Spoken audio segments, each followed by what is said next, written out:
chess.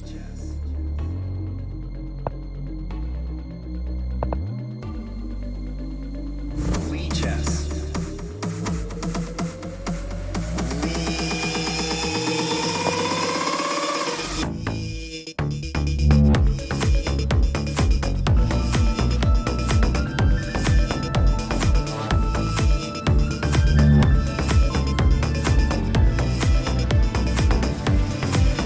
Chess.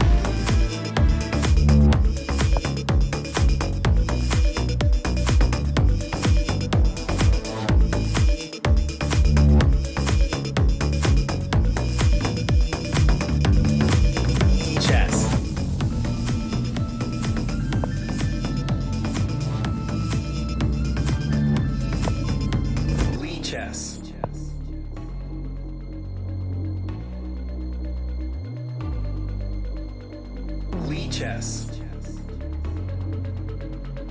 Lee chess. Lee, Lee, Lee, Lee, Lee, Lee, Lee, Lee.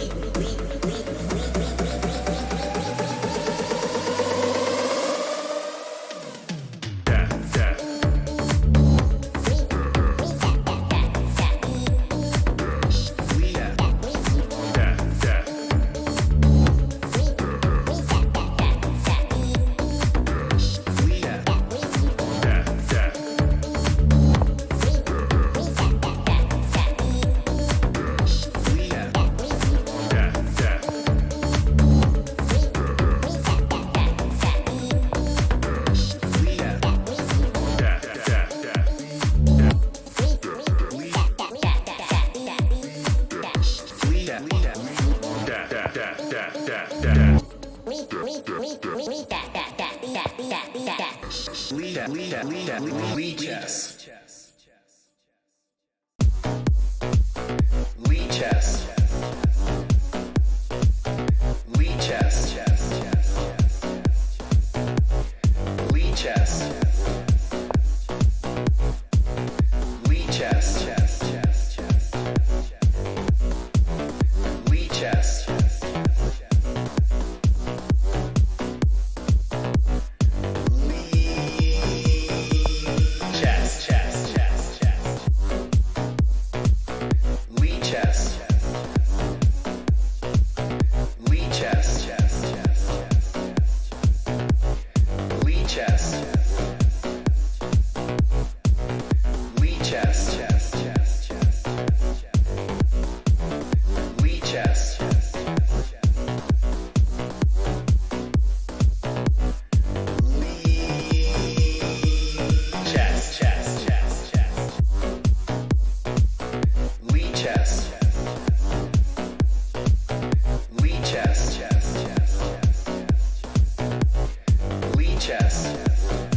Lee chess.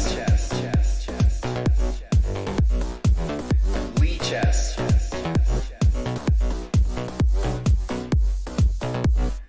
Lee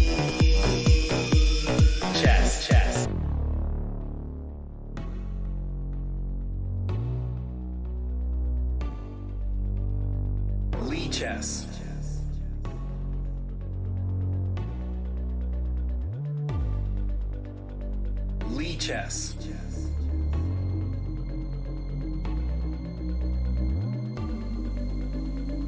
Lee chess.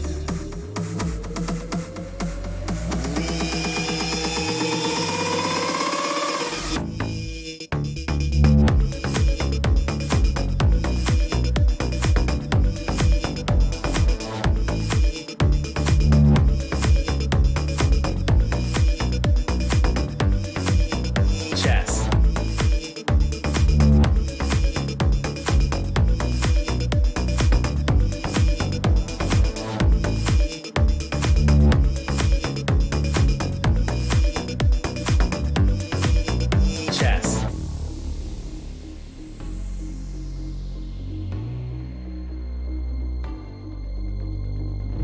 Chess.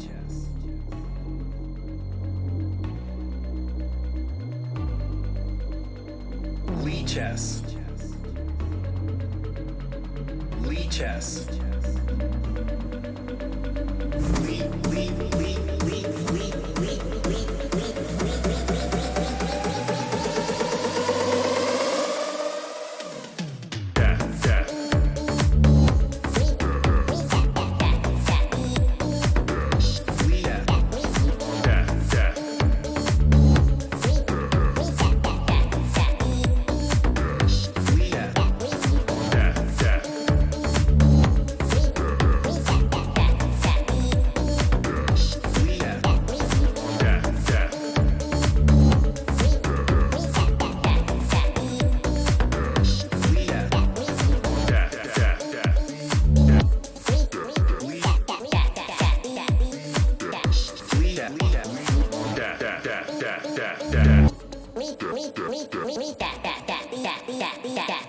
Lee chess. Lee chess.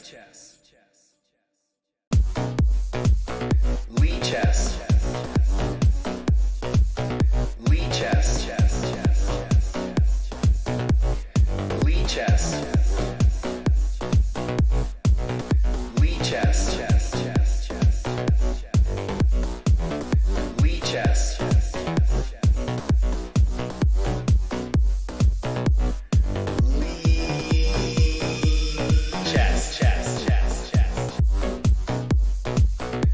Chess.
chess. Hello, and welcome to today's round 4 commentary. I will be your host of today. Hopefully you can hear me well. My name is Laura Unuk and I'm international master. Was also participant in the Women's World Cup, and now I'm still here to commentate the games of the stronger players. Yes, so thank you for pointing out on the picture of starting soon. I basically just saved this picture from the FIDE website, because I was really in a hurry to make a starting soon picture. So yeah, that one was absolutely wrong. I will try to change it. Hopefully I don't forget. Powered by MVL 6-pack. Yes, Licha stream powered by MVL 6-pack. True. Hello John22. Hello Screws. Hello Rikamuda. Hello Lucas Robson. Hello. Yeah, so basically the Men's World Cup is lasting longer as there are 2 times more players for 4 more days. I think Women's World Cup finishes 4th of August, while men's, I think, 8th of August. So we'll definitely follow that. Hopefully we can get maybe even another Licha streamer to try to host this kind of streams of commentary.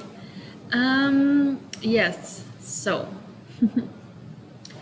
I gotta pump the serious numbers. Oh yeah.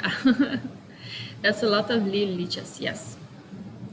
So yeah, today there's round 4, and in the open section we have 16 games, which means 32 players remain, while in the women's section we only have 8 games remaining, which means only 16 players.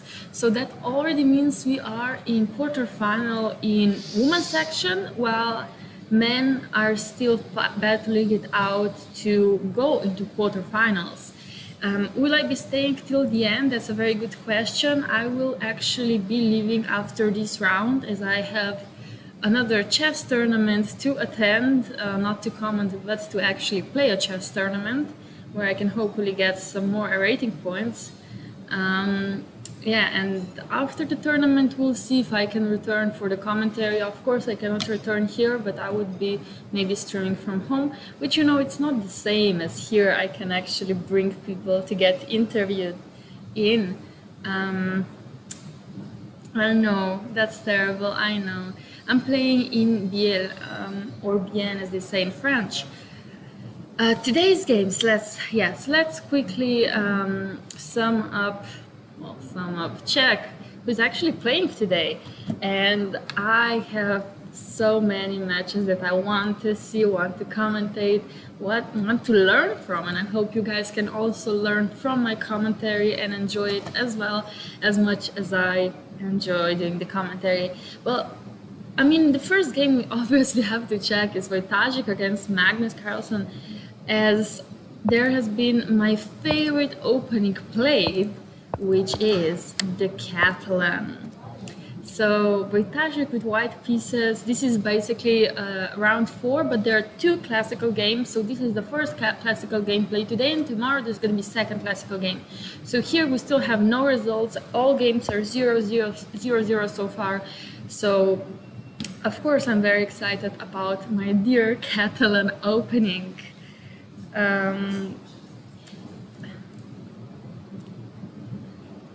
Thank you, Screws. I will be playing a lot of tournaments. I can count all of them for you, but there really are a lot. Tja, die Hälfte mitgenommen. That was some German. Okay, so bishop e7 played by Magnus. So, of course, black in this kind of position has many options. One, of course, is taking with c4. Second one would even be bishop e4. Bishop e7, of course, main line. In the last years, well, usually this with bishop g2 immediately is not as popular as with knight f3 first. And here, of course, black can either take bishop b4, bishop e7.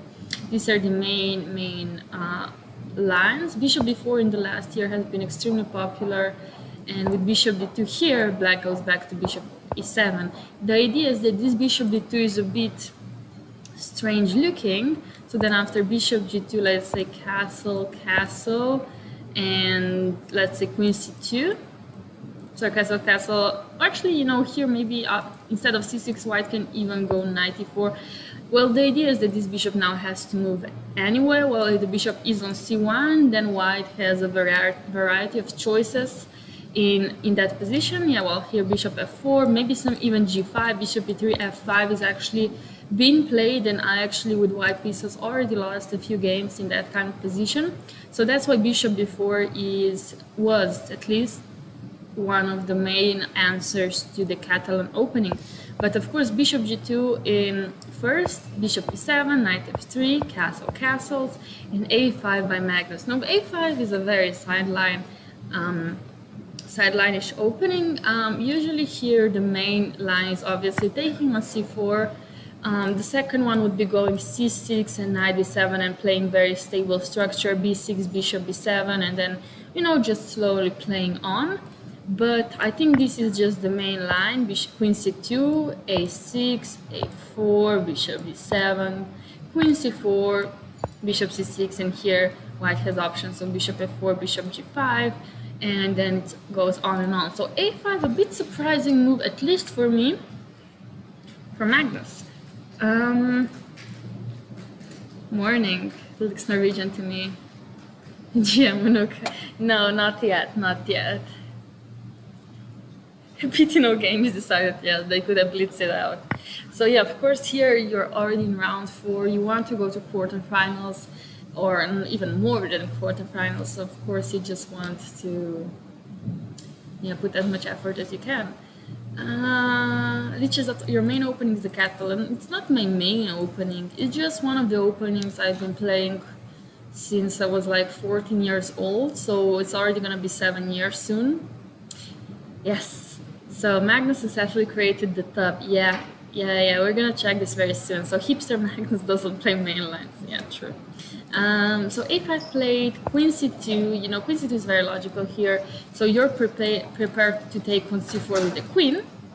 c6, also very stable. Like I said, you could go c6 first. Knight d2. So usually the knight would not really go to d2, but in this situation it's a bit different. So usually knight would prefer to go to c3, of course, but in this case going to c3 is not so good because black just takes on c4, and then you have uncomfortable position as black is just going to go b5, protect this one, maybe even b4, destroy your pawn structure. So knight c3 is just not an option in this position. The other thing I would think of is going b3, so the knight c3 is an option in a different position, but for example, let's say knight d7, knight c3, maybe black even has something like a4 or takes or a4 or some weird tricks where it makes white's pawn structure a bit weird. Maybe not now, but in the future. So now white just goes knight d2, which is very logical because white wants to push e4. And knight d2 just does the perfect job of supporting that move. b6 and e4 played. It's on the board. I really like the opening that's been played. I'm a big fan of Catalan, so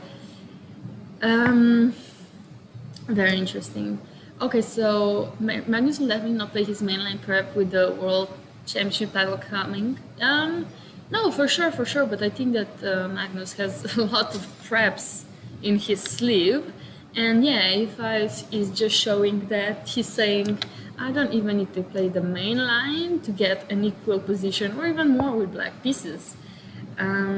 But yes, looking at the tree, who do I think has the best chances to beat Magnus? Was that the question? Let me just check the opening tree so I don't say any wrong stuff.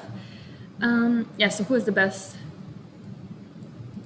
Are you allowed to keep your prep in your sleeve? Yes, I think that's still not considered cheating. Okay, I will go to the tournament tree and let me quickly check.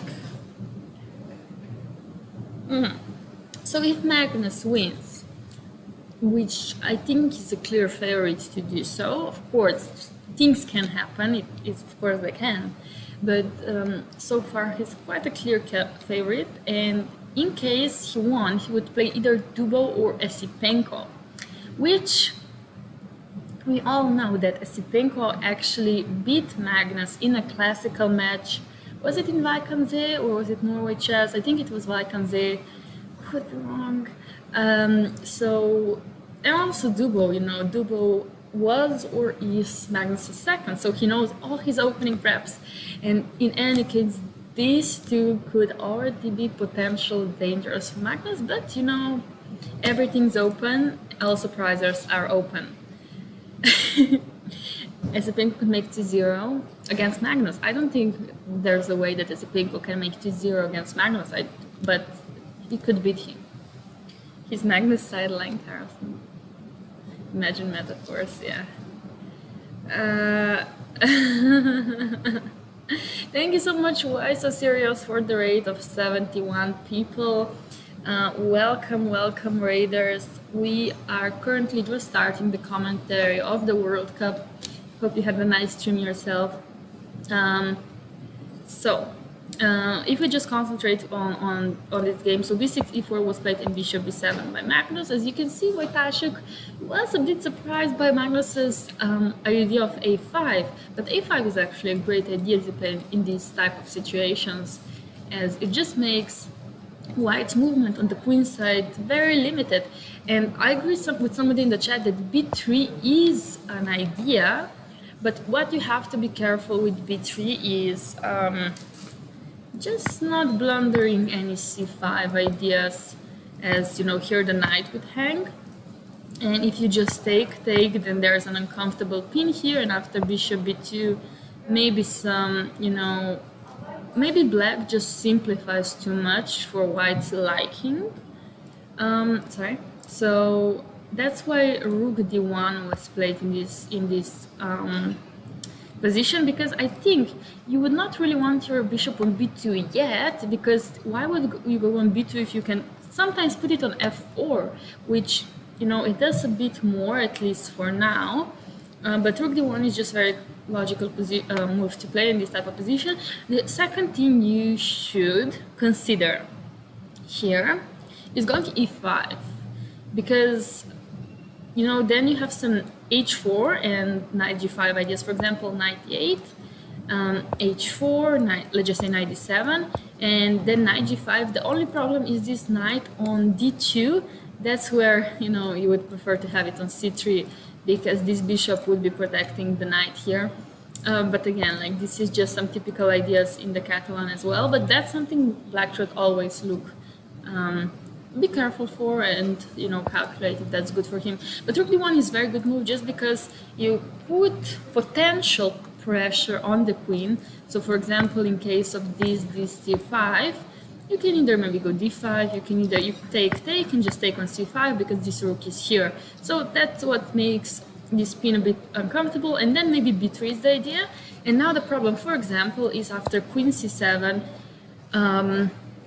then e5, or maybe just taking here, and there's another pin here, and after taking, now e5 is just crushing. I would even say black could be so much worse here, but okay. I'm sorry, I just love the Catalan opening. I know we stayed here for a long time, but this for me is just a very interesting opening, and I do love White's position, to be honest, as I'm a Catalan player myself. So this game for sure is very, very curious for me. Imagine a world-class football player watching football. Yeah. Oh look, it's Laura. Hello. What's my favorite player? You mean who? You think Magnus plays the French? He's bad. If Magnus plays the French, he's the coolest. Yes. Thank you so much for the raid. Yeah, that was so nice. So who is better? So this is still out of the opening, which means that this evaluation is just still very equal.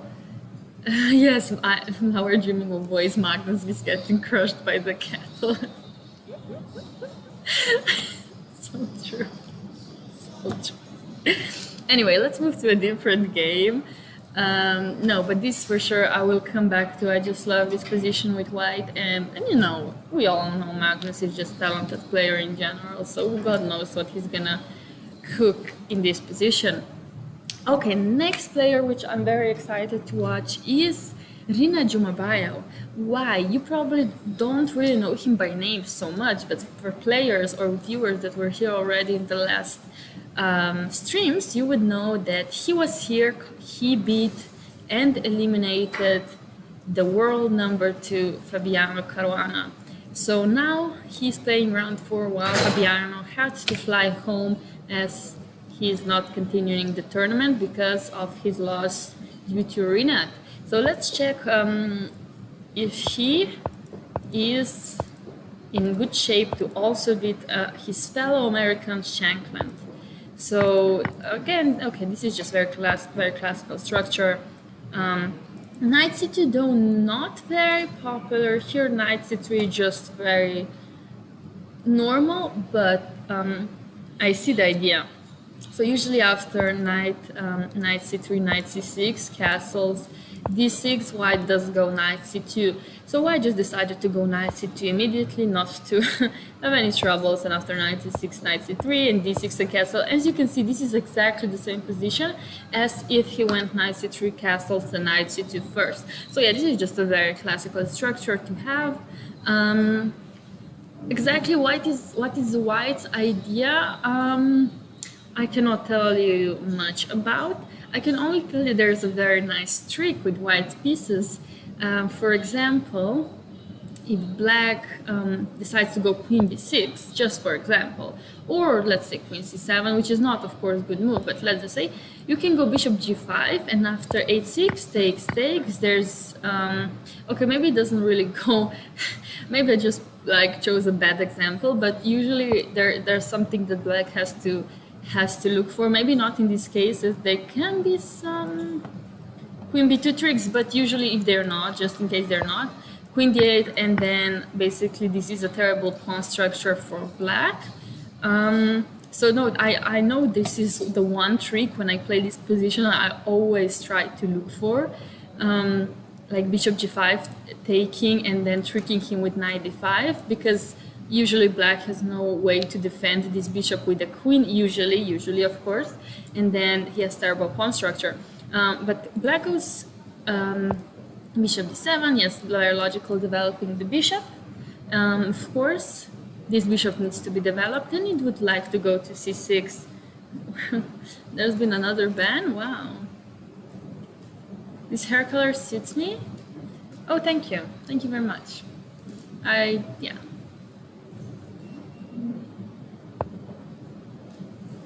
Magnus is a talented player. Now that's an understatement. Yeah, okay.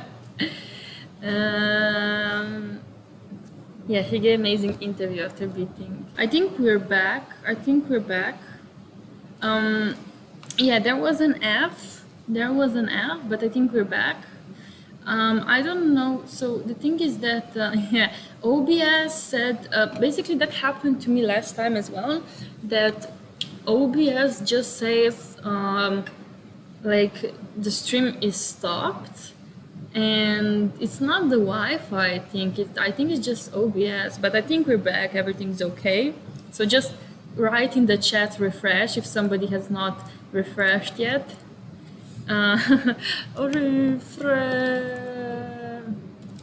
Refresh, okay. F5, yeah. Okay, so World Burek Eating Cup win. That sounds perfect to me, and I don't know why this still doesn't exist. Hello, Rams with Liches. Refresh. Only top pawns are in big center. Why? Oh no, it's not your Wi-Fi, it was my stream. So here, I mean, this is just a very normal classical position, and I don't know exactly, I don't usually go knight c2, so I don't know what's white's idea. Is b3 an idea? b3 sometimes can be an idea, but you have to be careful for this spin, so maybe just rook b1 with the idea of b4, but usually you would want to go b3 in any case, because this pawn is going to be weak, especially gonna be attacked a few times, so you really always want to be prepared for b3. I don't know if now, but we'll come back to see what happened. So we have the next match, which is FIDE against Cavallo. We have not followed both players that much, but let's check how their game is going right now. So this is not the Catalan, but this is called the Queen's Indian defense, because the bishop, he went b6 and bishop e7, which I also play with black pieces. Oh, and he took on d2, which is actually a very tricky line. Well, tricky. I actually think this is quite good for black. So you exchange one bishop, and then at some point, as we will see, you will either push. You will probably go knight e4 and f5 and like have quite interesting position. So castle d6, rook d1, bishop e7, and queen e3. Okay, it's a very interesting move by Fedoseo. I have never seen it before, but the idea is, I'm gonna tell you what the idea is. If you go knight c3, the problem is knight e4.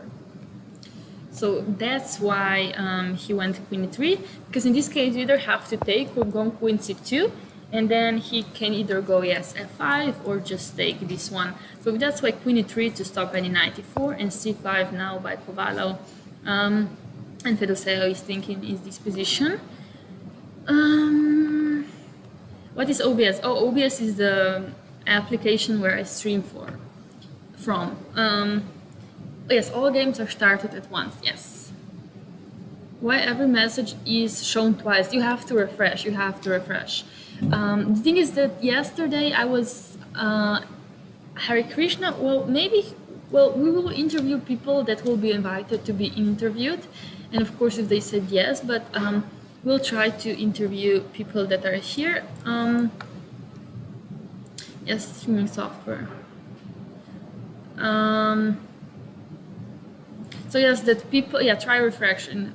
So Justin, just refresh the stream and the chat will be shown once. It's just a mishap, yes. Because they don't want the double pawns. Why does white block the check with the bishop instead of the knight? Okay. That is a very good question, Chris. So why does white block with bishop? Okay, so of course, white has a few options here. Oh, sorry. Knight d2, knight c3, and bishop d2 are all good moves. But knight c3 is just an uncomfortable move to play, yes, because due to the double pawns. For example, let's say castle, castle, or maybe even black has some knight e4 ideas. I'm not really sure. Because the knight e4, you have to either go queen c2, bishop d2.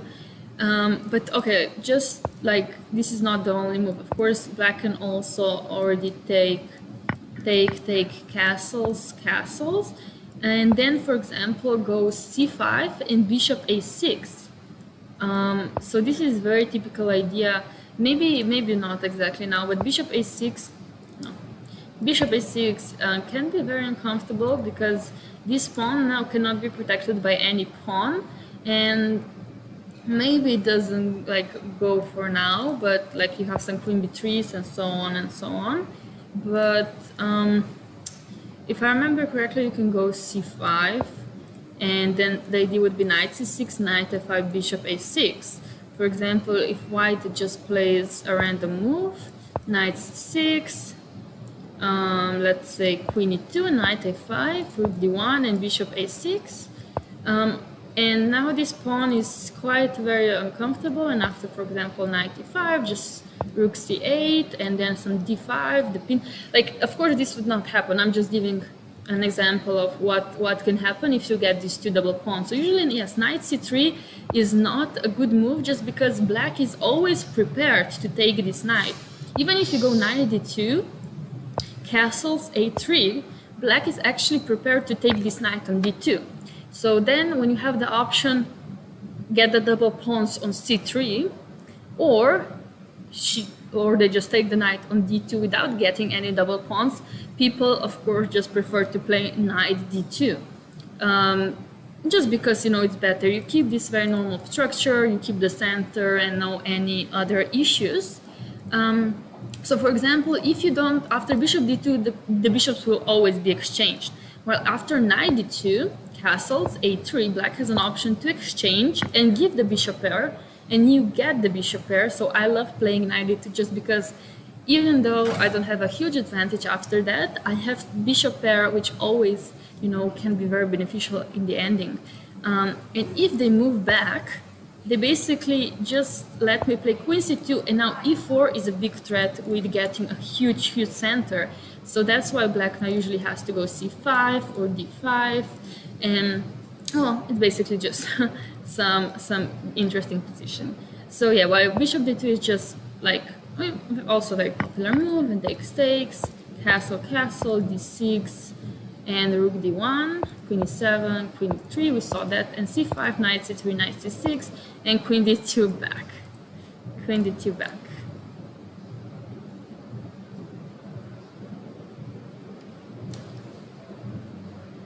Yes, I'm in Sochi, yeah.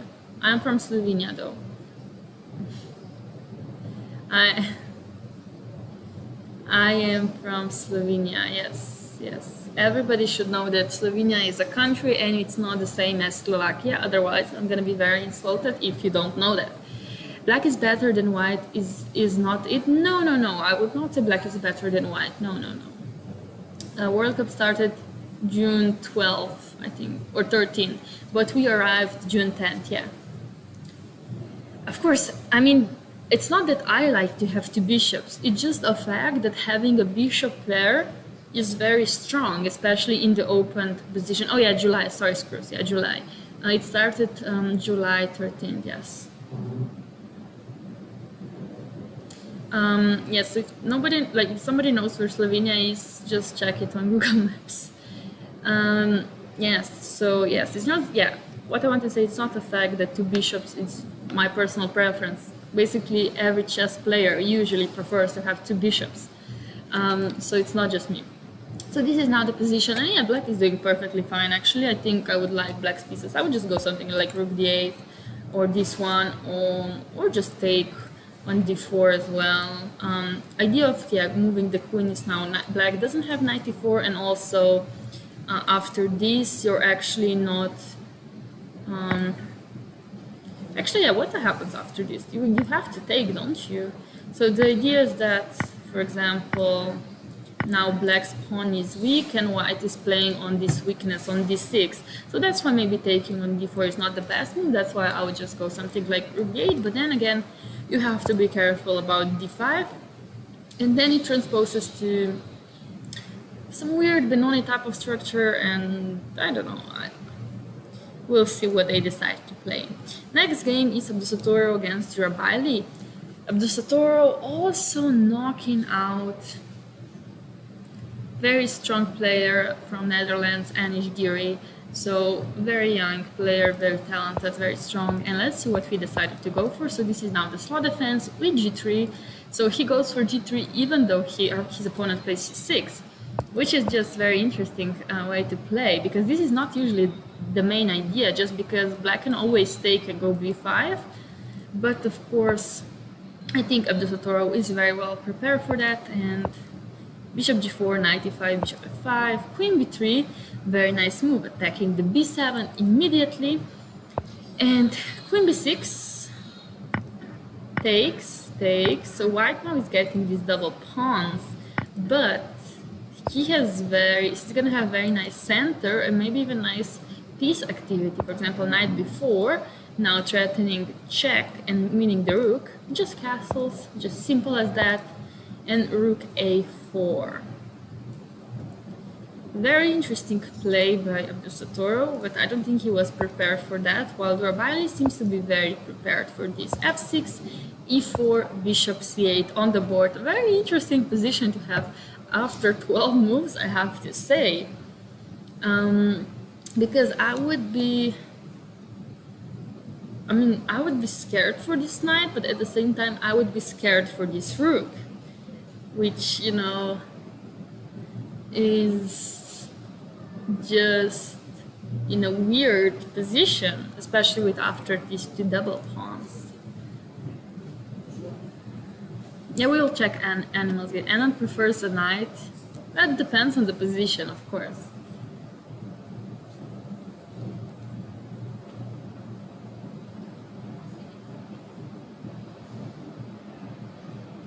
I'm streaming from Lichess. I'm streaming from the press room. I'm not streaming from FIDE. I'm streaming from the press room for Lichess.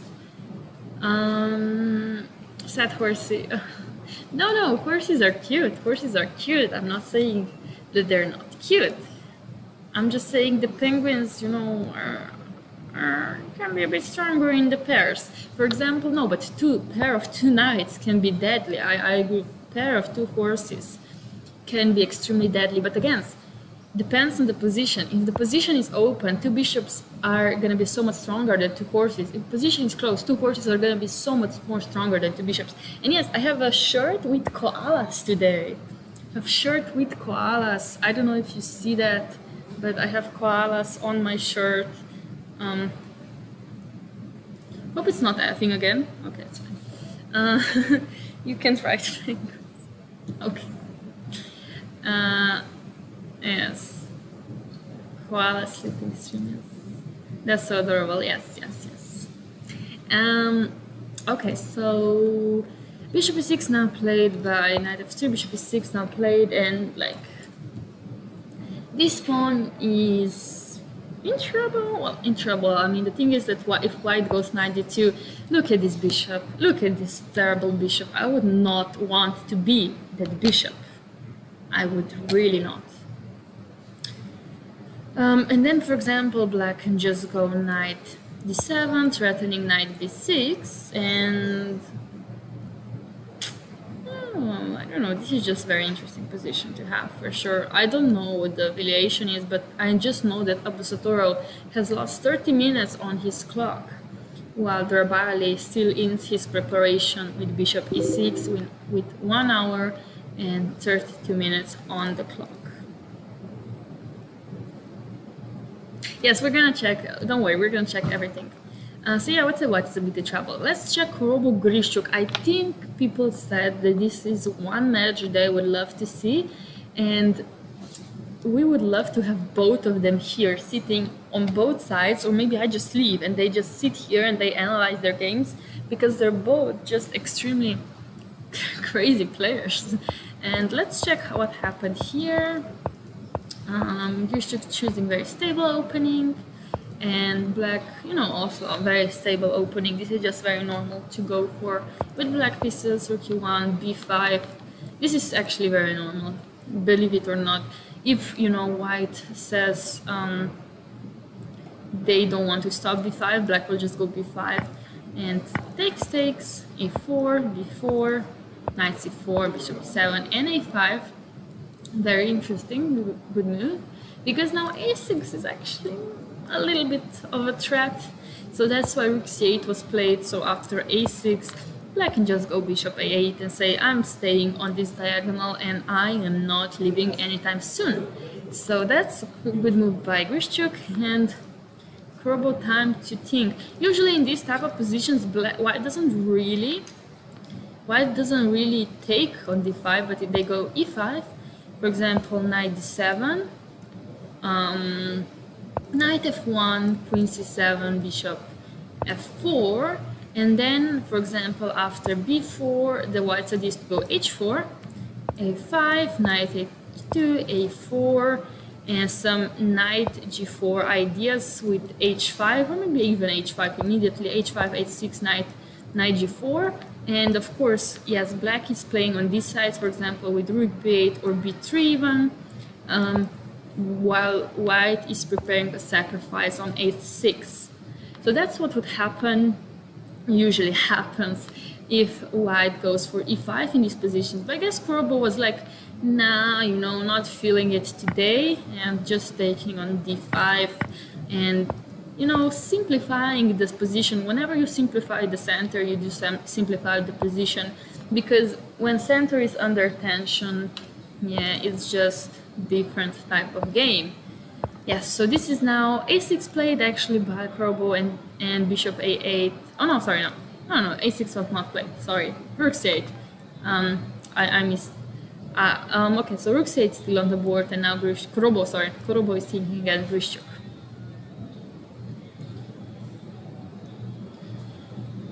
What do I prefer commentating? I do prefer the blitz / rapid round, just because everything happens so fast, and just so dynamic.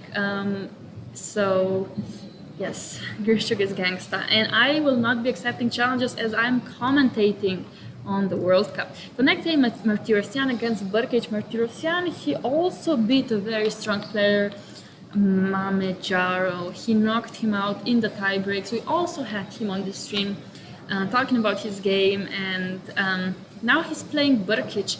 Brkic from Croatia, he came such a long way, very well prepared, I would say as well.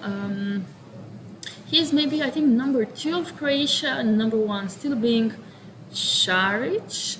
I could be wrong if the ratings have changed, but Brkic, very strong player, and I will try not to be biased. He's our neighbor. For people that don't know where Slovenia is, it's next to Croatia, so Brkic is our neighbor. So no, I will just be looking at this game. Okay. Oh, they could go for g3 in Catalan, but nice c3 by hike.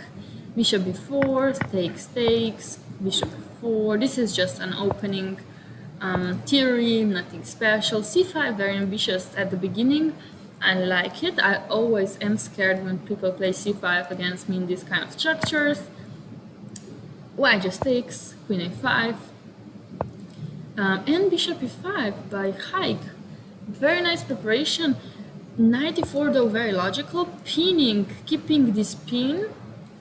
But a3, takes, queen d2, very nice. Of course, white should not take, because that would just be extra trouble, as here white is forced to go knight d2, and then this is just not a position you would want to have with white. So queen d2, very nice, takes, rook c1. Of course, again, you don't want to take, because that means that your pawn structure is just going to be unstable, while if you go rook c1, very good move, you keep this stable pawn structure here, and he just doesn't want to take the knight, does he? He just goes bishop e2, bishop e6, rook c3, queen moves, rook d3. This is now the position to have, and Brkic is thinking. The problem is that black has an isolated pawn on d5, and 2 pieces had already been exchanged, which does not favor black in this position. As for example, if you're white, you would love to exchange this knight for this knight, this bishop for this bishop, and just castle go rook d1, and this pawn will eventually hang. This is how you win the game with white pieces. So I think that white prepared this very nicely. Rook d2, also very nice move. For example, if white actually castles, the idea could be going d4 immediately. I'm not completely sure about it, but could be. This could be black's idea. But rook d3 just making it safer, because after this, just pawn is lost easily. So yeah, this is now a very interesting position to have.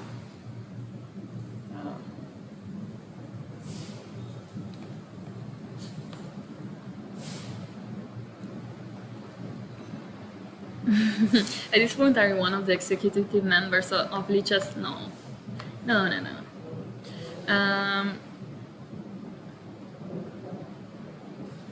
Yes, well, this is the Lichess channel, yes, of course. Will you be recording voiceover so that your commentary can be added to Dimitri Chess plugin? That would be so cool. Please, that would be so cool. I would love that. Yes, from the Balkans, upping the ante. Has Brkic been 27 plus before? See, that's the thing that I'm not actually sure about that. Maybe black can go knight e4, knight c5. Yeah, let's check that. That's a very nice suggestion. Yes, if Sipinko wins, you want a rematch versus Magnus. Yeah, I would love to see that. I would love to see Magnus and Sipinko as well. I think you're not the only one. Yeah, knight a5, going with idea for knight c4 is an option. And actually this was played by Brkic, so very nice suggestion by you in the chat. Wait, I'm gonna say your name so you don't feel bad. Speak softly. That's a very nice suggestion. 95 was actually played by Burkic, so you know he's 27 player. That means that you have very nice ideas as well. The thing is that yeah, now knight c4 is a threat. For example, after castle, knight c4, queen moves, and you just take a free pawn, which is great. And the second problem is if you don't castle and say, okay, I'm preparing for this. Let's say go rook d4. Then just knight b3 happens, which of course you don't want to allow with white pieces either. So white is not thinking, how do you actually stop knight c4? And even like if you go knight e5 saying, okay, I finally stop knight c4, I think black still goes knight c4 because after takes, this pawn is still much better than the isolated pawn here. So yes, knight e5, a great move. Great move. Dubo is playing. We're gonna check the game. Barkic is in the chat. True. Okay, so let's check the next game. This one is going to be very interesting. The game that I really want to see is Pragnananda against Bashir Lagrave, Maxime Bashir Lagrave, as it runs smoothly out of the tongue. Merhaba.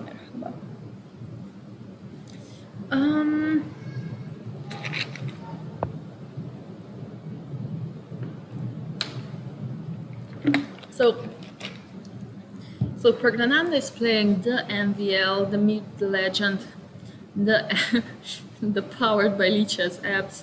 C4, G6. Okay, MVL going for the Greenfield. Is that a surprise? Is anybody surprised that MVL went for the Greenfield? Please raise your hand in the chat if you were surprised by this opening choice. Go full pass, it's okay.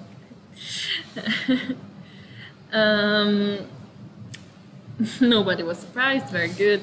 So Greenfield on the board, of course. What else?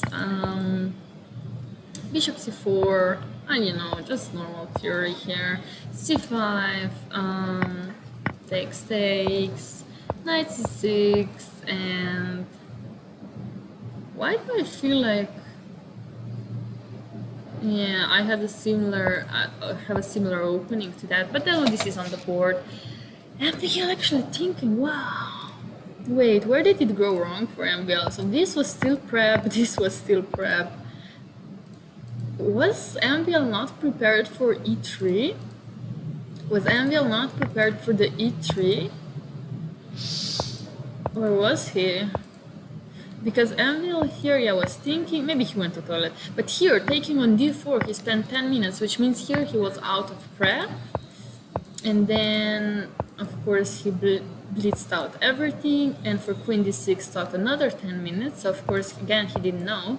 And after rook e1, he's thinking now for probably another 10 minutes, which is weird.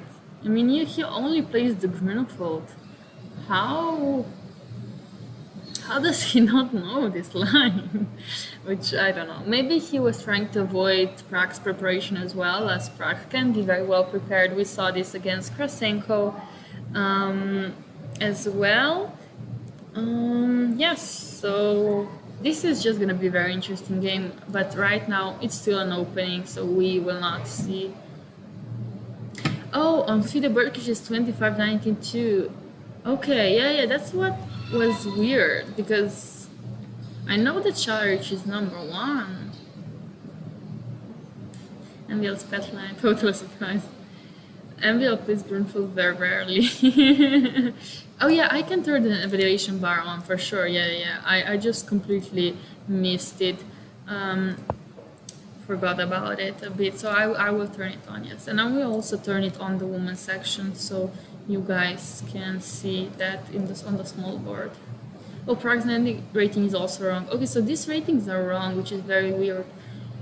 Interesting.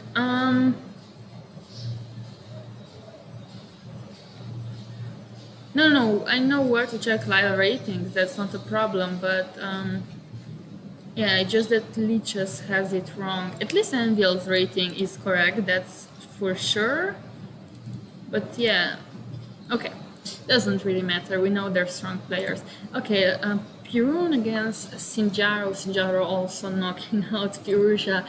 Strong players here on round 4. We can see. We're not gonna stay on this game so long because we have other games to check. But this again, just very peaceful opening.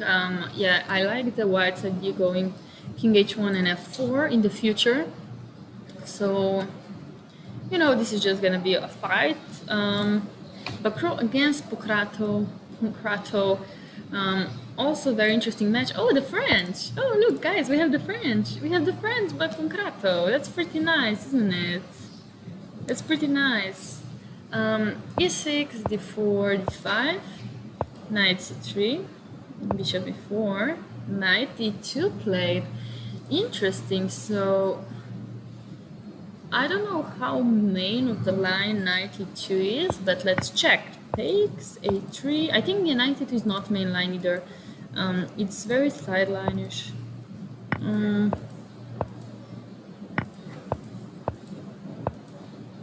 So yeah, just, you know, the French. Oh, H4. I like this. H4, H5, H6 push, and F5. Knight G5, H6. Knight did have to move a lot, but white moved because black was just opening his king. Like now black's king can be vulnerable just because this F5 was pushed and then this diagonal can be weak. So Bishop B6 played right now by Pokrato, and it's just white to move. The only white problem position is that his pieces are not very well coordinated.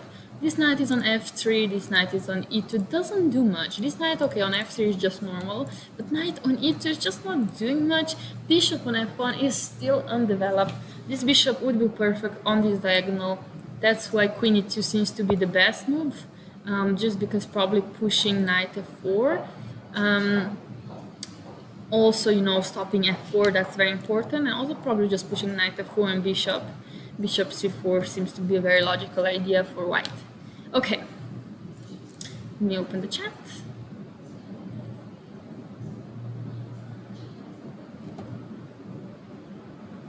Playing the French against the French, yeah, pretty dope. The Wiener French, yes. Yes, I'm very excited to see the French defense played and very grateful it is in the exchange variation. Very true.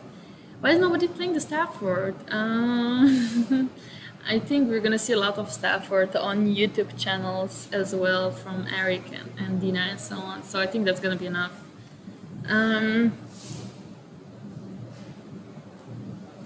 Why do players still play the French? I'm gonna tell you why. People play the French because they want to avoid the main line preparation. For example, e4, e5, everything is preparation until move 30 and probably even an endgame. And also in the Sicilian, everything is just preparation, especially on the level that this grandmaster play. There's preparation until move 30 and then probably force draw with it. That's why playing the French is basically making imbalance, saying, yes, I have a bad bishop, that's, you know, I have a bad position, but I'm attacking your center from the left side, from the right side. I'm gonna open up the center, and then if you know don't know how to play the position, for example, Benoni as well. Benoni is the same type of way, because if you play the Benoni, it's known to be bad for black, but it's just that type of position that when you get, and if white doesn't know how to play against Benoni, 1, 2, 3 wrong moves, and actually white is just lost, just because it's an imbalanced position. And that's why you want to achieve when you play the Carcan, the French, the Benoni, Volga Gambit, any kind of like thing that is not a main line. Long castle versus French, yes. Yes, just Boncloud. No, Boncloud is just non-castling chess. That's terrible. This game will be offensive for both players. Yeah. The interview with Vidit was amazing. Vidit is just a great guy. Makes sense. Okay. Yeah, thank you. No, that was a very good question, actually. So let's see what's on the board. On board was G3 by Bakru. Okay. d3 is very logical move as well. Of course, stopping f4, that's what we wanted. And maybe developing the bishop somewhere on this diagonal. I would prefer to have it here. But, we'll see what can happen. Okay, next game. Haryakin Artemio. This is gonna be also a very strong match. And we see the Caro-Kann by Artemio. We see the French, we see the Caro, what else? We see the Catalan, what else are we gonna see today? That's just amazing day for the openings. Hello, hello. Pineapple guy, bomb close, everything. Let me just drink a bit of coffee while I enjoy the c6 position. It just feels so good, just to look at c6. But Artemio is great c6 player.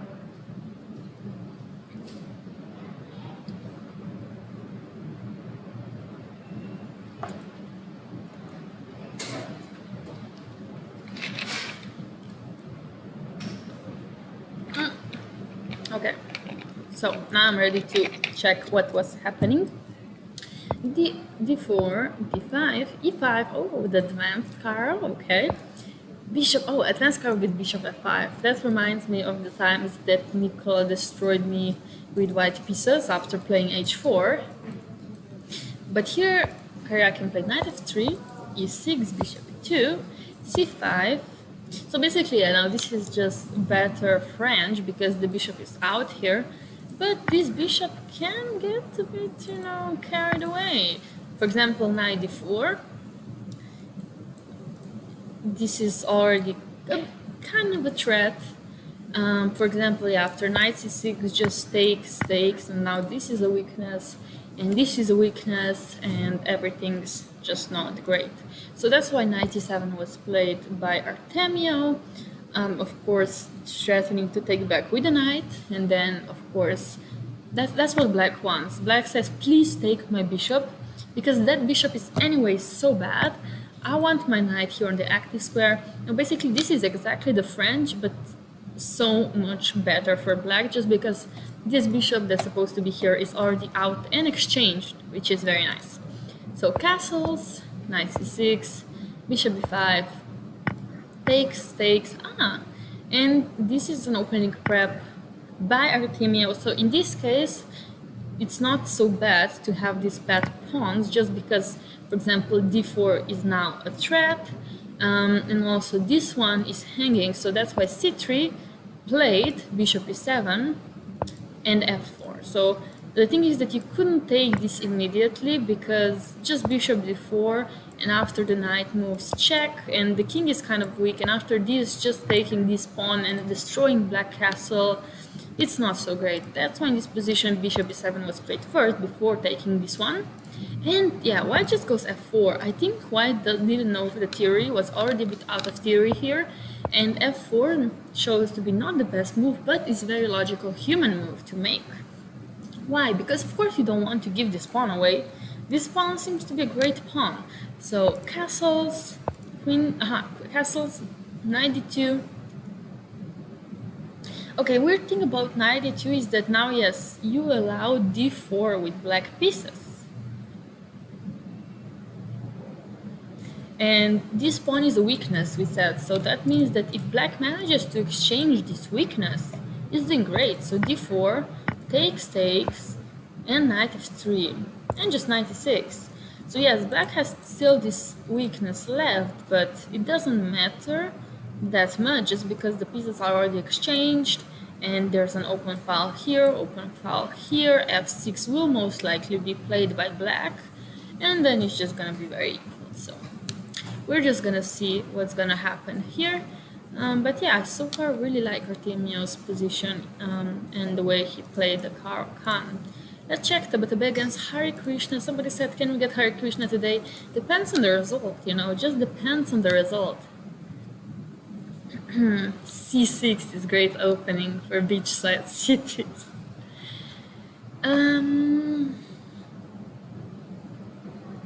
Water and coffee, how is it possible to drink? I'm just thirsty, what can I say? You'd like to see Black Knight go to e6. Yeah.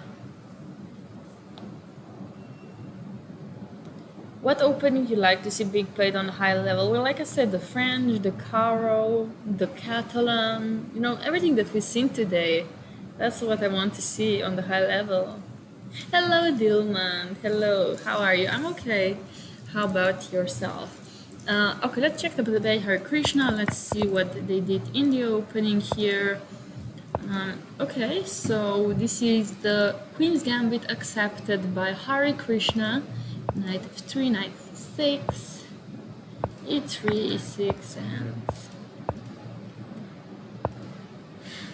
bishop e2 immediately. The idea is you're prepared for going b5. Usually a4 is also an idea here, but bishop e2 very logical. Takes, bishop d7, and e4. Wow, e4 by Tabatabai. I've never seen this before. I would usually just go knight c3 and develop my pieces. b3 seems to be very logical as well, but e4, very interesting move by Tabatabai, because the problem is that if black takes, of course bishop f3, and like if the black moves protecting the pawn, just bishop f4, again attacking this one, and after knight c6 just takes, and apparently white is saying I'm more developed and you're not developed, and I'm just better here even though I'm a pawn down. So that was white's argument for playing e4, but black didn't take the pawn. He went knight c3, of course saying, okay, I want to develop first before I take any of your pawns, because development is more important than my greediness for the pieces. So knight c6, knight c3, bishop e7, and bishop e3 played right now. Very normal position. I do like this pawn on e4. Maybe even some f4 can be coming in the future. Not sure yet, but of course white just wants to so far go rook c1, queen d2, and rook d1, develop till the end. And yeah, I think white pieces are just on great squares. Let's check Duda Idani. Duda Idani, he also has the wrong rating here, but he not exactly so known elite player, so it's a bit of a surprise he came so far. Also, he knocked out some stronger opponents, and he's playing Duda now. Duda we know very well, great player, except in the Queen's Gambit Mad Lad. Yeah. Any chance for Vitajuk to beat Carlsen? Where he did play the Catalan, so there's a chance.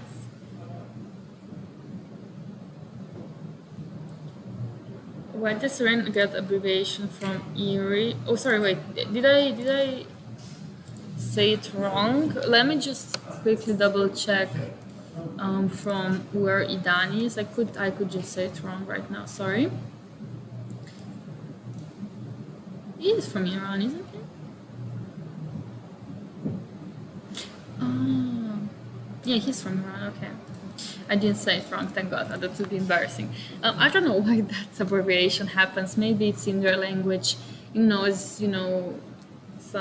languages have their own names.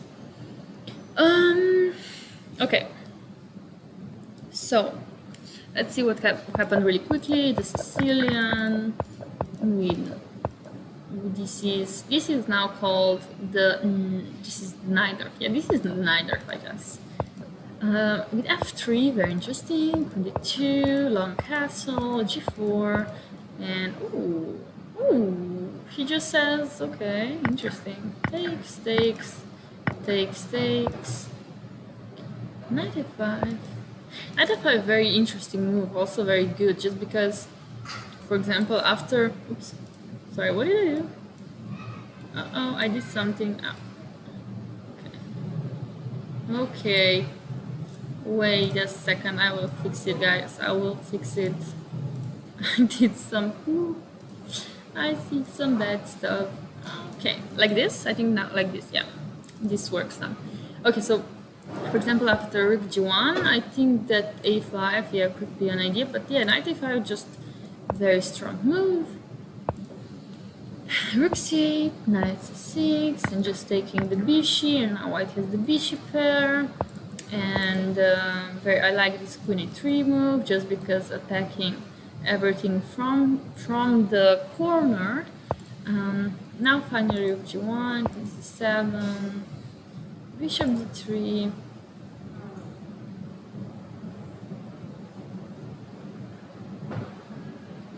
Oh, that makes sense. That makes sense. That makes sense, Cruz. Um, oh, he went all the way to A1. And I mean, honestly, yeah, this is just a very playable position. So far, apparently black is so much better just because he protected his king 100%, while white's king is the one that's under attack. So this is gonna be an interesting match to watch in the future, especially when they're under time trouble. The Duda's king is not safe, yeah.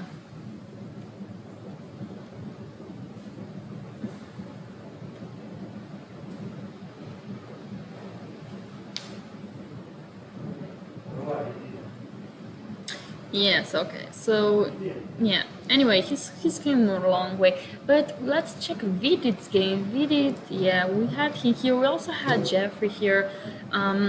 So let's check what kind of opening they decided to go for. It's gonna be the London. Is it gonna be the London by Jeffrey? Guys, is it gonna be the London? Let's check. Oh, it's gonna be the London. Oh, it's the London.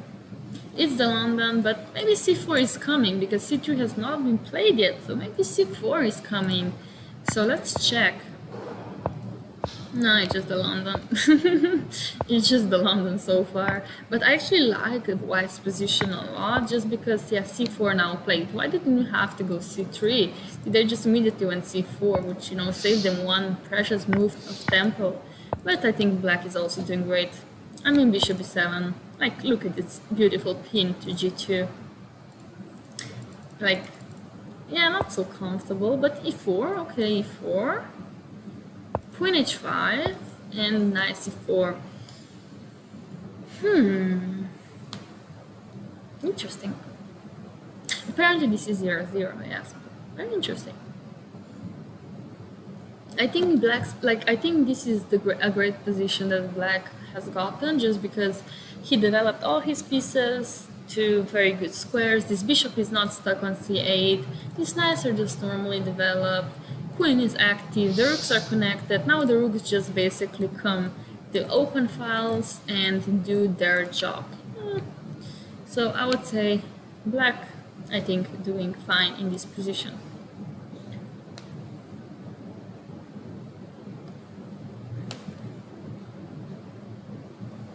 c4 is an explosive move, yeah.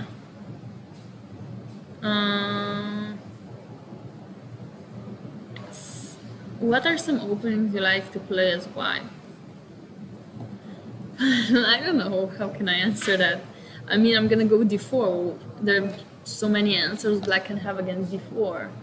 But I like to play against the slaw, I like to play against the classical Queen's Gambit. No many openings, depends on what black plays, what can I say? Where did you find more tiring, playing yourself or commentating on the game? No, like I said, I think it's equally as tiring because when you play, you don't necessarily have to talk, but you just spend so much energy thinking about the position that it's equally as tiring. Okay, so rook d8 played now. Let's check the next game. This is very equal. Dimitri Andreikin against Ivic Velimir. Another surprise to come into the fourth round. Ivic from Serbia has beaten already 3 strong players, including Paco, and in the last round already someone else that was strong. I will check who he was. Let me check who Ivic beat in the last round.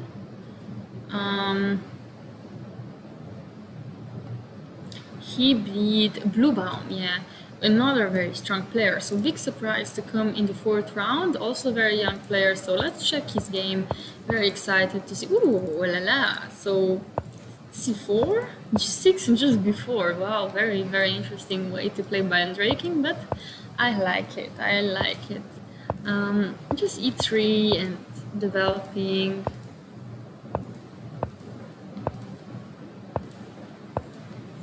Yeah. You know, black, as again we see this push with the idea of a3. So that's why bishop a3 played in this case. I mean, Black is playing pretty actively right now, and I like the way he plays this position with black pieces and just h5. Wow! Wow! And after bishop f3, just queen g5. He's going for it. He's just going for it right now.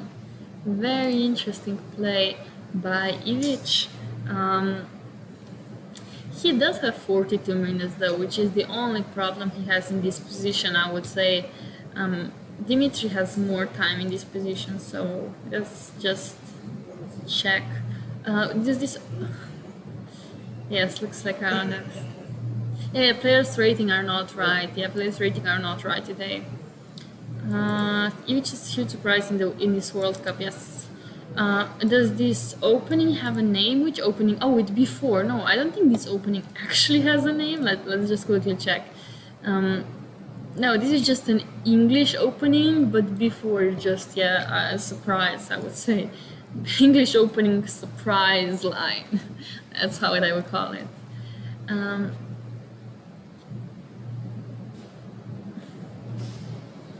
What do you mean, not so chill as usual? What do you mean, not so chill as usual? Yeah, no, Ivic is not 27. No. Yes. Very interesting move, yeah, very interesting move for sure.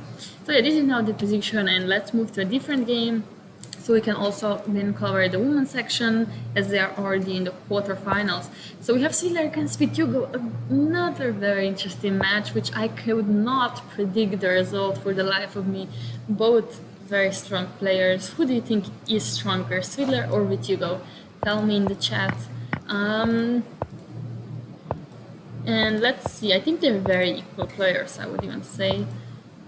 No, this is just a very normal opening, and this is just very cool. My prediction is they're gonna draw and probably go to tie breaks. Svidler, okay.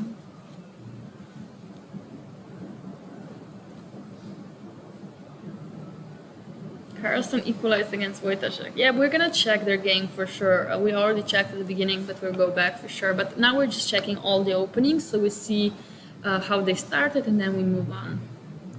Svidler is always so strong. Okay, you've heard of Svidler before. Yeah, Svidler is famous, very famous. He's older than Vitugo. Vitugo is not as known in the European world, but in Russia he's pretty known, I would say. Okay, let's quickly check Esipenko against Dubov. So this is a match we should follow. Why? Because in case if Magnus or Wojtaszek win, the winner of Esipenko Dubov is playing, for example, either Magnus or Wojtaszek. So, for example, everybody would either like to see Carlsen against Dubov or Carlsen against Esipenko. So this is a match we should follow, and let's check how they're gonna play it today with the Italian opening by Esipenko and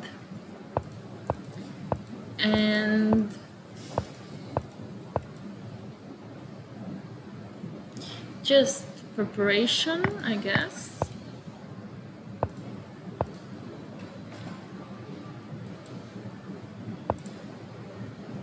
Rotate back, very logical now that you basically close this, you go back to the open file.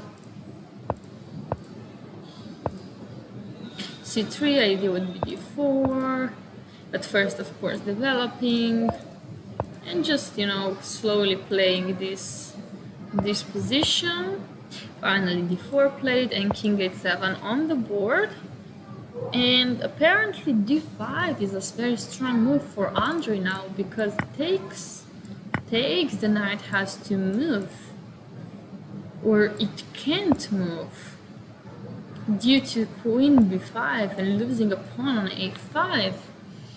Interesting way. So for example, after this is kind of forced almost, but I have a feeling the ball will take here and go for this.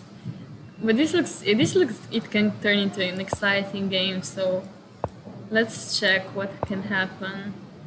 So yeah, this can turn into a very exciting game, because maybe black will lose a pawn, but he will have an interesting attack on the king side. So for sure, an interesting game to check. Yes, I'm 100% business in my koala shirt. Yes. I'm sounding more serious. Okay. I'm trying to be more professional, yes. Yes, I have my own streams on Twitch, Dante. I'm actually streaming on twitch.tv/chiquitas whenever I have time, but as I'm in Sochi, I don't really have time. Exactly, koalas are very serious animals. So yes, king e7 on the board, and we're gonna come back to this game. Let's just quickly, before we go to the women's section, check Magnus's game, because we left it at here. We had left it at here. Knight a6 played. Knight d4, I guess, is an idea, and c5 is an idea. e5 played. Knight, yeah, e5. Like I said, this is something you should always look out for with black pieces. And then after this takes, knight b4, queen b1, pawn takes. Oh, and knight f1. Why not f8-3? Why is this a bad move? Because just knight c6, okay. And I would probably play like this with white pieces, but he went knight f1 immediately. So why I wouldn't want to play this with white is just because what do you do after rook c8? Because knight c2 is the threat. You go knight e3, this is the point. Okay, makes sense. So like I said, so this is an idea with white that you can go h4, knight g5, and for example in this position also knight g4, and then you have some interesting sacrifices that can happen. But I'm sure that black, as he has an open c-file, the idea is to exchange the queens. If black here exchanges the queens, actually he's doing much better because he will have an open file, and these pawns are weaker than these pawns. So then black will be playing on this pawn because this will be a weakness. So, but I do like the white's plan. It's very ambitious to go h4 and knight g5, So I do like this plan, but it's a very interesting position to play for sure.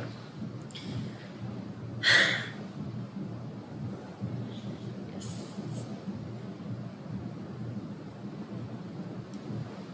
Thank you, Dante. Thank you. That's very nice. Laughing forbidden, serious online. No. I'm laughing. I'm smiling.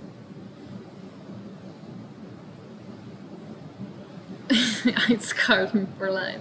No, I just it's nothing. It's just I'm feeling a bit of tiredness. That's all, I guess.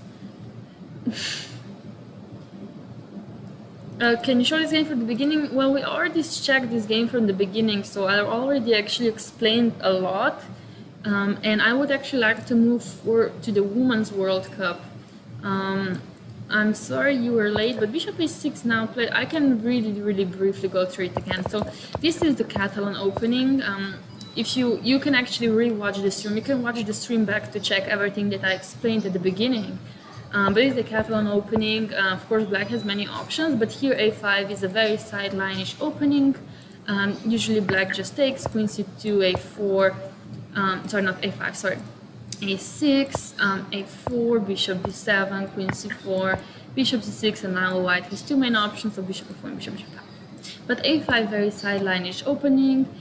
White just goes queen c2, which is very logical because you're always ready to take on c4, c6, knight d2. So usually you would prefer your knight to have on c3, but in this situation you can't because black can just take on c4 and he's doing perfectly fine.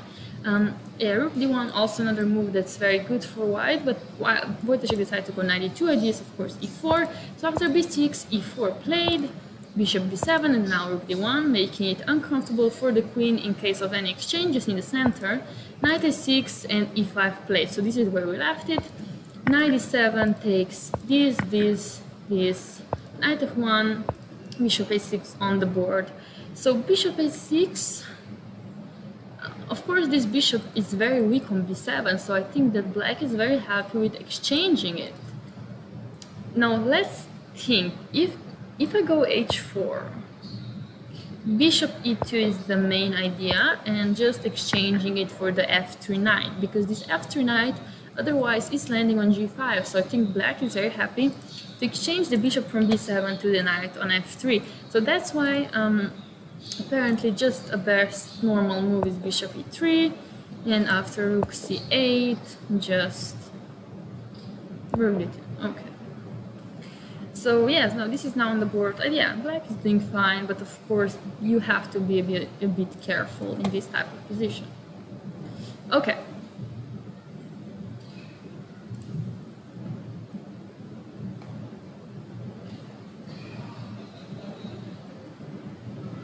Yeah, classic Magnus to play sidelines, yes.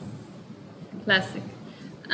Did Maria show you the restaurant she mentioned? No, we didn't. We actually ate with, I don't know if there are any Indians in the chat, but yesterday we had dinner with Harika Dronavali. She's very, very kind and very nice person, and it was very enjoyable to have dinner with her. She's a professional chess player from India. So let's check women's section now, because they're already in quarterfinals. So round 4 is actually quarterfinals for women, while for men it's just round 4. Okay.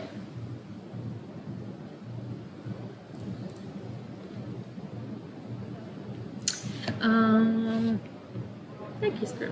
Duda should hold this position, but it looks like he wasted his white color today. I would not say. I don't think it's wasted color. I just think that preparation didn't go as smoothly as it should for him. Any dynamite games? No, not any dynamite games so far. At least not in the open section. That's why we're switching for women's section to see if there are any interesting games there. I do not speak Gladiator. This is an English stream. It looks bad for white. Oh, it's considered an open catalan since the pawn is taken. This is not considered an open Catalan. No. Because the C pawn was never taken. Why just exchange it? Usually when black takes it, then it's considered an open Catalan, but this is not how it's called. But no, this is just basically white deciding to go for e5 push. If you can see on the small board, so you can see the pawns here. So this is basically just white decided to go for this pawn structure. White didn't have to go for this pawn structure. White could also just go, I don't know, what could actually white go? White could actually just go b3, bishop b2, and then say, okay, I'm ready to take on d5 when you open yourself and make some weaknesses. White could also just go a4, h4, a3, you know. But the thing is that whenever you go knight d2, it's just very uncomfortable for white, because this bishop, you want this bishop on f4. And that's why here I would actually maybe even go bishop f4 immediately. But usually problem with this is that knight h5 is forcing the bishop to move again back to c1 or d2, which is not an ideal square. So that's why sometimes rook d1 first is more practical, and after b6, for example, you can also go b3 and then knight c3 and then e4. So yeah, I don't actually like this knight d2 move. It can be very uncomfortable because you cannot really develop this bishop very comfortably. But yes, this is just why I decided to go for e5, which is kind of concrete. Because with this you close the center, and that means that you have to have some play now on the king side, and that's what white is trying to achieve. So yes, that was on the small board, sorry, but just very briefly. Who's going to win one section? I have no idea. But there are still 16 players, so how it can be quarterfinals? Well, because then they're going to be 8 and then 4. So there's 16 players, which is quarterfinals, and then with 8, is it semifinals or is it something like that? Isn't it something like that? I'm not sure. So I do speak German, but this is an English stream. No, I'm still in Sochi, guys. Do you think I have this back home? Do you think this background I have at home? Do you think I bought this just to bring back to Slovenia? Okay. um, gonna need vacation. Yeah. This is the 8 finals. So yeah, 808 is for finals, 2 players, semifinals, for quarterfinals, 8 players. Okay. Okay, so this is not the quarterfinals yet. Okay, sure. You can't fool us. Imagine if FIDE sends you this as a souvenir. Yes, must be doing great to have the sponsors for myself. Have to be extremely rich, yeah. I bought a sponsor. Baby. Okay, so this is not in quarterfinals yet. Is it called something else? No, then. No, because somebody said yesterday that we're gonna be having quarterfinals with 16 players, so I just believe them that it's like that. So it's like I was like, okay, 16 players is quarterfinals because there are eight matches. Anyway, yeah. No, it's round of 8. There are only 8 matches, you know. That's why I was thinking.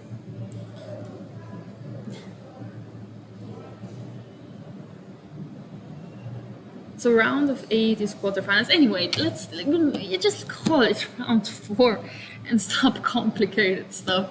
It's okay, it doesn't matter.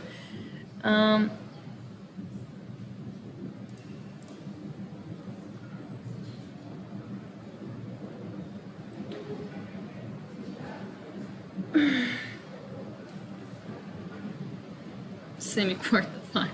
Okay, whatever. Let's quickly check. Stefanova today is playing Goryachkina, which is gonna be a very interesting match to watch.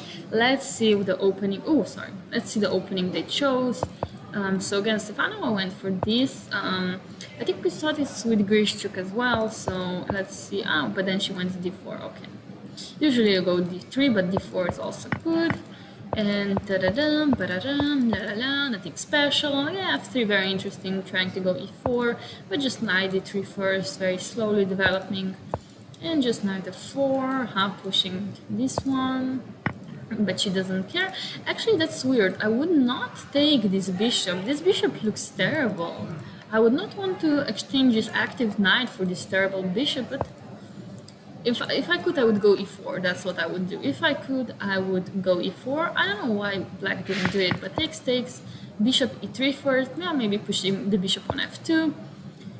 Oh, just takes. Oh, they're exchanging everything. Black has an isolated pawn, but white has no center.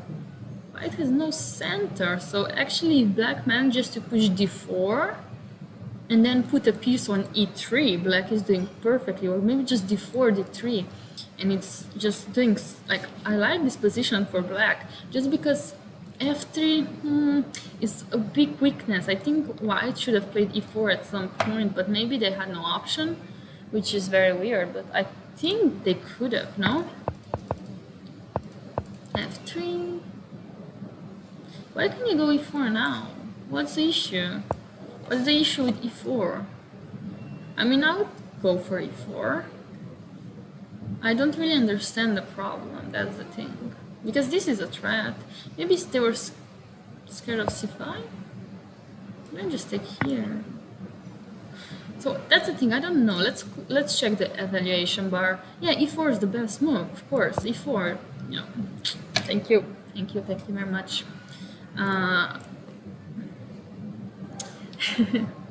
So now I like knights more than bishops. Yeah, now I like knights more than bishops.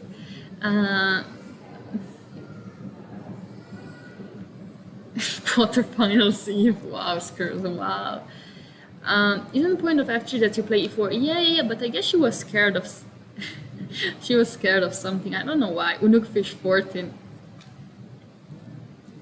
Please invite me to be your second, please. No, e4 is just a very logical move, as you said. When you play f3, you want to go e4. What was she scared of? I don't know. I know I would go e4. That's a fact. But she goes knight d3 and then knight f4, and I would never take this. I would just go e4 again. Like, what do? If you move the bishop, you're just worse, you know. So I would just wait for the right moment. So knight e6, yeah, that's just so weird. Takes, yeah, black, like, what was the best move? So takes. Apparently bishop f8 is very strong here. Which is, that makes a lot of sense. Bishop, the big threat is going to d4, and then you take this one with the knight, which is a bit strong, but in any case, it doesn't matter. Bishop c5, takes, and yeah, now I think white is feeling a bit uncomfortable, and we can also see that on time, 30 minutes for Stefanova and more than 1 hour, and for Goryachkina, 1 hour and 7 minutes.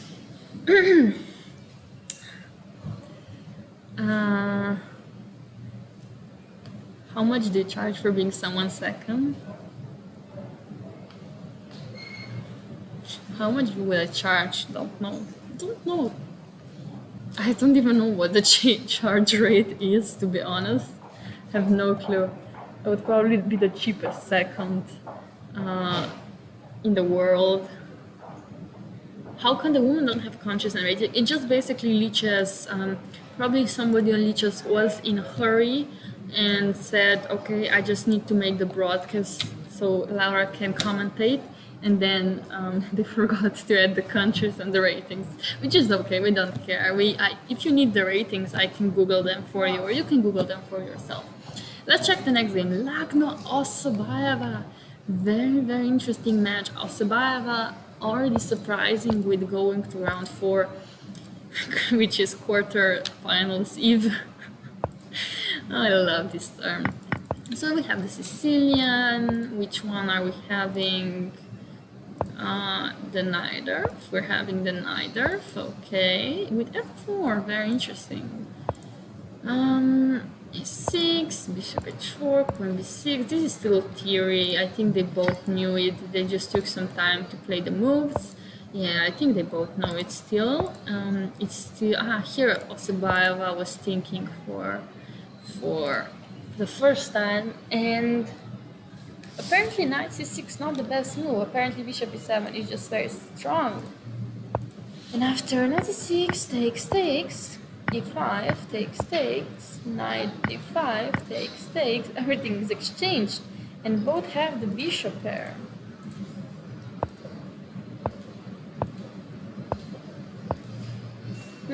Interesting, very interesting game by both of them actually.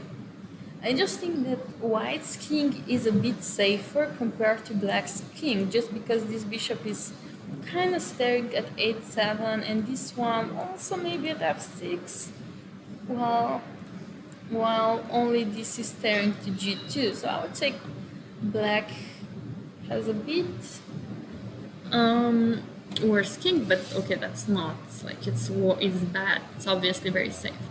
Okay, let's check next game. Kosteniuk, Muzachuk, Maria. Very interesting match again. Very, very interesting match. Let's check. Bishop f2 looks nasty. And the elevation. Yeah, you need a talent manager to negotiate prices, true. The broadcast comes from FIDE. Okay, so it's their fault. Okay, we blame the FIDE. We blame the FIDE. That's how we do it here. Hello. What, the Najdorf? So I learned that a lot of people say the Najdorf just because the French people, the French people pronounce Najdorf as Najdorf because French people say J as je. So they pronounce it Najdorf, which to me is extremely, extremely funny. While in Slovenia, we just normally say Najdorf. Let's quickly check from where Najdorf was from, so I know I'm not the one that is wrong.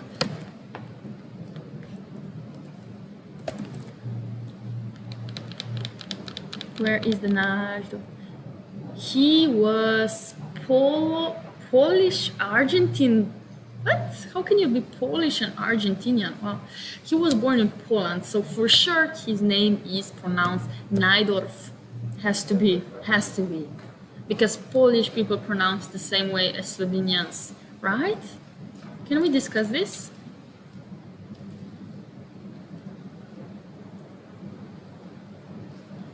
He nationalized Argentinian.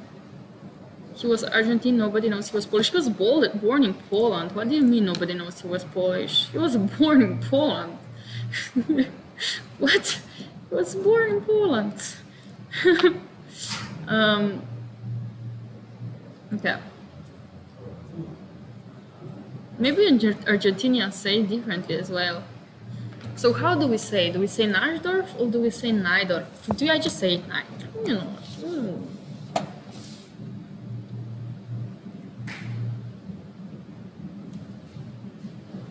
Yeah. Well, I also didn't know he was Argentinian, so I mean, you know, I don't know. I guess the correct way is I sound is the origin country of his name. There's somebody from Argentina in the chat. Lucas, how would you pronounce Najdorf? Please, can you send me on Instagram how do you pronounce Najdorf? That would be very nice of you. So I know if it's right or wrong.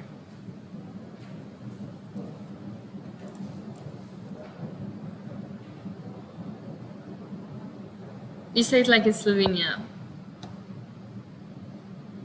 But in Spanish, it would be what? You thought Elohim was French and Russian, yeah. Nagdorf? Nagdorf?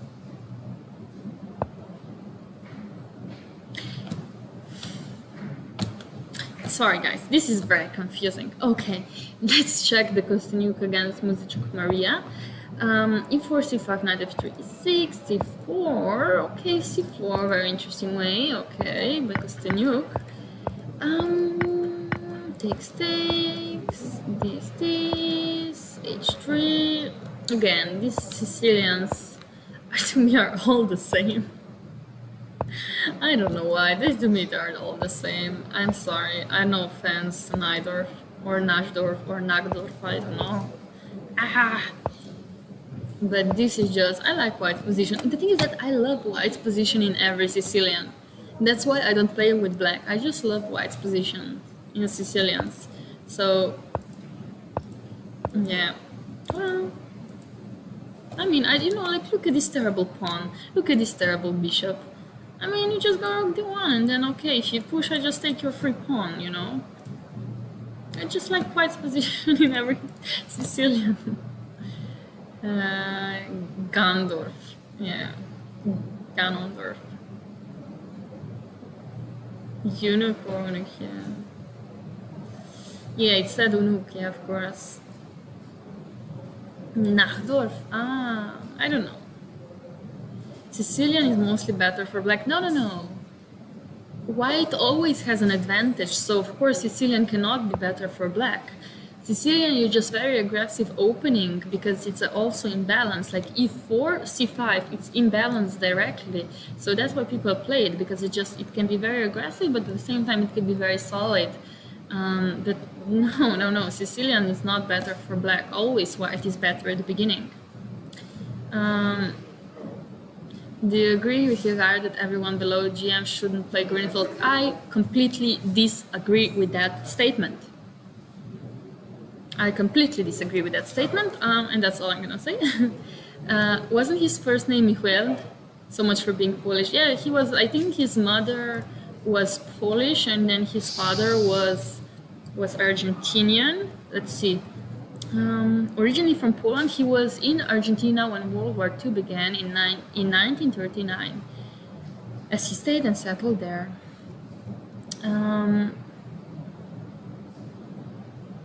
Born, okay, he was born king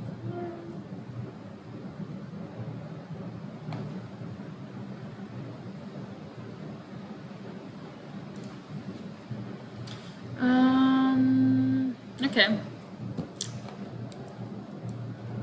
Yeah, Michael. Born Moise Mendel Najdorf. Wait, what?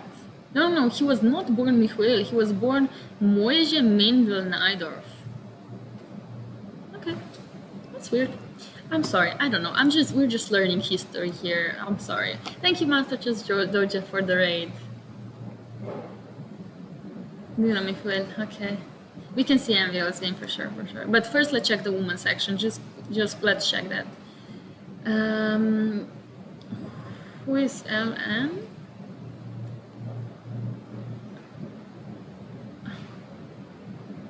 I don't know. Maybe just interview Najdorf and ask him. Najdorf. See, that doesn't tell me much how to say it. Najdorf. It's Najdorf. Okay.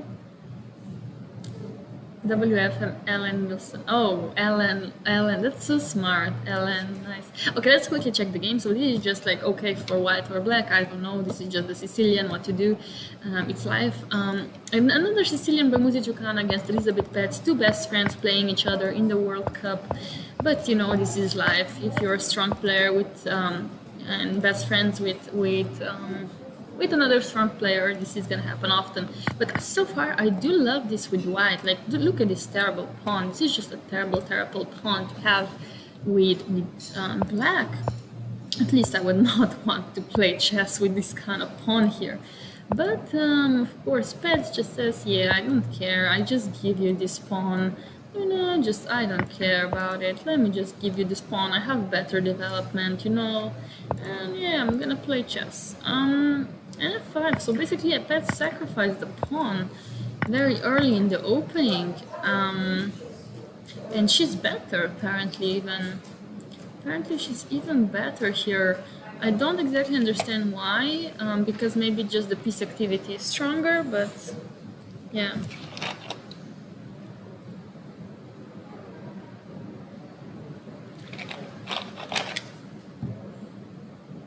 Okay, I pronounced it right. That's good. Oh, you met him? Are you joking? You met him in 1999? Wait a second. Are you lying or are you joking with us? Lizzie, yes, Lizzie. Harder to say Alehin. Yeah, Alehin is very hard to say. This is not. I'm not saying in the right way because it's apparently said. Well, depends if you say it in Russian or French, right? How do you say it in Russian? Yeah, I don't know. There's some weird way to say it for sure.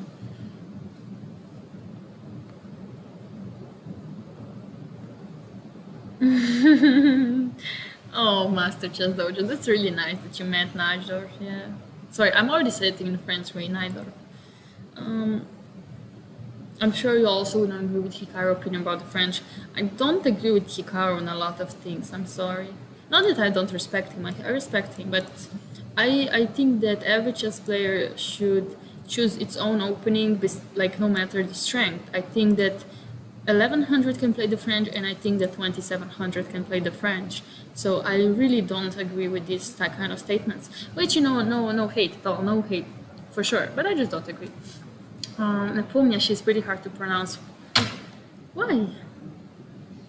Alekhine. Oh, Alyekhin. Yeah, Alyekhin is said in Russian. Yeah, Alyekhin. Just Alyekhin. It's Alexandrovich, Sasha Alyekhin. Okay, so yeah, you started playing g4. Okay, let's start. Sorry, I should go back to commentary. I'm just kind of distracting myself with pronunciation. Anyway, so this is a good position for black, even though they're they're pawn down. They have very nice compensation, and we'll see what happens. Next game we have Shuvalova against Zagnidze. Zagnidze barely going through against Carissa Yip as she had to go to tiebreaks with her, but in the tiebreaks she had a pretty convincing win. So today Shuvalov against Nana Zagnidze. Shuvalov again, another Sicilian. Why are there so many Sicilians? I'm so sorry. But this is not the Najdorf. This is the Moscow variation actually, which is not one of the main lines to play these days. So let's check how they're doing so far. Okay, white getting the double pawns, but says, okay, I have better pieces, more activity, and even long castles. Wow, even long castle. After knight e7, f4, knight c6, queen b6, take. They already exchanged so many pieces. Of course, I have to protect the c4 pawn. And bishop a5. Very interesting. Of course, you would like to go and take this pawn. So bishop e7, king c2 first. And just slowly playing this with white. I just think that white is having a great position here again, just because this bishop is so much less active than this bishop. This knight is not on a great square compared to this knight. The king here is very safe, while this king has not castled yet. And this pawn is just gonna be a weakness, so that's why I just like white. But again, if you play the Sicilian, I think this is pretty comfortable position to have with black pieces. So I think this is again very equal. Gunina against Batsiashvili. Let's quickly check this one. Finally e5 and the Spanish going on here. So okay, takes, queen e7, bishop e3, knight e4. Okay, so this was preparation by Batsiashvili actually. This was prepared by Batsiashvili. So here, for example, Gunina spent 25 minutes to fight bishop c6, which, you know, if you don't know the opening, you actually have to take 20 minutes and think and say, okay, what is my idea, what is my plan, what do I do here? And of course, that's why 20 minutes are very important. And she said, okay, takes, and then she played immediately this. She calculated a very long line, probably knight e5 and queen e7, and then bishop g3. I don't know, she probably liked it, but the thing is that I do like this bishop on a7. So knight e4, knight c6, queen g5, knight e7, rook a7, queen d4, takes, again, exchanging so much pieces. White is a pawn up. White is a pawn up, but apparently black is just doing fine because the activity of this bishop and also probably of the rooks. So rook e1, rook d7, very logical. b3, just rook d2, you want your rook on the second rank, and this is now the position they're having right now.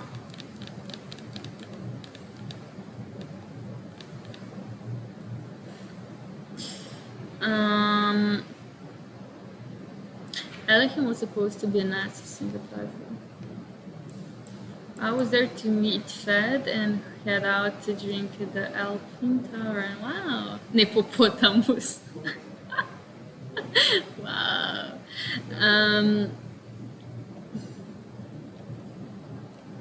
Why is everyone playing the Sicilian?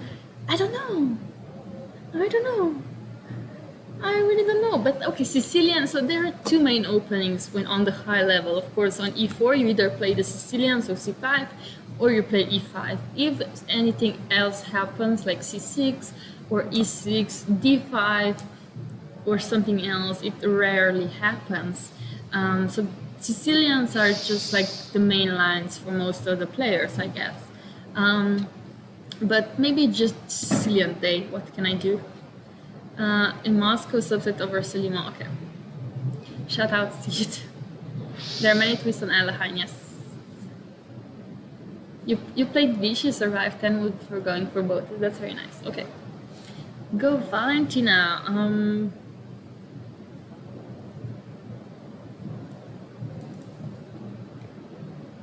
Hello, Elias. Yes.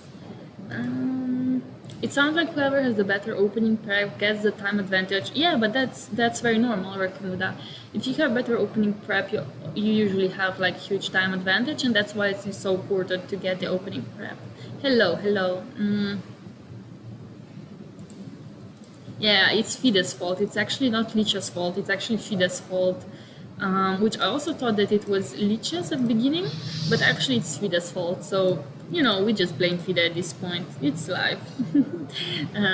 It's okay though. We're not blaming anyone. I can tell you, Batsiashvili is from Georgia, Gudina is from Russia. I know all of the players. So if you have any questions, you know, I will tell you everything. I can tell you their biography. I actually met Batsiashvili in person, Gudina not in person yet, but I do know my best friend who played with her in the team, so I know she's extremely nice. Hello. Thank you so much. So Maria brought me cookies again. You want to join if you want? Or later if you just don't have time now. Okay. Okay, no, it's fine. Do you want to go here or here? It doesn't matter. Okay. Just move. Maria brought me cookies. Well, let me just see. Yes, perfect. Hello. Okie dokie. Actually, we're just checking Kunina versus Peteshvili because it's the only e4, e5. Everything else was the Sicilian. So we just are stuck here. But this is just like Peteshvili actually sacrificed the pawn, so she's a pawn down. But just the activity of the pieces apparently is so good that it's so equal. But if I were black, with a pawn down, I would be worried. But Yeah, but this knight is completely stuck. yeah, actually, it's very stuck here. Yeah, that's why You rook cannot even d1 seems to play- be very good because you just go rook here, and then Yeah. you just threaten this, and the knight would have to go back, and then this is hanging, and so on. So actually, this might happen. Yeah. Well, actually, we didn't see all the games yet, so just we will see them together. I was surprised to see that Grishuk is not in time trouble. Oh, yeah, They yeah. are like almost equal on time. Oh, with Kurovo. Yeah, Kurovo actually usually plays really fast, yeah. Yeah. Okay, let's just quickly check this opening and then we'll go back to the open section. I just want to see what they decided to play. Wait, whoa. So this is bad here? This is because of knight a4. Okay, that's so interesting. I didn't know that. So she just goes bishop g2 with a simple way and just oh wow. Okay, this is actually gonna be an interesting game. Just c5. Actually, I think. Wait, so what was wrong? Queen d4? Here, apparently, you should not exchange the queens because the king is just already too open. And after queen c4, why would you take this? Why would you take this? Okay, this is just so strong. Okay, I wouldn't know that. And then what castle? Maybe Maybe rook long d1 castle. first, and then it's very uncomfortable. I wouldn't guess that this is. Oh, and you cannot even.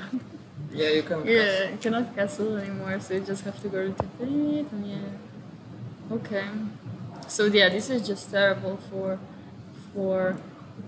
black. So after queen d4, Sarah made the mistake of exchanging the queens.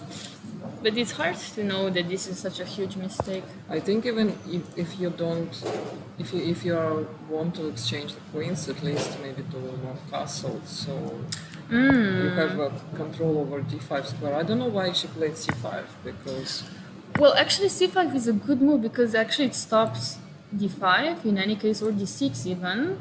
So then, like, but even now It's- d5 is not possible. yeah, that's true. And also d6 is not possible. So yeah, that actually makes sense. Maybe she was actually scared of queen c4. But then d5. Maybe this is what she was worried about. Now that like, maybe she didn't find a good move here in this position. Yeah, I saw that Aminta Batbaya was walking around and checking her score sheet and was very confused. Oh, really? Yeah. Okay, weird. So that's interesting. So no, but maybe yeah. So that was played, and now apparently it's kind of equal. As black is gonna save himself from all the trouble. Okay. She's gonna be disappointed, maybe checking the engine after the game. Okay, and this one, let's quickly see. Sadokaso against Kashinskaya. I think they have different styles of play, you know. I think Dinara is just very positional. Well, of course she can be aggressive, but is usually just strategic player. While Alina sometimes can get very aggressive. Yeah, Lina doesn't mind going all in even in open events. I remember her very strong participation in Isle of Man Grand Swiss. Oh, I remember. No, Isle of Man before it became Grand Swiss, and they both won the first prize. Radek in open Yes, section and I was she there. among women. Yeah. That was yeah. I think she got the GM Laura Unuk. Yeah, it was very. But obviously, she has all the preparation that Radek does for himself, and maybe even when he works with others. So, That's nice. so it helps her. But the playing style is quite similar. That they have. Oh, they have similar style. That's actually really nice. Then of course they can play the same openings. But yeah, so here just simple development. They just h3, h6, and now finally e5. And apparently, okay. Yeah, knight b8 is a bit uncomfortable move to play here. But I guess transposing the knight to d7 would be an idea, but then knight Maybe c6. preparing c5. c5, but do we really want to go c5 with the queen on d8? That's a risk to make. So maybe she just wants to exchange as many pieces as she can, because she has less space with black pieces, yeah, and white has a lot of Maybe, space. yeah, maybe just trade on e4, then knight d7, f6, d5. Yes. That would be an idea, I guess. But she's thinking. Oh, and she has 30 minutes against 47. Okay. Yeah, I guess this could be an idea. Takes, let's say, what?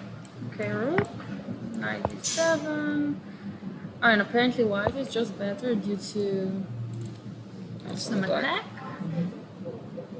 I guess it can be uncomfortable with this strat. Let's just see what happens after this. Just rook g3 or what? Okay. I wouldn't be so scared, of that, but again, anything can happen. Yeah, and h5 and maybe repeat moves if Oh, goes back. so this, rook g3. No, it's probably 6. Rook g3. What's the trick? After this one, this is a better move. Because what, queen f5? But then we can play c5 maybe. Yes, c5, but queen f5 is a huge move just because after knight f6 you have to be careful about bishop h6 because this is now attacked 2 times. So But this then we can be take on dangerous. d4. Yeah, then you take on d4. Maybe even first here and then d4. Can I go for this? No, maybe just take on f6. No, but then this one is hanging at the end. So you have to go bishop to 7 or take. But then, okay, this is No, this so is complicated. Yeah, this is bad. This is so complicated. But I don't think this is gonna happen. But they have to calculate. They have to calculate this for sure. Anyway, shout out photo chess. Yes, let's see the chat. Let's all hydrate. Maxim Okay. will eat all the cookies. Yes. He's invited here. Hopefully. Oh, he is. Yeah, he always is invited here. Can you ask Maria what is her opinion about Greenfield below Grandmaster level? So apparently Hikaru said that nobody, like people that are not Grandmaster, should never play Greenfield. What should they play? Moon Cloud? Exactly. Like if That's you, such a weird statement to make. Of course, maybe he means that if you are not professional and you have not enough time to master Grunfeld, You can still play it for fun. There's nothing wrong with it. As people also play, let's say, the French without theory or Benoni without I theory. mean, some It's openings similar. are more difficult to play if you don't have enough time to prepare. Like King's Indian as well, you cannot really play without some time invested in it. But Yeah, you have doesn't to. mean that you should not play it. Yeah, exactly. Savage Maria. No, it's true. What is? Should I play the bomb club? Or like a D4. Okay, let's check. Which one? The which one did we say? Sipenko? No, the Grishchu game. Yeah, Grisha game. Ivan, the Grishchu There game. is fifth. Here we go. So yeah, they chose this, and I was very surprised when actually Kurobo took on d5 because usually in this position you would go e5, and then knight f1 and queen c7, bishop f4, and then idea is to go h4, knight h2, h5, and knight g4. So he took on d5 here, which was a bit of interesting way to play this. He didn't want the aggression, which is weird. Who, Korobov did not want the aggression. Well, yeah, I don't know. Maybe he was not feeling it today. But he did go for No, I think it. it seems just aggression on the other side of the board. Yeah, maybe he just wants to side play today. He wants to play here and here. So yeah, he does want to play here and here. And after queen c7, he went okay, bishop g5 takes. Oh wait, yeah. So bishop g5, d8 takes, a6, bishop a8, and knight d2. Which makes sense because now actually they have very equal time. Korbo usually plays fast, yeah. Yeah, I saw that he was walking quite a lot. They both were. They both were walking and It seems spending like they're time. both still in preparation.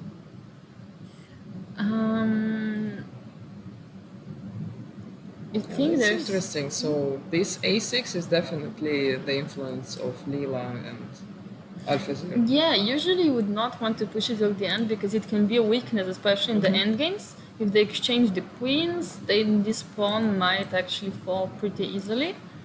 But again, also c5 is probably can be a weakness. Can it be? So I don't know what white actually does. For example, if you go here, doesn't black just play something like this and has very active knights? Yeah, but they are not very stable. Both of them can be pushed away. I wonder Whenever if- you go c3, this is a very big weakness on d3, especially with the rook already here. Yeah, that's true. So, for example, in case of c3, you Can just play go rook knight a5, attack c5. Oh, yeah, that makes sense, yeah. That actually is a very nice move. Because now, how do you even protect it? Oh, you have to move the queen, maybe. Queen e7 or something like that. Yeah, that's pretty uncomfortable to make. Or...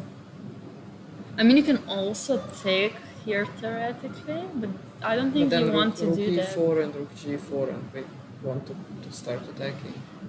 Yeah, I don't think black would... I think black just wants to that exchange, bishop yeah. should be there. It's So here maybe queen is very 7. But yeah, that's just playable. I don't know how I would play this with white or black, to be honest, because I would not really find a good plan. Maybe you go here, but then you have to be careful about c4 push. Because I feel like nor white nor black's pieces are very well coordinated. yeah, it's a very weird position. Yeah, so it's just like, what do you do? They might both go into time trouble. Oh, this is gonna before be move interesting. 40. This is gonna be interesting because they're only in move 17 and they already are below 40 minutes, and they have to make like 23 more moves. So yeah, I said Grishuk is not in time trouble. It seems like I was wrong. They're just both in time trouble already. We just don't see it yet. We will see it in 5 minutes. No, they will be in time trouble. Yes. Yeah, I just checking the chat here as well. Her photos are rated 2700. Oh, At they least I'm say- good at something. If white plays the king, black will have corpse on g7. White plays the king's Indian right. Yeah, I was very confused by this statement. Do you know what it means? Black will have a corpse on g7. Well, it means maybe e5 pawn, but first get there. yeah. White usually puts the pawn on d5. I don't know what means corpse, because even black often trades the bishop on c3 to weaken the white pawn structure. Yeah, I'm not sure what means this corpse. Corpse is truplo. He's already translating to Slovenian. Like your knight on d8 can become a bit suspicious if you don't play it correctly. But yeah, it's a very sharp. Like opening. the idea would be that if black, the pawn on g7 could be a weakness because then you push like h4, h5. The pawn is on g6 in King's Indian. No, but with white pieces, he said. Yeah. But then it's not. If white plays the king's Indian right, black will have a corpse on g7. Yeah, that's just. Yeah, that's just, I'm I mean, sorry the about statement that. I'm doesn't really make sorry. much sense. I'm sorry. Maybe we're just tired. I don't know. I'm sorry. Anyway, knight b3 was played, which is also very logical because, again, attacking here. And yeah, you do not block the bishop. So as if you were with knight e4. So maybe now after this, you are just ready to exchange. We'll make it simpler. I guess. Yeah, just. Yeah, the white knight on b3 probably doesn't have many squares. C6, c5. I mean, you can attack c5, but you prefer to have the knight not on b3, but maybe e4. Yeah. But this knight on c4 is actually pretty nice because it stops any c4 breakthroughs. And maybe now something like rook e5 could be an idea. Yeah, I like the knight on c4 a lot. Yeah, it's pretty nice. Like bring both rooks, rook e5, Oh yeah, rook rook e5. That's pretty cool. Yeah, I think that's something that's gonna happen. I just think I don't know what actually black can do to protect this one. I think he has to move this knight. Otherwise, queen e7 is a bit weird move to play, especially because then something like queen g4 comes, and then this can be a threat. Yeah. So yeah, we'll see. I also like the idea h5, h6 as well.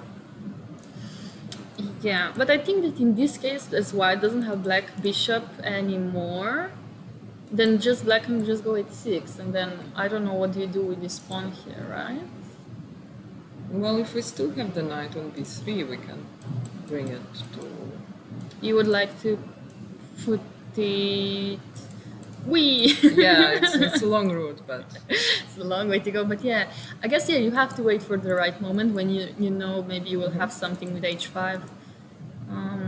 But usually it's so much better to push when you already have bishop here, because then yeah, there's some nice sacrifices on h6. I don't know, we'll see. I just feel like because they have so little time that they will exchange a lot of pieces. I don't know. And Sipinko Dubo is also a very interesting match to watch, because here d5 was extremely strong move apparently, but Sipinko didn't play it.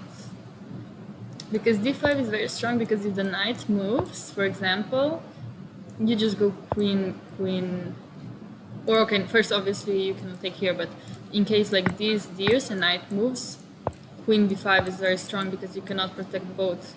So you lose a pawn. So the best play for black was actually here to go d4, and then after this win the pawn like this. So it's winning a pawn in any case.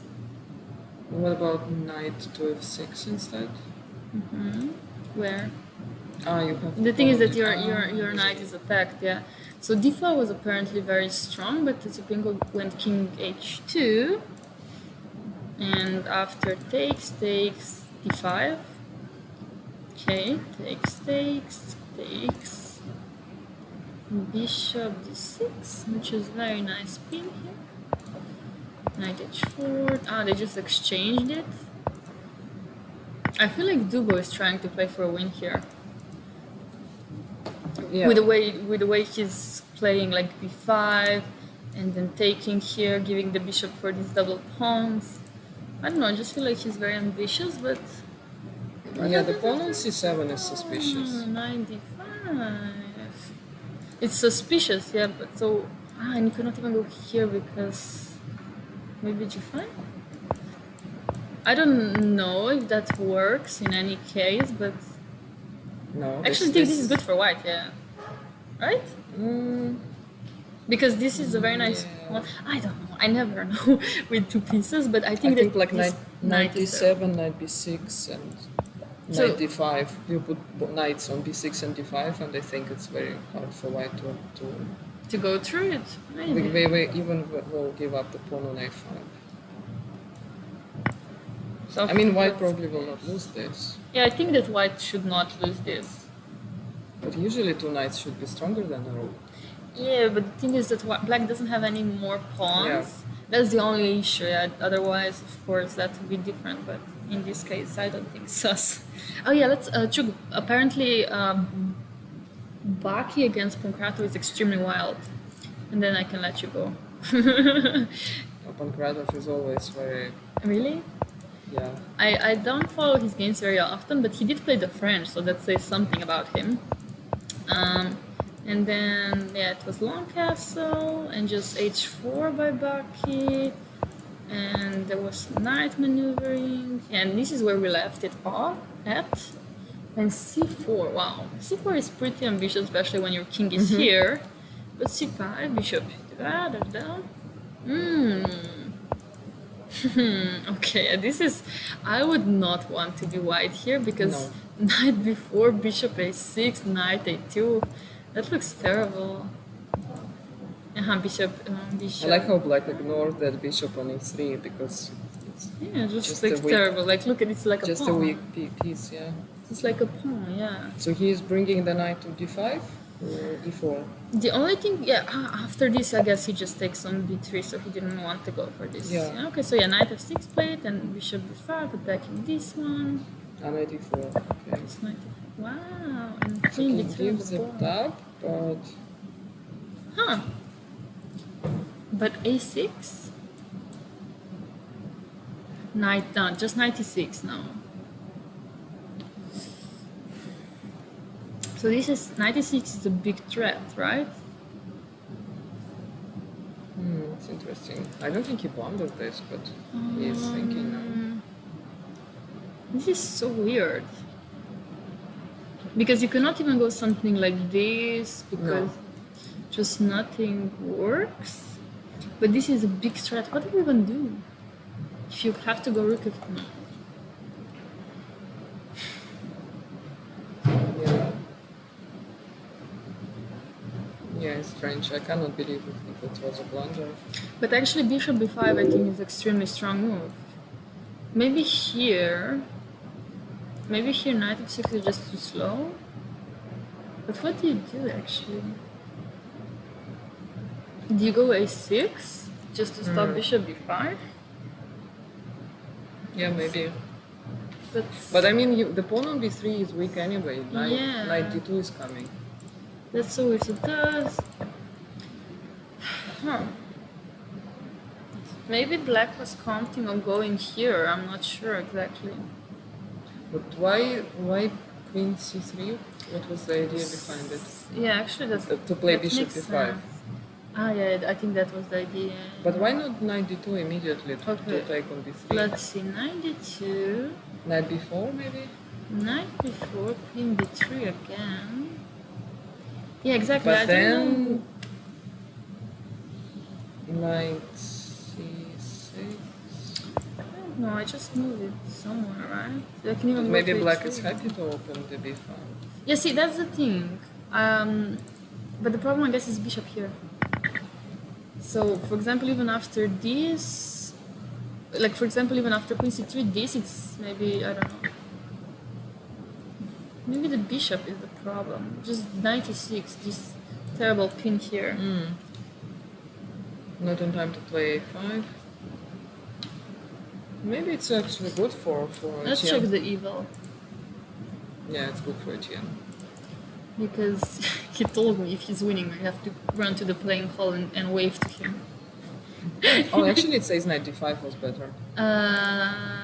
Oh, here. I was actually asked to wave into the camera next to Magnus' board, but I cannot do it now because it's a stage. So I promised to do it tomorrow before the round. I will be, Oh, you have to wave. yeah. Who asked you to do that? It's a secret. Oh, okay. Ooh. Insides here. Okay.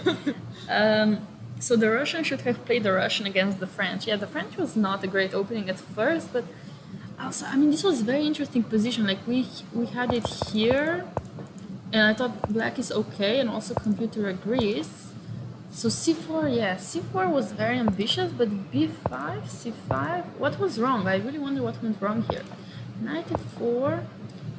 Okay. b4 is not. No, b4 is okay. What's oh b3? b3, is a I think so. mistake. You're not ready to advance it so far. Your knight is on g4, Just- kind of out of play, and bishop on c8 still undeveloped. So yeah, knight a5. Let's check knight f5, yeah. But what's the idea for black? I really wonder. So what if I just, let's say if I just go king g1? I guess the idea is that there is just no no threat of bishop b5. And the queen has no squares like on c3 or b3. Okay, and b3 And now is just b3 weakness. is Yeah. b3. Even bishop c5 is an idea. Wow, because this is just so the king is just so weak here. Then that's so weird. And the knight is hanging. Also, Yeah. yeah, the pin. That's very So interesting. yeah, it's probably all prep, but he mixed up and played b3 too early. You think it was prep? I think he spent too much time to be prep. No, I think half an hour after move 17 is fine. Yeah, so here, yeah, now it just, p3 was too premature.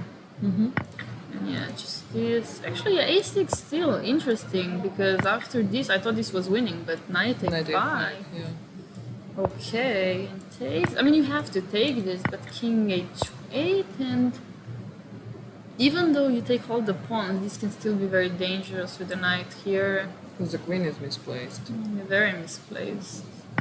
You have to take. Oh, and And c6. c6. What is this game? And 95. Wow. Very interesting, actually. This and it takes. Now knight g6, because king g7, you just take on f8. Okay, I was thinking to take here because then you take here. No, then rook f6 intermediate move. I think f6. Oosh. Losing And for if white. and if queen a7, then rook d7. And yeah. Madness.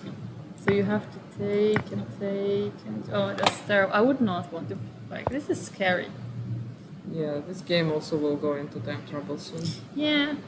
So this is still on the board and black is deciding a6, yeah, very strong move. a6 seems like the only move to play. It does seem like the only move, but you have to calculate this knight a5. Maybe he's I mean, considering knight a5. Yeah, knight first. a5 and c6 maybe. Yeah, this is also very considerable.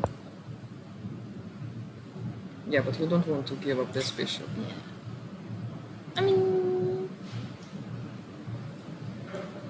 I think, it's not ideal, but I think you would want to give it up for this knight because this knight is very scary as well. But yeah, this is gonna be very is still interesting to playable, watch. yeah. Yeah. White Very, is very pawn up, but black has two bishops. Yes, we're reading the chat. Yes, we are. Sometimes.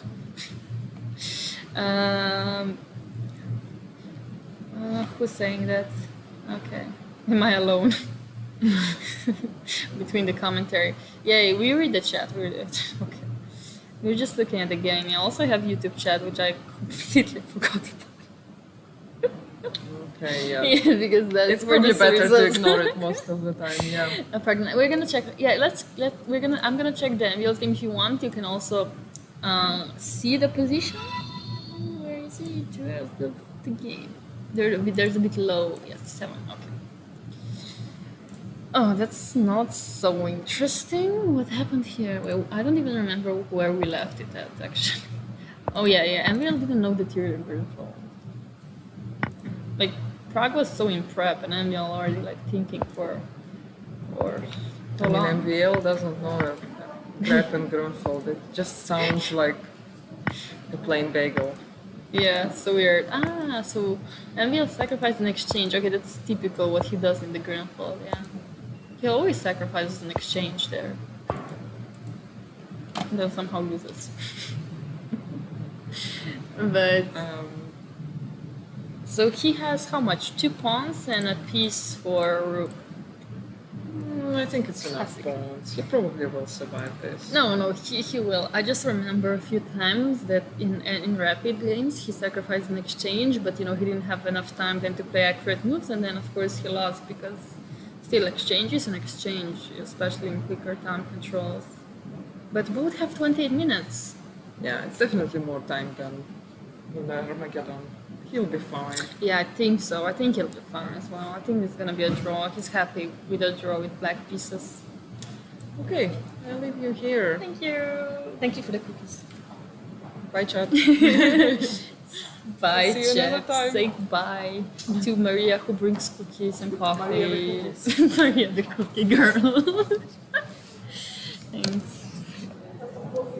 Yeah, thank you so much. Ciao, ciao. Yes. Allez, Captain. Allez. Okay, let's eat some cookies then. Let's eat some cookies. Yeah, shout out Photo Chat. She's a streamer. And the cookies, the cookies. The cookies looking today. So we have some very basic chocolate cookie. We have some very basic vanilla cookie. And we have some interesting cookie with some seeds, which I don't know what it is. And then we have this with these very nice salty things.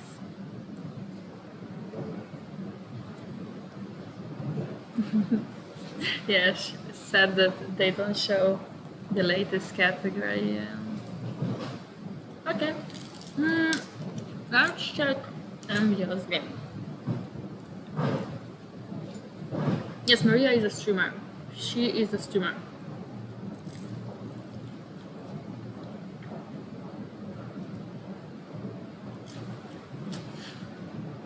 Well, you guys are in front of computer. You can eat anytime you want. You can eat anytime you want. You can snack right now. You can eat lunch, dinner, breakfast, snacks, brunch. Me, I have to talk, you know. So to who is it fair? So hard is it to get perma here. So yes, I'm gonna drink some warm coffee.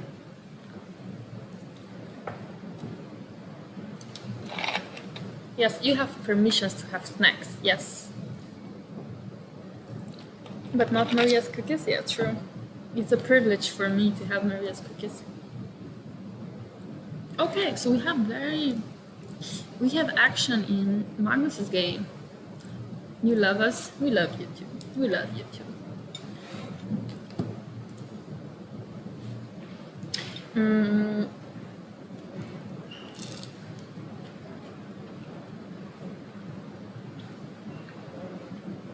Ronnie, I currently stream on Lich's channel, but I usually stream on Chiquita's channel.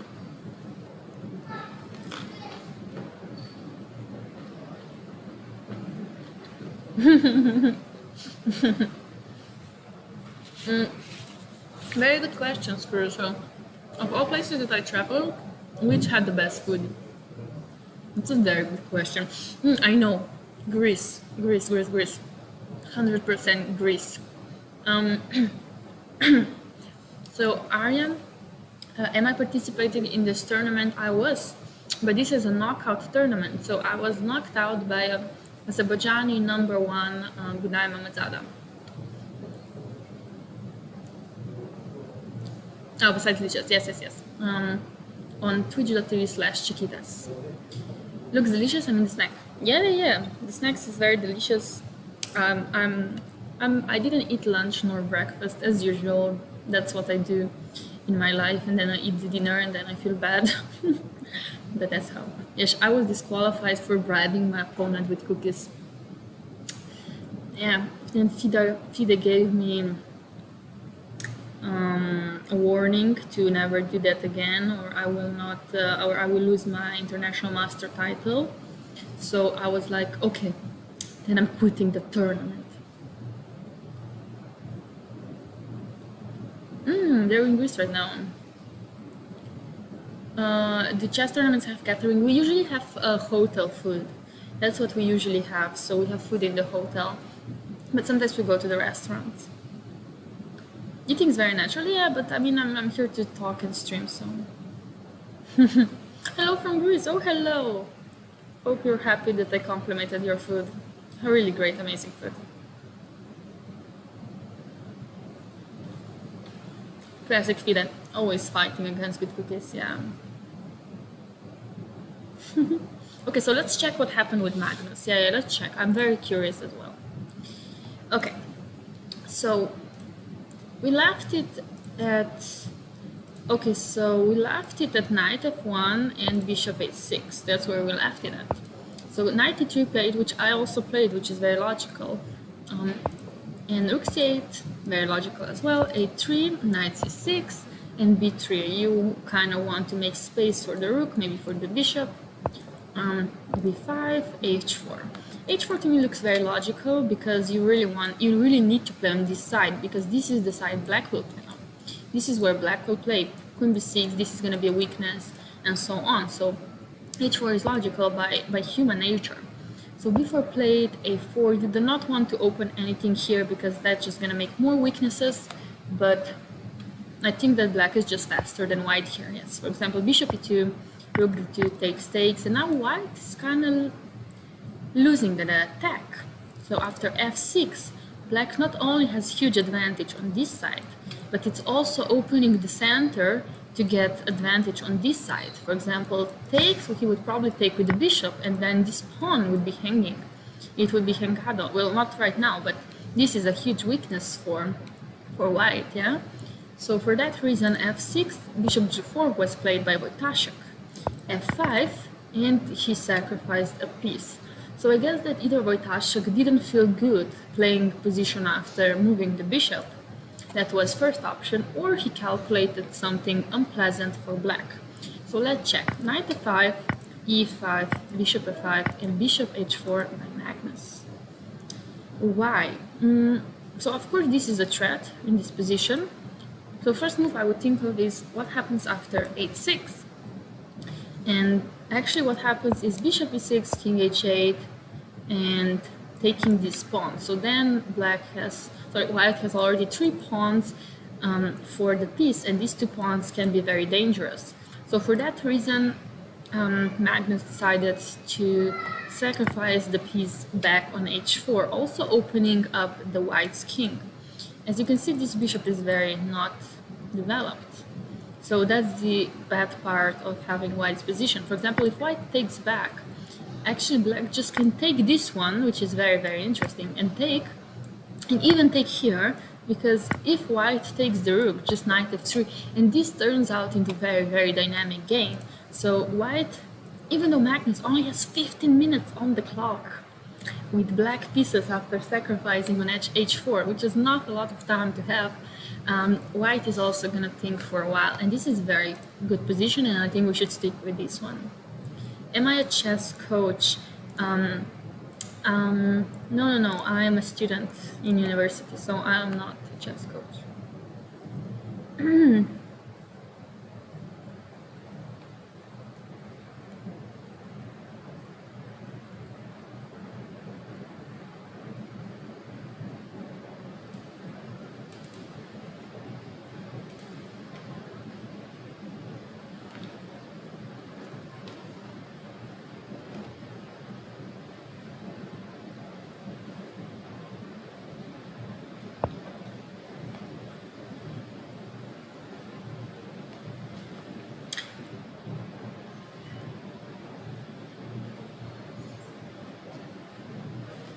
A lovely hair, thank you very much. So Magnus giving up both bishops, oh yeah. You look like a biology student. I am biochemistry student, but that's a very interesting observation. So then when does your university, my university finishes in next year. I work with lichess, yes, not for, maybe I'm considering working for lichess, but I do work for or / with lichess.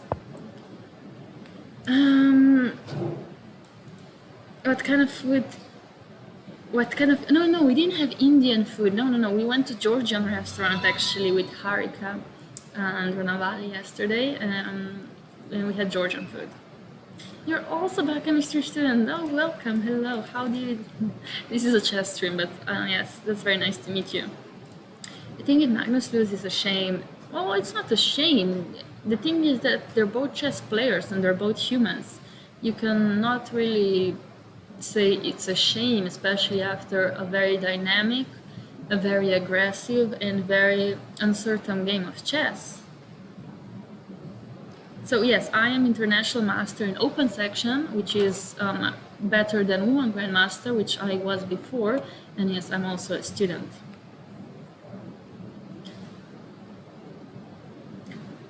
No, he will not calculate everything. I think when he's under 15 minutes, he has to, of course, calculate, but at the same time trust his instincts as well.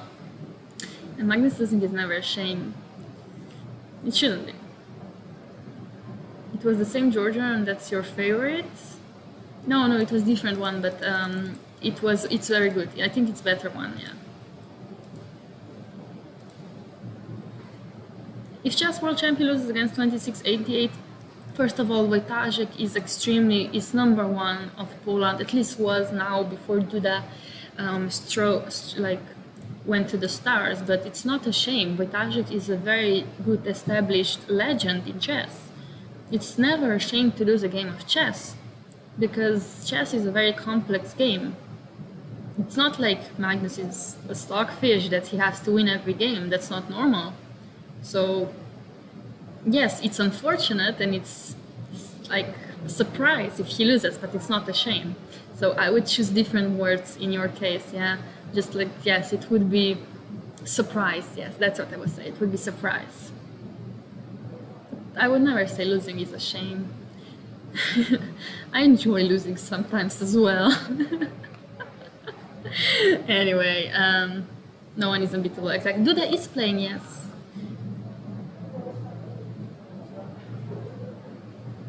It's never a shame to lose a game of chess. Didn't look at my games. I participated in women's tournament, but I was already knocked out. I went to round 2, where I played a stronger opponent, so I was actually expected to lose, and yeah, I lost. So what can I do?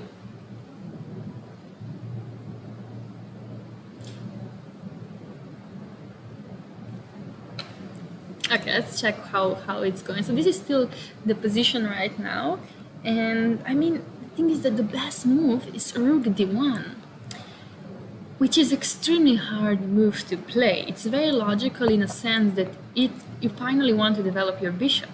In that sense, very logical move, but hard move to play as a human being. But to me, yeah, when computer says, "Oh yes, it's the best move," very logical, that makes so much sense. But when you're on the board and this is the position, you don't know what computer thinks. You have to think with your own brain, and playing Rook d1 is not usually something your brain thinks of in this dynamic position when this is hanging, this can be pushed, this can be taken. So many moves, takings to calculate. So this piecemeal move is the best one, and it's like very hard move to think of. So I really wonder what he's gonna play. I'll video today as well. We'll see. I don't think he's gonna want to come every day, as he's, I think, chess.com streamer. So yeah.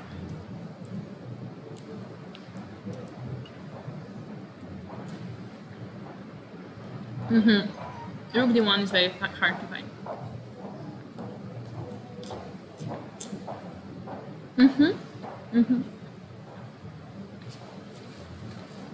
Yes, Nuna.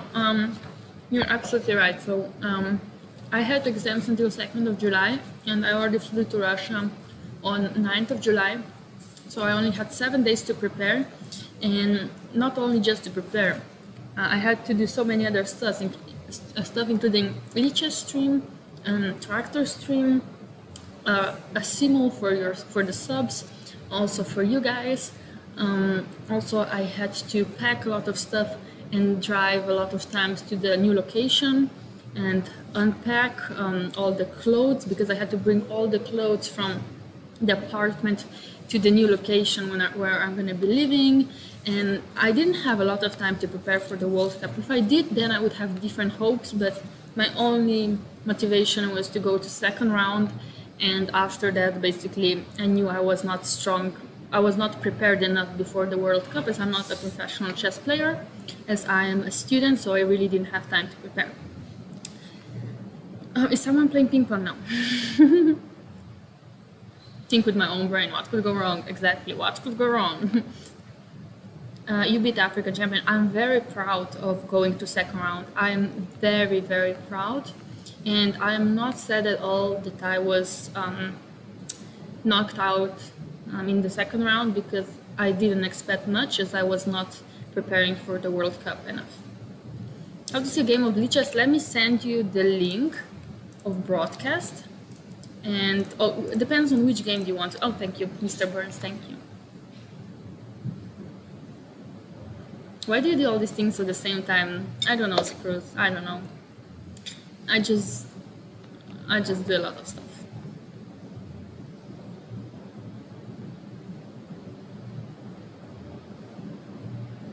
White king situation is too unappealing. Yeah, in this position, I would say that yes, this is not a perfect situation you want with a king, and it's a hard position. So I think we're gonna come back to this game and we're gonna check a different one to see if there's any another dynamic position. Yeah, Magnus down on time dead, but actually Wojtaszek is also thinking he has to find something. And IM is not professional. I can go. I could have went professional only when I was a woman grandmaster, but I decided to go to university because I decided education is more important. And then after education, I can go for professional if I want. So we'll see about it. How much do you miss Jessie? Oh, I love Jessie. I miss her. Like she's a 7. From 2 to 7. I miss her 7. Like I wish she was here. She's so cute. I wish she was streaming here with me, but she's a Chess World Cup streamer. Yeah, Gunai was a very strong player. No, but when like people are saying, "Oh, I'm so sad you got knocked out. Oh, I feel so sorry for you," and so on. I don't feel that. I don't feel sadness when I was knocked out. I felt almost happiness because I did put up a good fight, but it was not my tournament to play. So I feel sad for people that are feeling sad for me. They shouldn't. You shouldn't. It was what was meant to be. Refresh if the stream dropped? Yes, just refresh, but I think it didn't drop, so yeah. No, happiness because, I didn't have to feel stress before every game, because before every game I felt a lot of stress. If I prepare the right opening, if she's gonna play some opening preparation that I didn't check, if I'm gonna miss the bus, if the arbiter is gonna say something to me about the dress code, I don't know, if somebody has COVID and so on and so on. It's just so much stress to play chess here. But of course I'm very happy to do the Lee chess commentary here.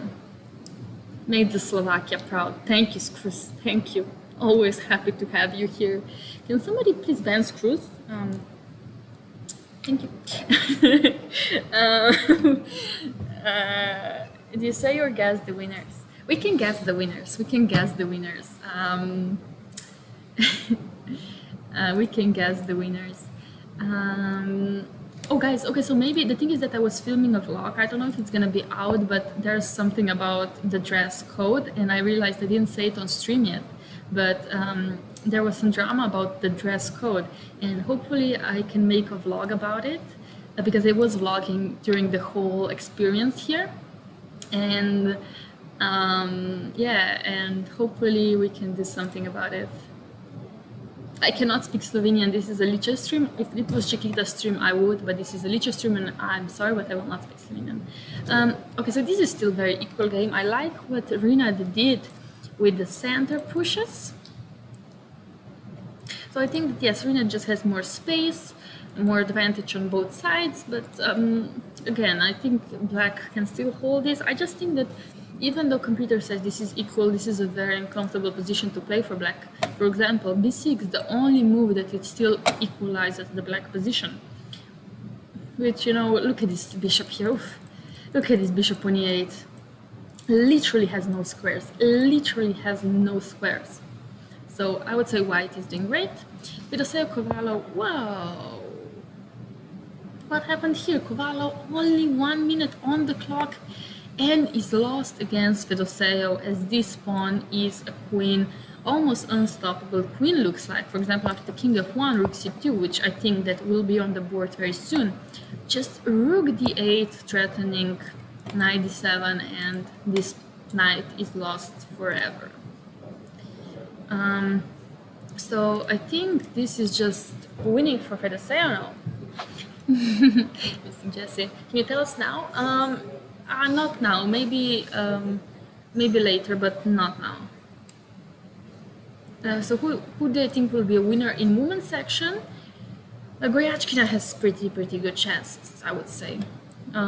Or Kostenjuk, also Laguno, very good chances. Chat, I literally had no squares.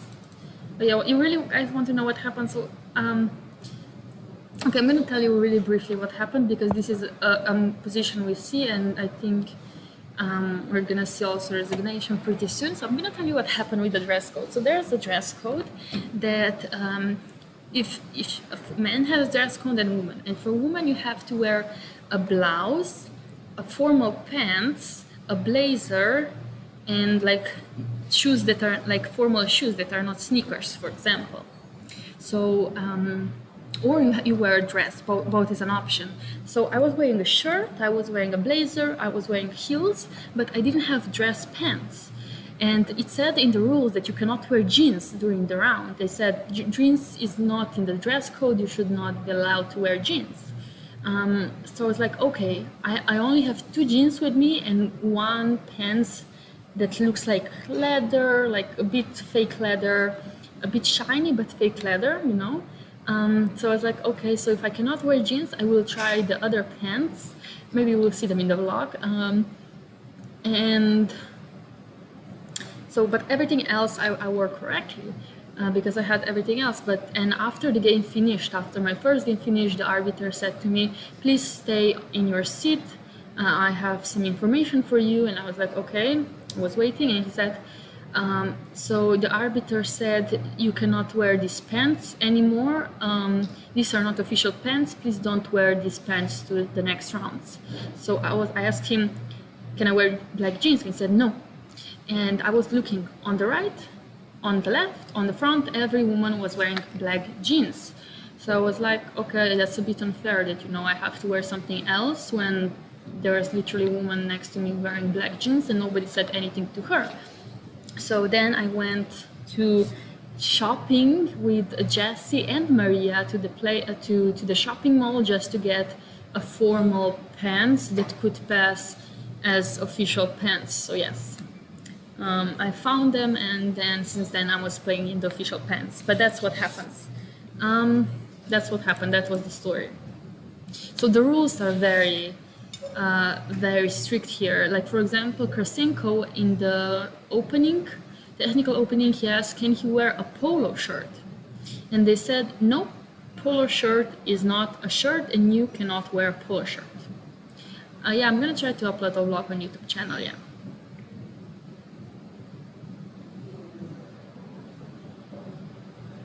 So this is what happened.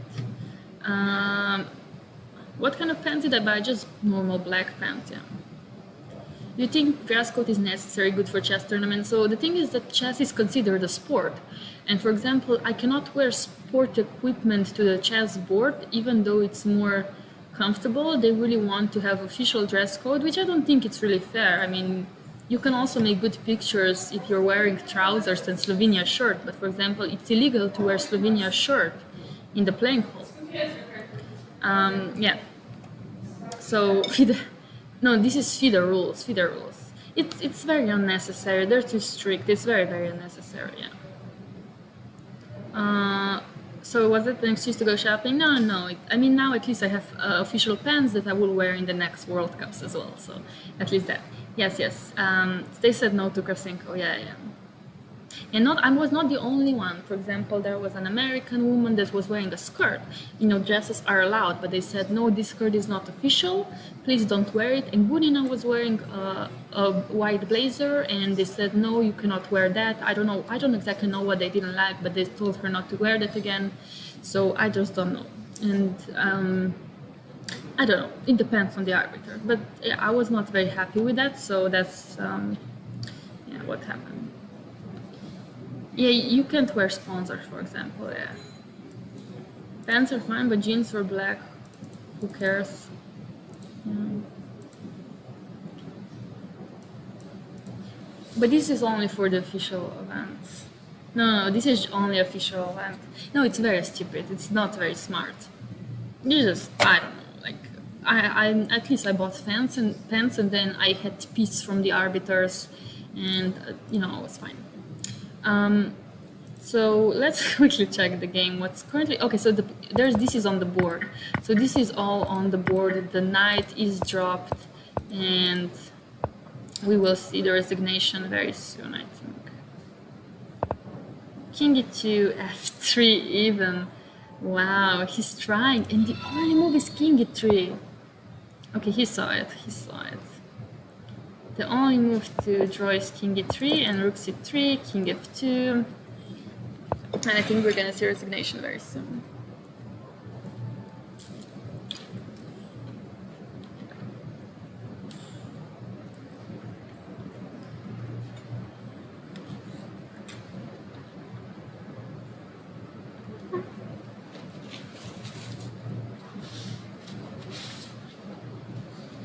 That was a nice snack. Now we have the cookies left.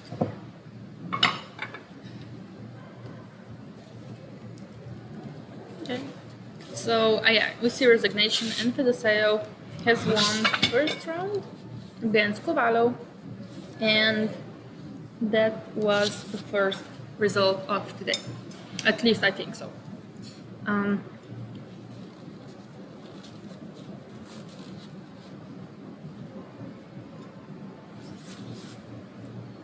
So I think that no, it was not the first result. Actually, Andreikin and Ivic drew as well, which is very nice for Ivic as he's not the favorite.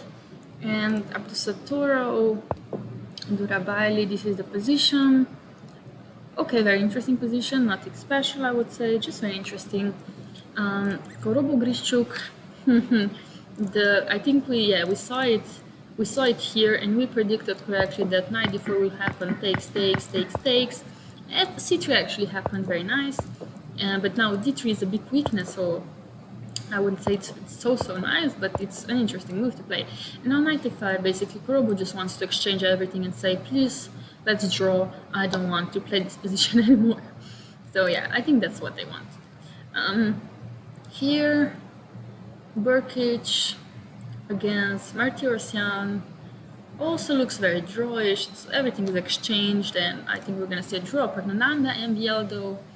MVL sacrificed an exchange, so this is still a very dynamic game going on. Apparently equal by the computer. Both don't have so much time, but Pragnananda has less, so we'll see if any mistakes will happen. Sinjaro against Pure Casper. Also looks very equalish, even though this rook is coming to a7, so I would say white is doing pretty nice, but I think this might actually end in a draw, but we'll see. Bakro against Pokrato. So what happened here? This was very dynamic. So we left it here. Tuck. Queen e2. This is where we left it, and this was played. So this was on the board, a6, and he just took knight e6, bishop e6, queen e6, king h8. And here the best move for white was taking on a6 with a queen. But that looked a bit uncomfortable, so that's why Bakor decided to go bishop d7 and rook f6 on the board. The only drawing move for black here was bishop f6. The only drawing move, which is a hard move to find. I mean, all the pieces are hanging, you have knight b3, so rook f6 was just a natural move. But again, here Bakro has only one move, and I think he calculated this. He only has one move, which is knight d5, because after this he has this, and taking here, which is good enough for white to win the game. So here, this is the position, very dynamic. Let's check how it works. Carlsen is playing, we know he's playing, we know. Arbiter attack only to lower players. Hey, I haven't good time.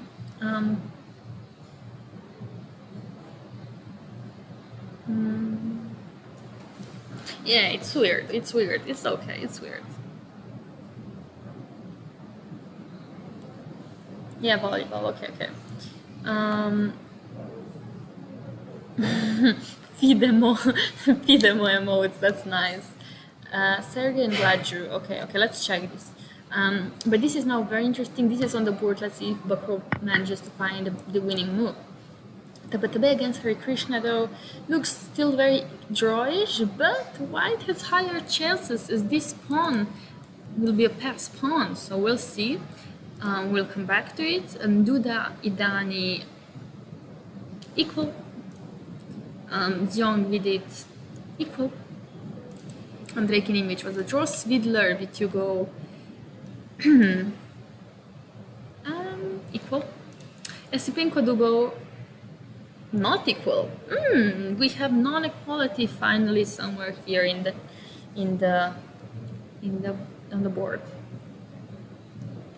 Interesting. So white has 4 pawns against black 2 pawns. So I see pink was actually winning against Dubo. Let's quickly check what happened.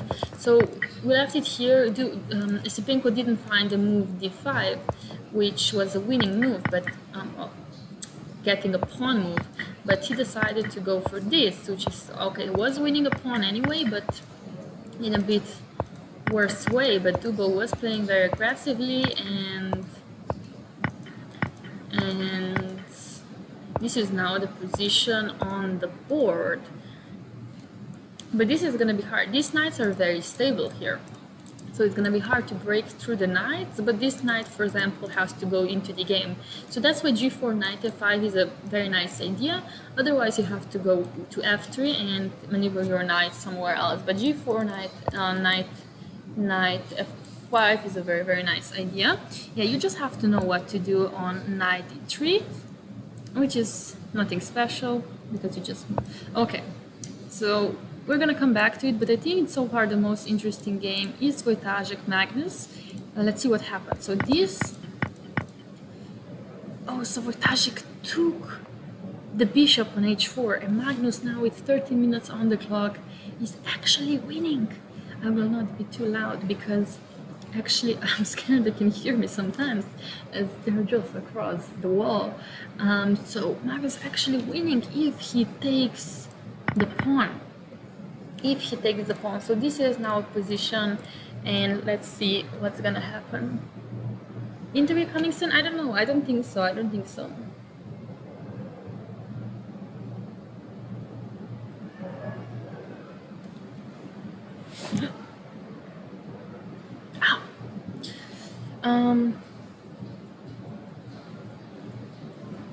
Magnus makes stream snipe. Yes. Magnus even recovered on time. They both have 14 minutes, and he took the pawn, which is not winning move. He took the pawn, which was not the winning move, but I have to say this move is extremely hard to find. Honestly, playing 95 is extremely hard move to find because here you have to calculate so many lines. For example, after this, now you can take, which is very hard. So he just takes the pawn, which is not the winning move.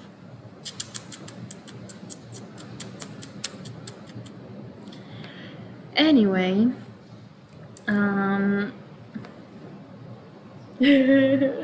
imagine players going, who is that voice? I want to give interesting position. Magnus didn't, he didn't find the best move. Okay guys, now that Magnus didn't find the best move, I think it's time that I go on a quick break because this game will go on, very interesting game, but this game will go on for time, and I think I just need a quick break to recover from all the cookies I had right now. So see you in around 10 minutes, okay?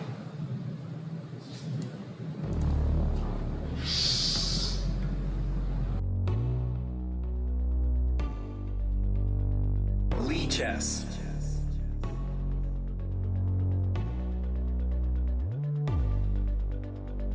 Lee chess.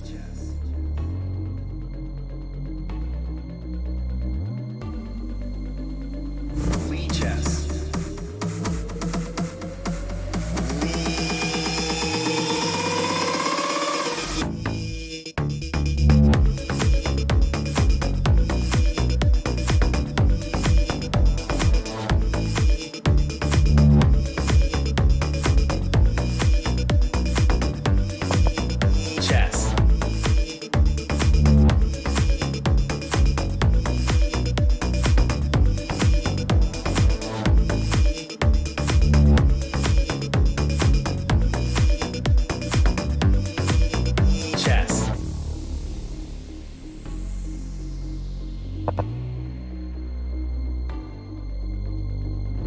Chess.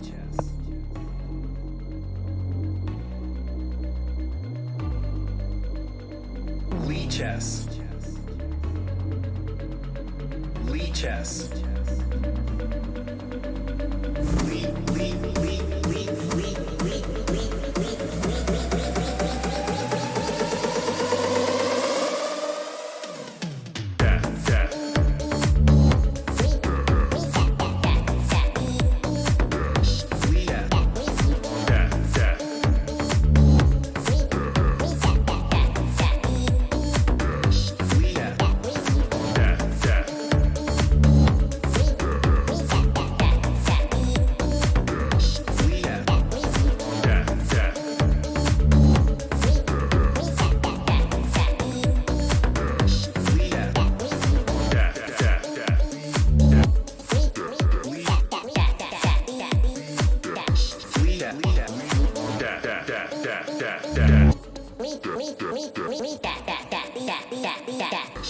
Lee chess. Lee chess. Lee chess. Lee chess.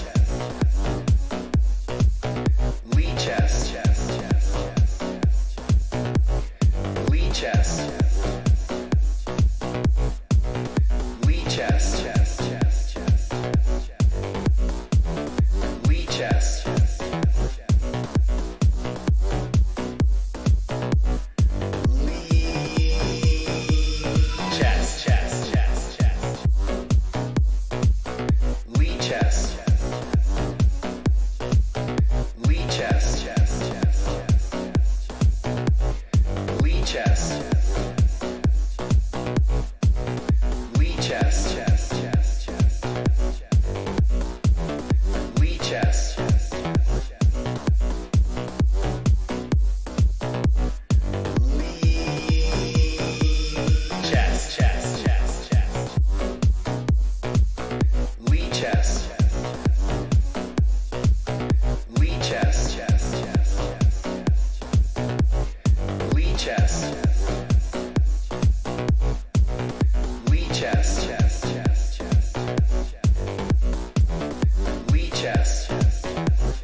Lee chess.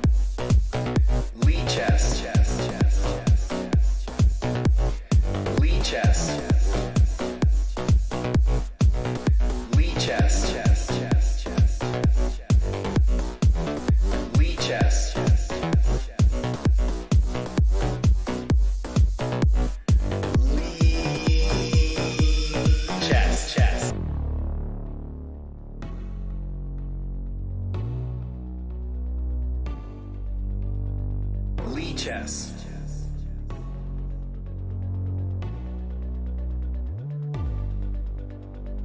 Lee chess.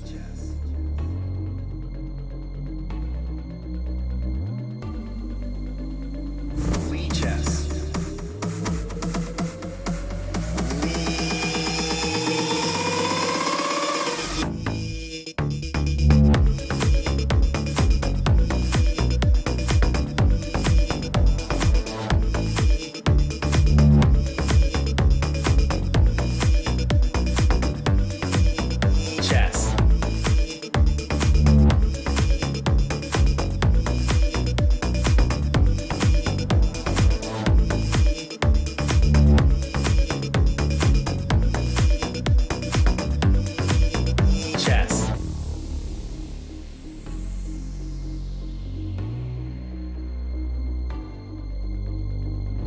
Chess.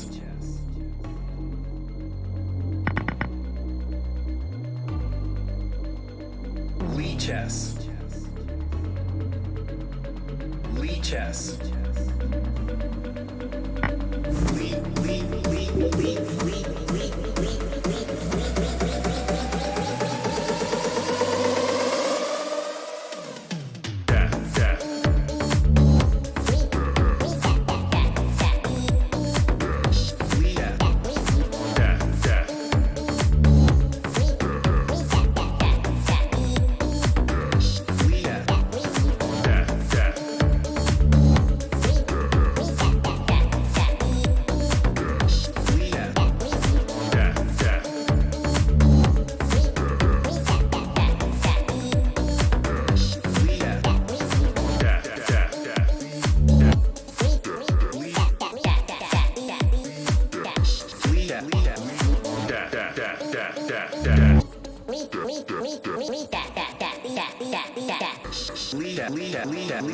chess. Lee chess. Lee chess. Lee chess. Lee chess.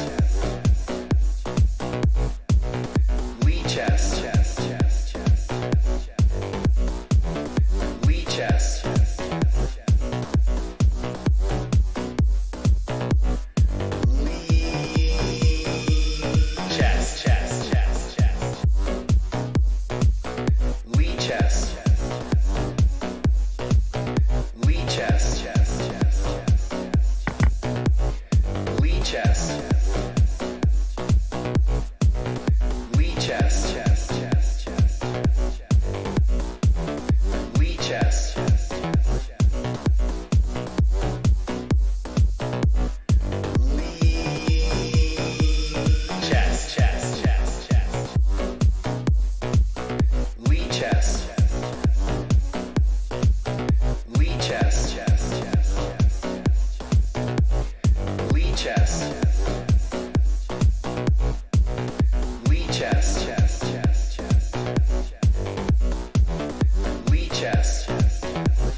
Hello, I'm back.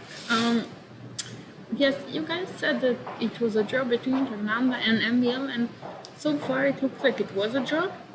I'm not sure about any complications, but it was not threefold. So this once, twice. This was not threefold yet, so we will see. I think it was a draw, but I don't know. Thank you. It was nice remix, yes. Made by DJ Asias. But the game on the right looks crazy. Yes, let's check. You know what, let's put Magnus on the small screen and let's quickly check. Even though Magnus' game is extremely interesting, let's quickly just check what happens in Goryachkina Stefanova, because Stefanova, as we saw, she didn't go e4 when she should have went e4. So let's see what happened. Yeah, d4, d3. That's exactly what I was scared for black, well, for white, to get this. Because now, yeah, black is just doing so great in this position. Like, look at the knight piece activity, the open files. Everything is so active. But actually, wait. But actually, this was a big mistake. Wait, actually, Stefanova is winning. Wait, Goryachkina might lose. Because queen c5 is a huge mistake. Why is it such a huge mistake? Is b3 such a strong move? Yeah. So after b5, just b3, and actually Goryachkina is losing. Goryachkina is actually losing the game, which is very surprising. Still, yeah, maybe some drama again. I don't know. We'll see about it. But I think they were both happy with the draw. So I just think it was probably a draw. So yeah, this actually Goryachkina is losing, which is a big surprise. Just Goryachkina rarely loses to women players, especially. Let's see, Lachno Sobaeva is actually, well, Looks equal. It probably is quite equal. Still playable for both players. Kostenjuk Muzichuk though. Okay, they mostly exchange the pawns on the queen side. They only have these two left, so this looks drawish as well, just because there's not much on the board. There's some pawns, so still a pawn for Muzichuk Anna.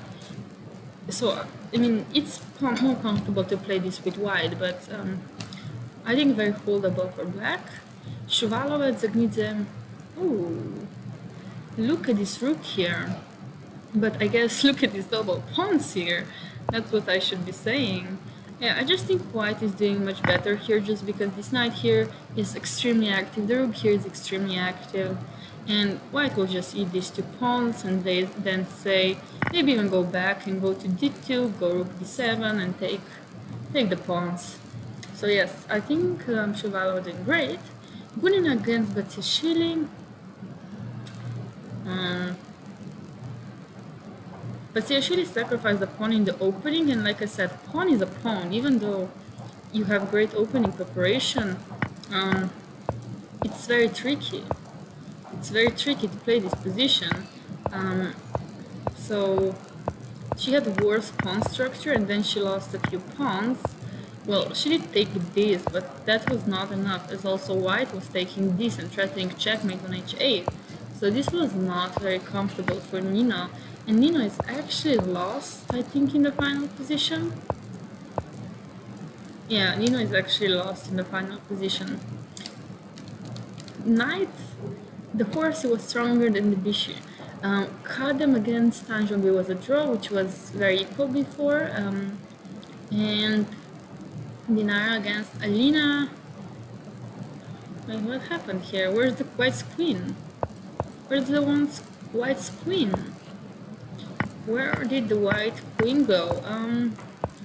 Okay, we actually saw this. Yeah, we actually saw this. So we predicted this knight d7, knight c6, queen f6, and rook e8. And here white decided to give the queen for the two rooks, which usually works in favor of white, as two rooks are a bit easier to play with as a queen. Well, me, I usually prefer a queen actually, but I mean, they know what they're doing. I was like, where do they? Because e5 is apparently a blunder according to the computer due to knight e5, but I would not really consider this a blunder as this to me is not so clear at all. However, h5 was played here, knight moves, queen goes here. The thing is that the rooks are not connected. That's why black has quite some nice chances to make something out of this game, because these two rooks are completely the opposite side of the board, and of course the rooks should always be connected. That's how they work the best together. Okay, very interesting. And yeah, so far these were the women's section games, but I think that we should stick with the open section just because I think the fighting spirit there is a bit bigger at this moment, especially checking Magnus's game. We saw this on the board, and yeah, Magnus taking on h4 while the best move was actually taking the pawn on e5, but that's a really hard move to see, of course. Bishop e6, king h8, and queen d3, and now he takes, which actually makes a lot of sense. Takes because knight f3 is just a huge threat. So after queen e5, knight d3, queen d3, rook d3, bishop takes the rook. Actually, white has a rook and two pieces for the queen, which usually works in favor of white, but again, white pieces are not coordinated enough. This bishop is by himself, this bishop is not developed, and this rook is not developed. So rook f8 by Magnus, and only one move for Wojtaszek that actually keeps the game in equal, not draws, but keeps the game in equal position. Krishna is losing? Okay, we'll check. B4 was analyzing by commentators after taking queen's pawn.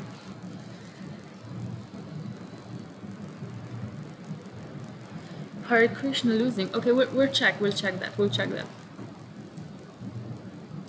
that. White's king looks abandoned, but look, black just went with a rook back. That means that black also has to go in defense mode to protect his king. And you cannot only checkmate with one queen. One piece is not enough to give checkmate. But yeah, the only move actually that does keep the game equal is bishop b7. I don't understand, why is this a terrible move? Just because this, okay, and bishop here. Oh, you cannot go here because it is a rook. Yeah, very uncomfortable position. Let's see if Wojciech finds it, but in the meantime, yeah, let's check. Oh, in the meantime, Kurobogryshchuk was a draw, like we predicted. They probably exchange everything except draw. Okay, draw. And then they drew. In Mother Russia, they drew. And here they just drew. We're happy with the game. Karyakin Artemia was also a draw. Yes, somebody said that. The game also finished in a draw. Somebody took the white's king. Okay, draw. And Sidler Vituga was also a draw. I predicted that as well. Hare Krishna though losing. Let's quickly go for this. So let's check. The way is wide. They exchange everything. This looks very drawish. Looks like both were playing for an equal game. Yeah, except that these two pawns are very tricky because we left it here where c6 was played. And this is very tricky because, of course, the only drawing move here is this, but this is not a move you would actually want to play, to go back. But that was the best move. However, this was played, which actually is losing to e5, which is, wow, to see this move, that's insane. Because you just cut the king off, and that's just so strong. So just the king is coming in, and black can do nothing about it. And black can just do nothing about it. The king is just coming here, and now it's gonna go to the other side, and actually, yes, Hare Krishna losing to Tabatave, which is a big surprise. What is wrong with the other moves at bishop b7? Very good question. We can check that for sure. No interview so far. No interview so far. Nobody, like, with the draws, I guess people just left. The sale maybe went to the Russian interview room, but he was not here.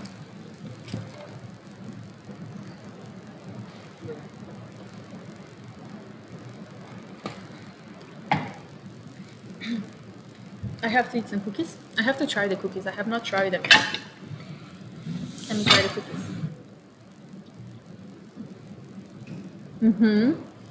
Grishchuk drew with 10 minutes left on his clock. So this is actually a losing endgame. I don't think we're gonna see any surprise here because king is just coming, taking all the pawns, while black king has to stay here. Okay. No, this is different cookie. This is with poppy seeds. So,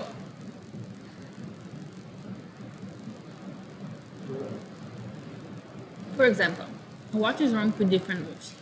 So, you cannot go here, you cannot go here, you cannot go here.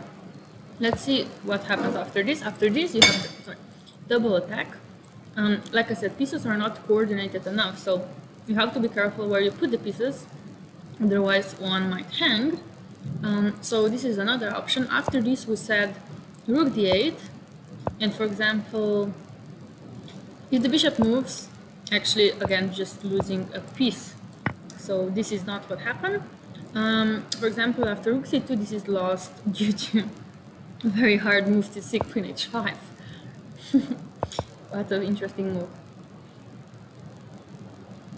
And this is now losing, but bishop b7 played by Wojciech, he found the best move. And keep in mind, they need to make 8 more moves to make a time control. They both have 5 minutes. That means that they most likely will get into time trouble, especially at least on 30 seconds, except if they will agree on the draw before. Cracking in the audio, what again? You're talking in the audio again? Okay, let me change for let my computer rest a bit. Let my microphone rest a bit. Hopefully this is better now. Yeah. Okay. Yeah, the audio is now a bit different, but I will change it back. This is just so my microphone gets some rest. I don't have red hair. I don't have red hair. No, no, no. So this is on the board.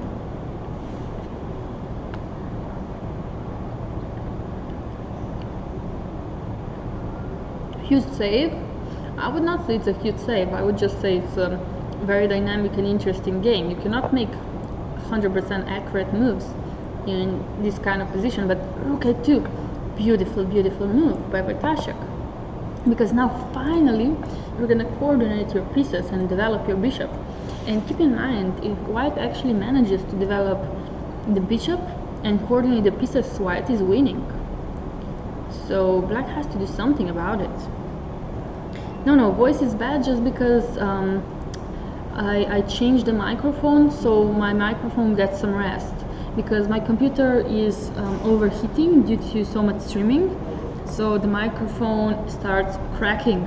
So I have to leave it a bit for some rest.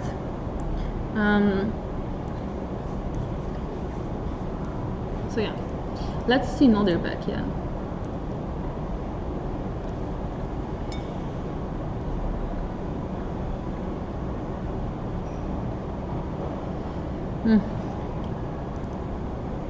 I wanted to say the power of two bishops, but Nolderbeck only 3 minutes on the clock.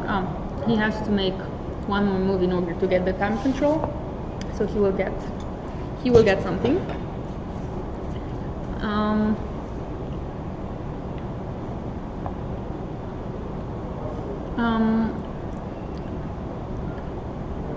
Okay. Like, I'm just checking. There's some dramatic games, except Tabata Bay. Duda, let's check Duda's game. This is not really dramatic. Okay. Do we see Bakro? Okay, we checked Bakro. Bakro was very dramatic. Bakro is actually winning. Wow. Okay. So this is what happened. Look, let's check this. So Bishop d7 was played, and after Rook f6, knight e5, the only winning move, and Rook b2 by Concrato, trying to make imbalance. So, but he just takes the Rook. Apparently, the best move was this, but let's forget about it, because apparently after this, Queen b6 was played. Imagine putting your queen on b6, like, oops, but then you have bishop, so it's fine. That's so weird. Queen b6 played, bishop f7, queen f6, and just bishop g5. Wow.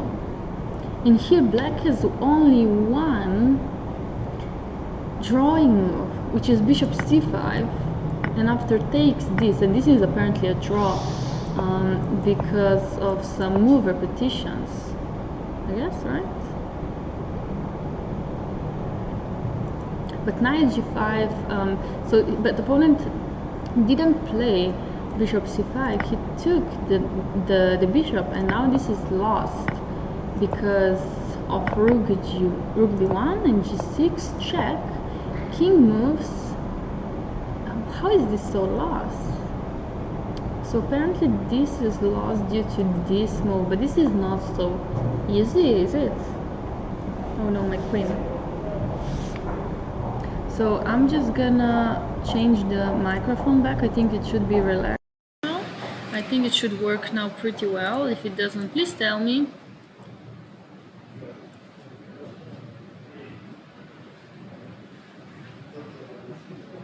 No, it's not that they didn't care. It just shows that even like weaker players with lower rating can reach their level. It doesn't mean that they didn't care, the stronger players. It just means that the younger players with lower rating are catching up on their level. That's just what it means.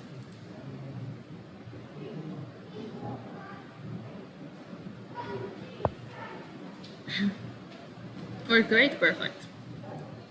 Perfect. Okay. Yeah. So yeah, now rook d1 played by Bakro, very nice move. Probably the idea is to stop queen d2 or any entry into the king side. But I would be scared with white. Yes, I mean yes, I have two rooks for a queen, but apparently this is +6. Apparently this is +6. So that's very interesting to see. Let's see Dubo Esipenko, because Esipenko was in a winning endgame, but let me see if he will manage to actually convert into a winning game.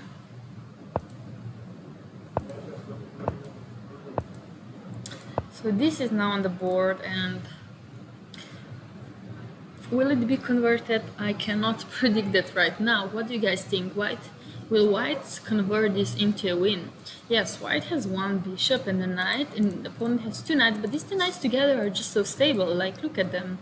Like, White cannot really advance the pawn, White cannot make a pass pawn here, so it's very hard to advance here.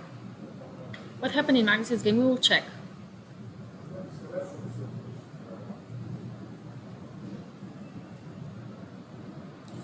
I mean, I don't think there's luck at that level. I think there's skill.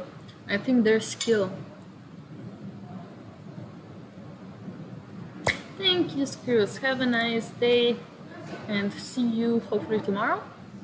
But yeah, g4 played. Interesting. So let's check back to Magnus's game. So we left it at here. This and Queen f7 played. Bishop g2, Queen b3, Bishop b3. So the problem is that now White developed his pieces, which is a bit scary now to play for Black. At least that's how I would see this position, as a bit scary. But they need 5 more moves to reach the time control. So let's stay in this position and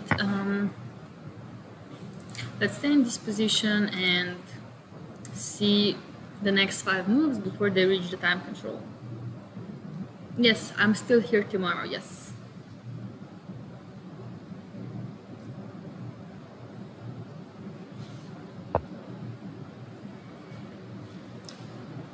Yes, Black has a passed pawn, but how can a passed pawn help if White has 2 bishops that can stop the passed pawn at any time they want?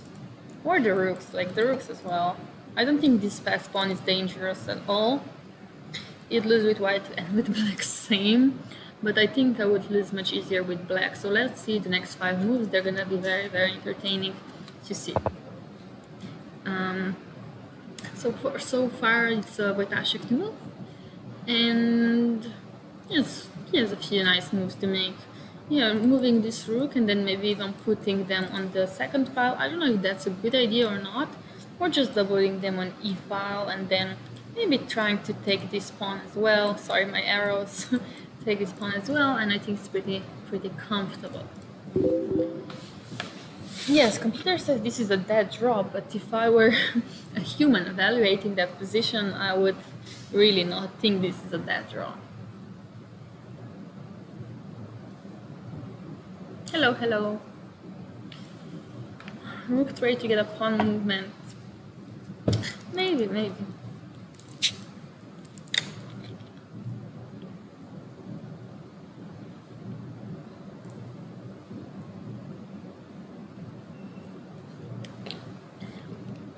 Yeah, I wouldn't say that these 2 passed pawns are important at all, because the thing is that if White's pieces get coordinated, for example, maybe yes, this bishop here, and then White suddenly has a checkmate threat right here, and then if not that, then we can always like move the rook away, so then the bishop can also come in, and then 2 bishops are really strong, especially now that White even has their extra rook to play with them. So yeah, we'll see what's gonna happen.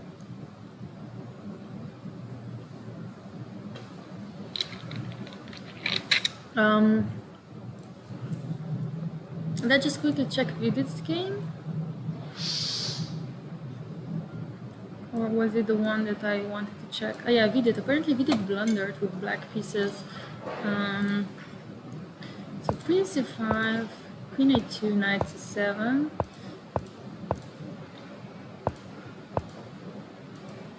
Oh, apparently this is a blunder, but it sounds like a normal move to me. I wouldn't really call it a blunder. But yes, black is the one that's feeling a bit worse in this position, as white has this beautiful pawn on a3 and some threats taking the pawn are happening right now. Okay, this is still very unclear. However, where is Tabatabay's game? Tabatabay still winning, but still thinking, as he has just reached the 40 moves of time control, so he has more time. Oh, they drew. They did draw. Okay. They did draw their game. So I'm just gonna move this because I made a huge mess right here. So they did draw. They did draw. So let's see what happens. So bishop e3, rook d8, and I guess Magnus offered the draw, and Wojciech did accept. Which, you know, that's what computer says. So computer says 0-0. Computer says 0-0. So I think this is a pretty normal result to have. And yeah.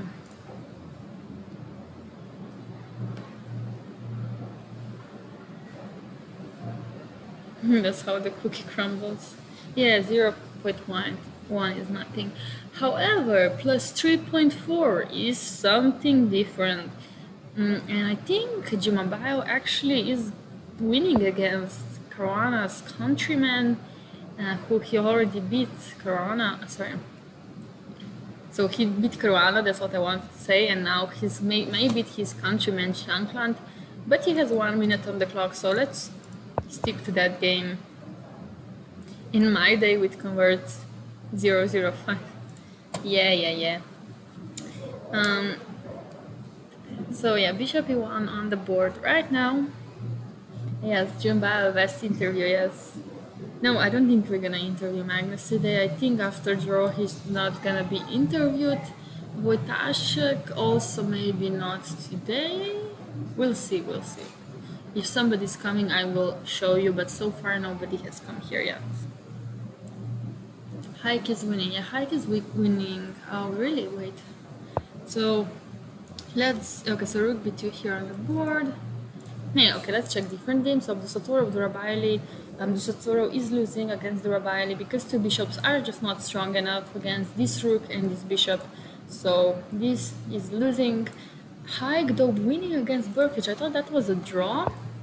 Well, it looked very equalish, but yes, the one that was playing for win was always Haig, as he had better structure and better piece activity.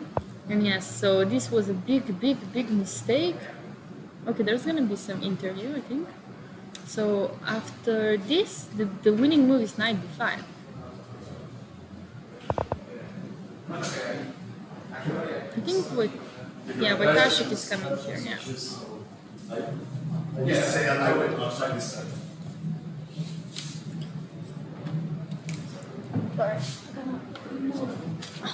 So you guys can see what's going on. Okay.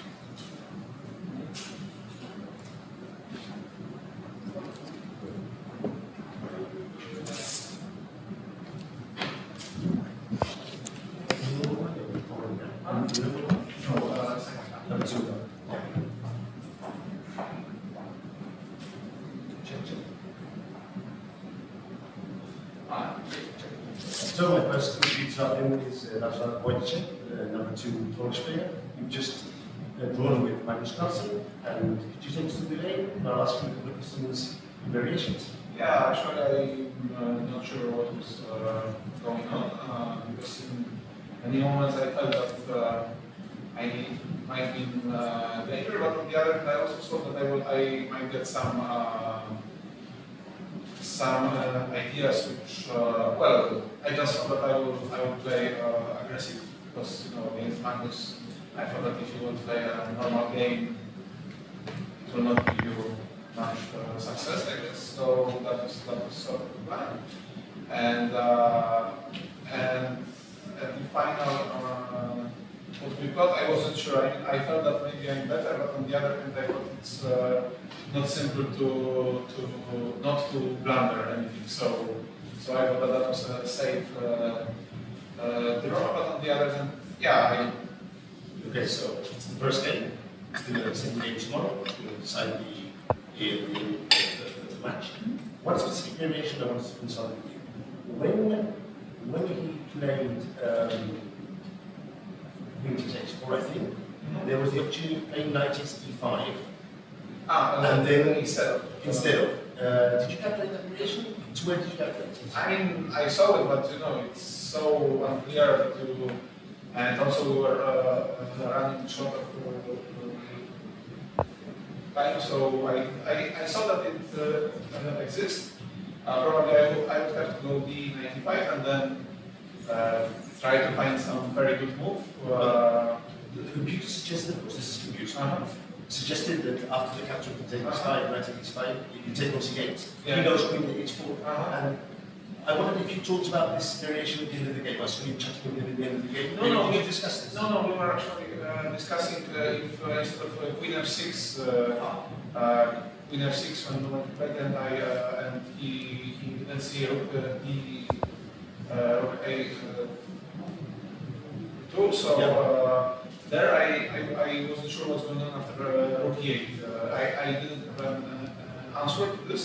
So after rook e8 it would be a pleasant surprise because I feel that there should be something, but on the other hand it's not easy to find if you have like needs.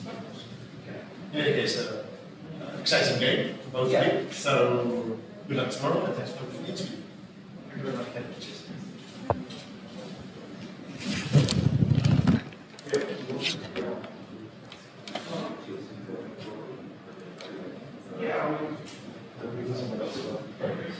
Okay. Sorry, I made a big mess here. I don't know where exactly. Okay, so congratulations on your result today. Are you satisfied with the result? We were watching your game, of course, it was so entertaining. Yeah, it's hard to say, I mean, I will not get through making draws unless I will have Armageddon with black. Armageddon, so I wouldn't say it's ideal, but on the other hand, I feel that I played a very interesting game, and that was the idea, but yeah, it's a problem with Magnus because even if you will play a very good game, it doesn't mean that you win, and so this is how I feel. I felt that there were moments where I was probably better, but and there were moments when maybe I was. I mean, so I'm also a Catalan player, and I was very interested when you went for the e5 push. Well, yeah, it wasn't so smart because normally you go for e4, e5 when he goes knight bd7 and knight e8. Yeah, then, And in the game he had this extra option with knight a6, and that was getting a little bit.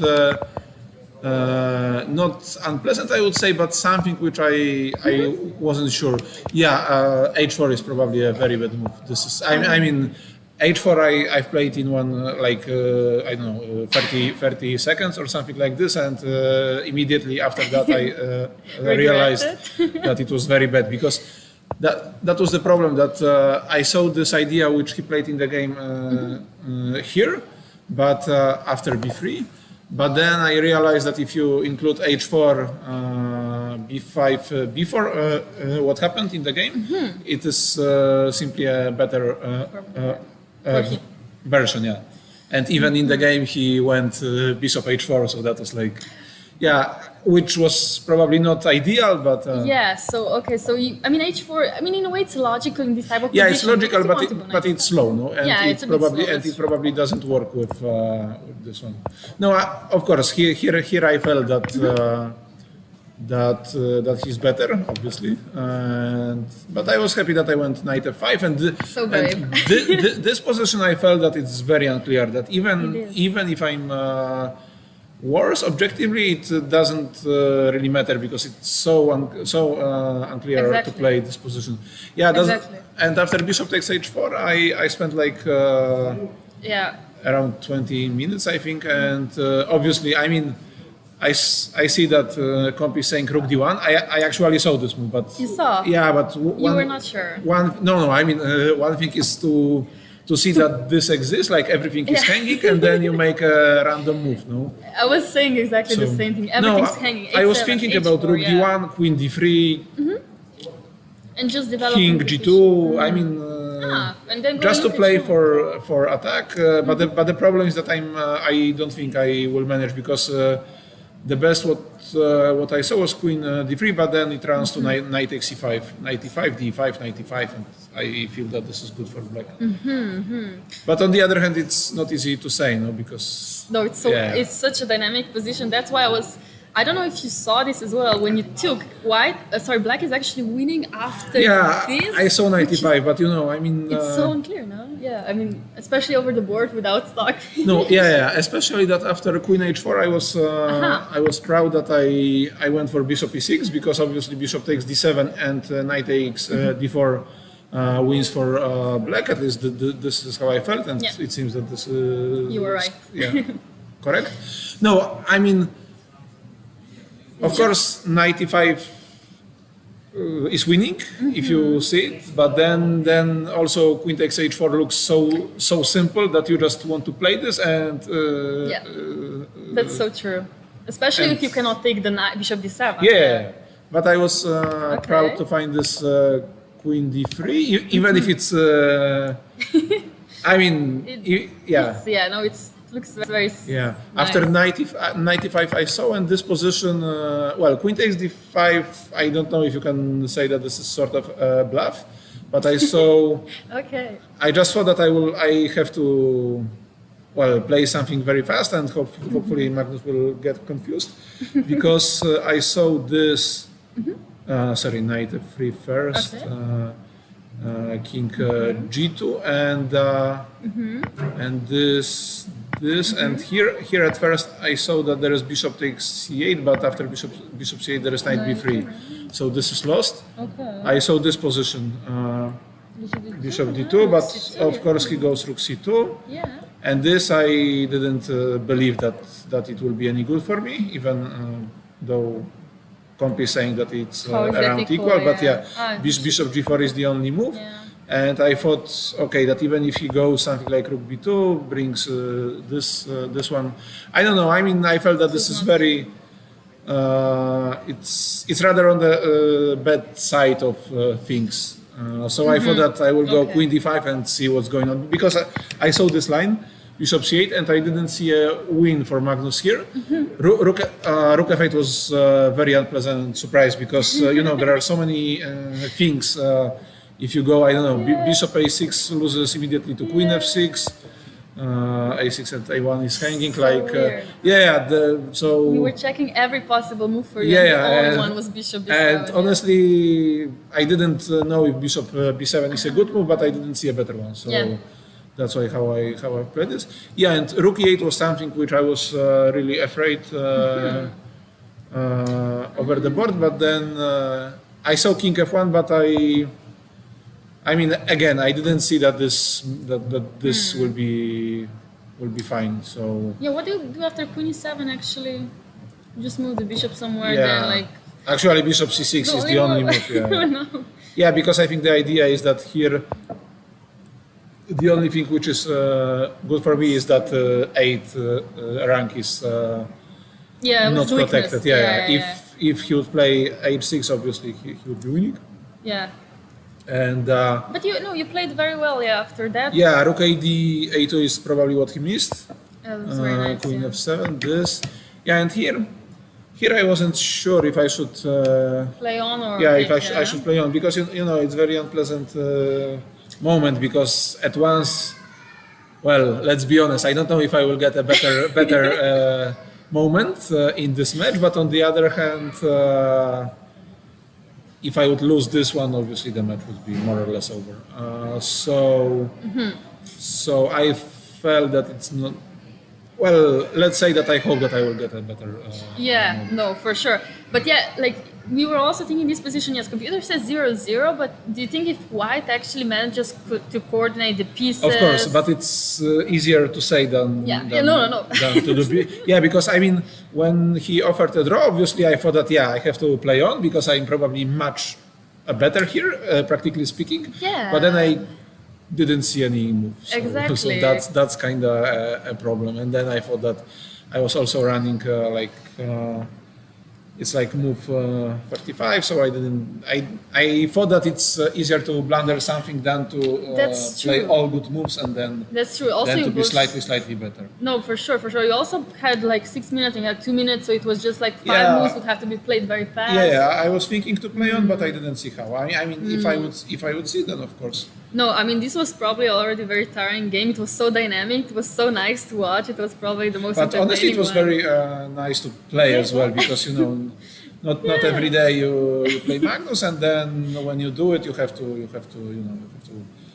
let's say. Impress him or No, it's not like this. But you really need to be at your best just to have a chance. No? And I felt that I was close to my best, and even though I was lost, mean- objectively, yeah. But Yeah. obviously, it was an interesting game, and that's it was why I very liked it. very nice game, and hopefully we will see maybe like similar game tomorrow, very dynamic, and then Hopefully, yeah. Why like not? yeah, like hopefully we're hoping for such games from you two. And yeah, good luck in the next games. And yeah, Thanks.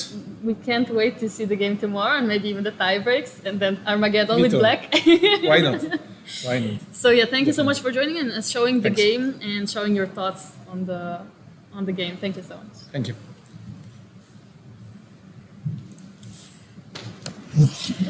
Thank you so much. Yeah, see you. Good luck. And yeah, so that was very nice insights from Wojciech, who just drew Magnus with white pieces. We saw the Catalan. I was very impressed with the opening, so I'm so glad that he came and shown some insights here. What a natural. Chat wishing him luck. No, that was a very nice insight. The game was very dynamic, very, very hard to play by human. And they both were just playing such great moves, even though over the board these moves are very hard to find. Well, everybody's so nice here, yeah, so nice. It's a very nice way to interview for sure, having people here and show their game. So MVL game was actually drawn. Abdusatoro did lose. Abdusatoro did lose. Let's quickly check. Yeah, MBL's game was drawn. Grishuk Krobo was also drawn. And we don't have a lot of games still going. We do have Esipinko against Dubo. However, this is probably still gonna play it for a long time while Wild will be pushing for a win and Black will be the one defending. Svidler Vitugo was a draw, Andrei King Ivic was a draw, Xiong Vidit still on. Wait, what? It wasn't Xiong winning before? Wait, we should stay with this game. Jeffrey against Vidit.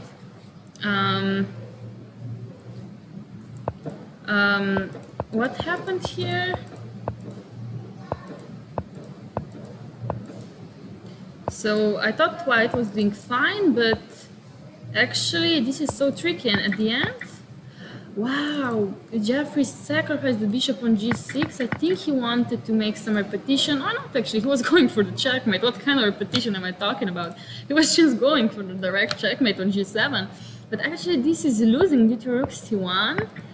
Queen e5 with a check. Maybe that was blundered by Jeffrey, as here he had to go f4. Yeah, he did sacrifice with 1 minute on his clock, which was very unpractical.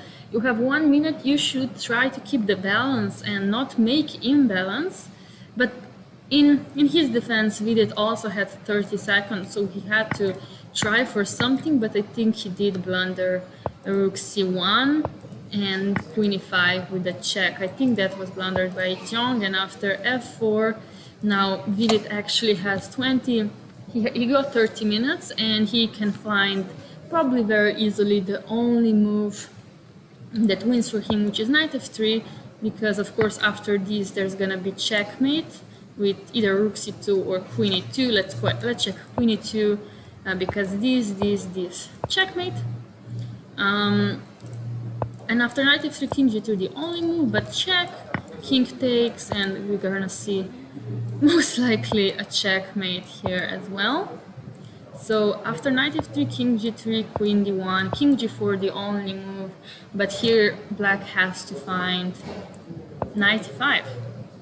And after king g5, knight f7, and then after this, black is just comfortably a rook up, and they don't have any repetitive checks. So actually, Vidit winning right now. And knight f3 is not a hard move to see. Yes. Mo Magnus will not get here today.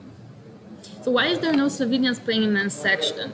So the thing is, World Cup is an elite tournament for which you have to qualify for. You either have to qualify from top places in European or top places by rating or by winning the World Under 20 Championship and so on. It's very hard to qualify. So for that reason, only one Slovenian can participate, and because Slovenia was in the Olympiad in top 100, and top 100 players... Wait, we have a new result actually, which we missed, but we saw what's going to happen, because Bakro just won his game. And let's check what happened here. So we saw this, and white was winning, and that looked so easy. Let's check the ending. So this was the end, of course, very big threat. Yes, yes. You thought it was. And just resignation after g7. What we're doing is we got counseling. It just wanted it. And after king a7, like, they're just... everything is probably winning in this position. Also, this knight is hanging, and yeah, very nice. Very, very nice. Win? Bucky.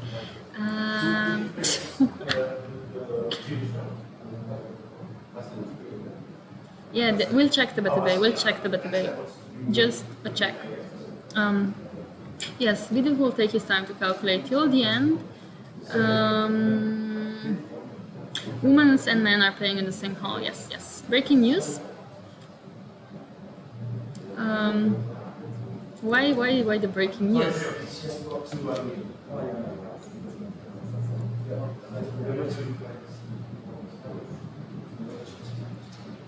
Okay, I don't think we're gonna see him today, but we'll see about it. But yeah, let's check the base game, as he's also winning with white pieces the endgame. Let's check the endgame. So we saw it actually here, that pawn on a6 was lost, and then just king was going in and taking all the pawns. I mean, this is just extremely lost. I mean, after this, okay, is that so much winning?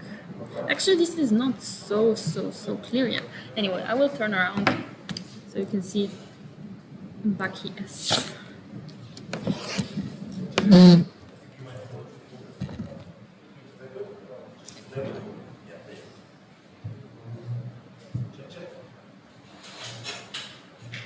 Oh, sorry. So my next session this afternoon is top French player Etienne Bacon. Unbelievable game against Pavel. You started to win this match. Can you talk us through the game, please? Yes, we just finished.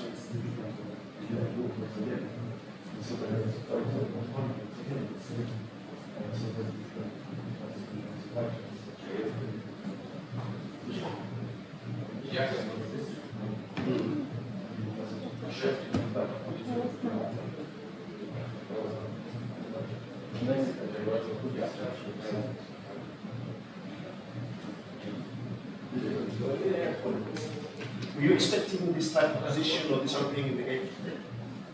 What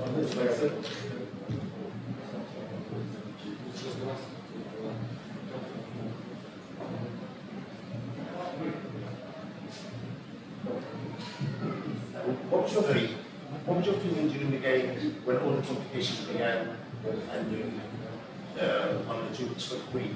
Do you think you were winning it or not? No, I didn't want that.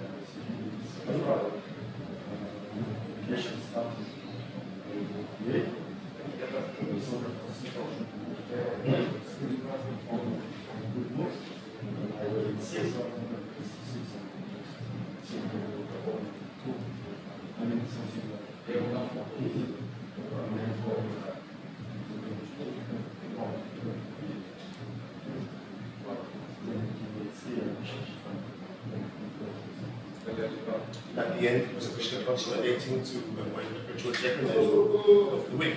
Yeah.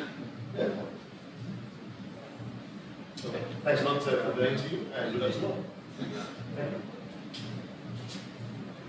Okay, so as I said, Almina wanted to request you up in the studio. So if you come with me, I'll This was a short interview by Baki S from Pakistan. And let's continue I owe you the explanation how to qualify. So there are very few ways you can qualify. But for example, they made a new rule that you can qualify if you are top 100 in the Olympiad in open section, you get one spot in the World Cup. So for that reason, Slovenia only can send one player because nobody else qualified either through European or through World Championships. So only one player did qualify by rating. This is now on the board, by the way. And we sent, well, of course, we asked Luka Linic. We went by rating. You know, the highest rated deserves a place. But when all other players that were higher rated, they cancelled. So Šibenik was the one that accepted, and Šibenik is higher rated than Šubal. So, but Šibenik is already knocked out from the World Cup because here this is not a normal tournament. Once you lose a match, you are out. So, like I was, I was in World Cup, but I was knocked out. So that's how it goes. After Laura beats Magnus, she loses her of him. I don't have any of him. I don't know what you guys are talking about. I was just very anxious because I was scared of him, but now it's fine.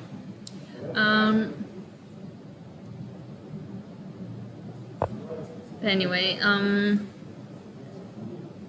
so basically I did qualify, but I didn't qualify by rating because Slovenia in women's section was not in top 50 in the Olympiad or by rating, so I didn't qualify by rating. I qualified by being 16th on the European Women Championship, so that got me a qualification for the World Cup. So I did qualify by myself and I didn't need any help from my country. Yeah, I was just scared. I really was scared. So yeah. So basically, just that's how it goes.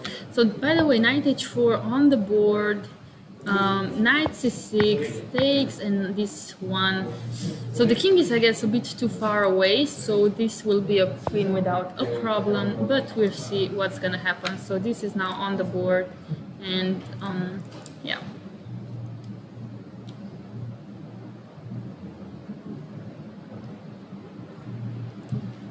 Anyway, let me move just a bit here. Okay.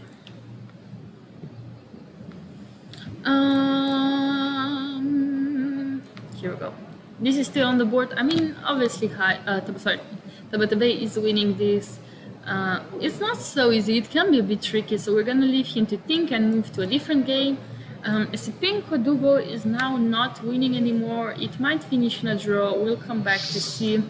So Vidit found very nice. So F4, knight F3, King G3, Queen E1, King G4, and Vidit found knight E5 without a problem. And after King G5 on the board, of course, if he takes, there's Rook C4 and Like after this is, isn't this, no, this is winning. Because after this, just queen f5 checkmate. And after king f3, what would be the checkmate? So just this, and just this, and if it's checkmate. So that's why king g5 was played here. Knight f7 on the board, rook f7, king f7 on the board, and of course Jeffrey will try to make some perpetual check, but this is just very lost, and Vidit will win his game against Jeffrey. But yes, Grishchuk-Korba was already drawn. So okay, this in endgame we'll keep an eye on.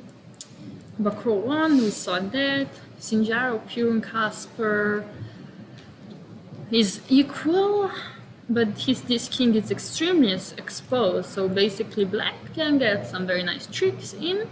However, this knight just extremely strong, so maybe no tricks at all. And Jumbayo against Shankland lost all his advantage in time travel because he was much better here. The winning move was supposed to be knight c3 with a d9 b5, but he played bishop e1, rook b2, bishop f3, bishop f8, and with queen e3 he lost all his winning advantage. And now we'll see how this game will actually end. I still feel like white has edge as he has a pawn up and very nice pieces that can be activated whenever white wants, especially maybe some knight c4, knight d6. But apparently black has reached a very comfortable position, and yeah, that's it.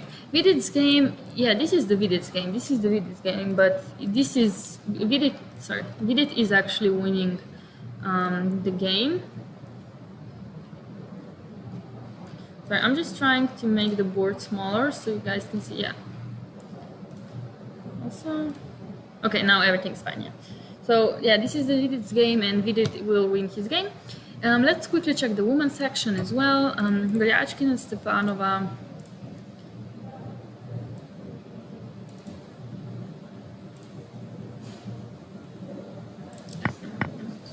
Goryachkina, Stefanova. So basically Stefanova was winning and is still winning with the piece up. She's actually plus 10. Yeah, Goryachkina blundered the piece, and Stefanova might be on her way to kick Alexandra out. It's totally winning, yes. Vidit is winning, yes. So yeah, takes, and yeah, the king, both kings are open, but the black's king is weaker as white has more pieces. So Lakhno Sabava was a draw. No big surprises there. The game was very equal, so this was drawn. Kostyuk Musicuk though, still going on. And Musicuk is a pawn up, but it's all on the king side, which means if everything's exchanged, it's most likely going to be a draw anyway. So this is expected to be a draw. Musicuk against Pitts was also a draw. Was that expected? I think it was. Shuvalova Zagnidze though. Shuvalova was winning before. Will she manage to win? Let's check. So we left it at here. And Zagnidze decided to sacrifice a knight just to try to make some counterplay. Well, otherwise she would just lose without any issues. So of course Zagnidze trying her best to make complications, because if she takes all the pawns, like this is a draw. So that's what she's gonna try to do. But for some reason I don't believe in that, as white still has way too many pawns to hold on to. However, king b3, for example. Okay, so yeah, so there's rook h4, rook a5, and king b3 is on the board, and this pawn is hanging. So basically now white just has to take care that these two pawns are not lost. So for example, after king a5, white should just move the knight and try to check black's king to get away and then take the pawn. So this is now on the board, and Shuvalova might be on her way to win. We'll see about that. Gunina Batsashvili, though, Gunina was winning, but they both seem to make some mistakes. And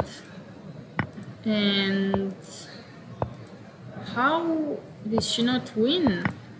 So f7 takes, a5, check, king moves.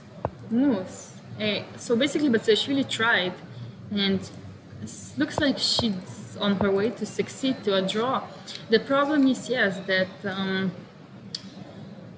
rook c6, king g7, rook a6 was on the board, rook a1, and this was her mistake, Gulina's mistake. But it is not an easy thing to see. The thing is, knight d2, a2, what do you do now? You basically have to push.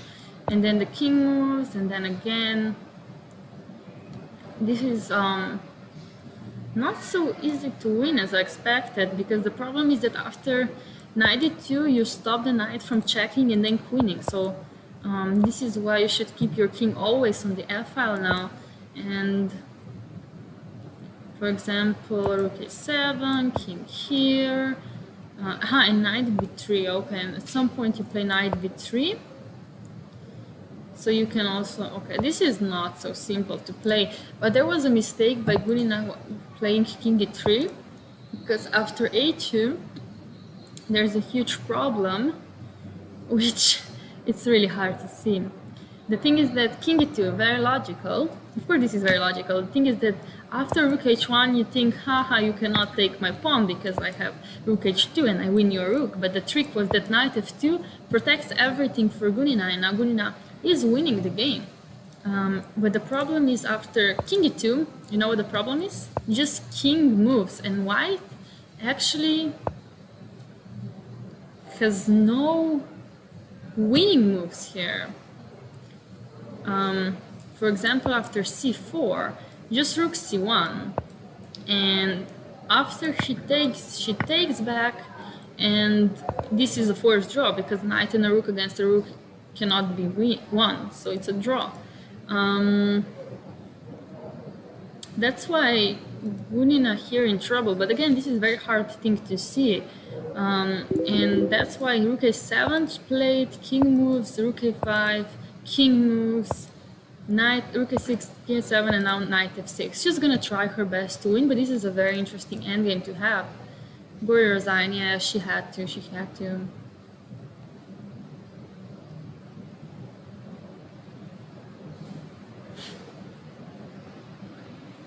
Hey Chesspawn, hello. Yeah, rook plus knight is very tricky. This is very cool endgame, yeah, this is very cool endgame. Again, some table-based stuff, probably. So maybe Stefanova will be coming here for an interview, we'll see about that. The only thing that bothers me is the table is not 100% clean. I don't know if I will be able to clean it. I don't think I will. So I just feel bad for players trying to sit here, but okay, I hope it's okay. It's okay. Sorry, this is professional stream. So this is an, yeah, but the thing is that I think that Gulina will try everything to win this, and she will even push c4 at some point and then go to rook and knight endgame against a rook, and she will probably try to win this for 50 moves, and we're gonna probably be here forever.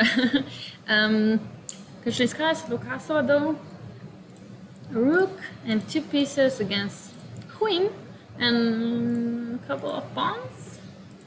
Looks very nice for a draw. Apparently this is a draw, but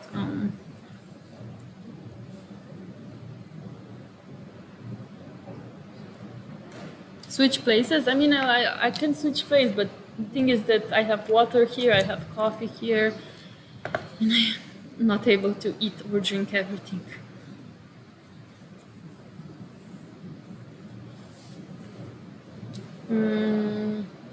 No, but it's not a mess. It's just that I would like to clean it with some water, but I don't know if I will manage to do that. It's not terrible, but it's just I would like it to be cleaner, especially for hygiene reasons. But I also don't know from what this is. Anyway. I think it's just from fingertips. I think this is just from the fingertips. So yeah, this is apparently a draw.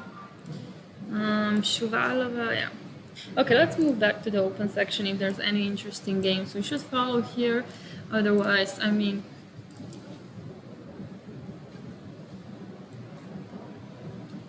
what's Sarah's result? It was a draw. It was a draw. If you mean Kadem, it was a draw. So Jimbadis is still going to be played for some time. Sinjarov, Kasper. Also, he moved the horses, so then maybe some these kind of tricks. Not now, but this could be an idea. So Tabatabai is still playing this, so let's check this endgame. Let's check this endgame. Well, we'll leave this one on. So let's check 95. This was played and this was played, and King G6. So King G6 hopefully is not too slow. But the thing is, yeah, that you would probably want to go King G5 and then just push both pawns as you can. Yeah, I need an assistant too.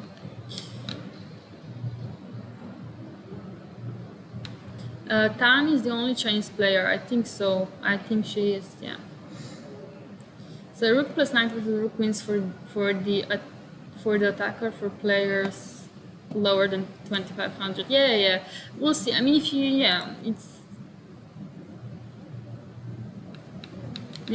it's possible, but apparently like it's a draw, but it's possible. So yeah. This is now on the board. This looks very, very interesting. I'm actually gonna get some more water.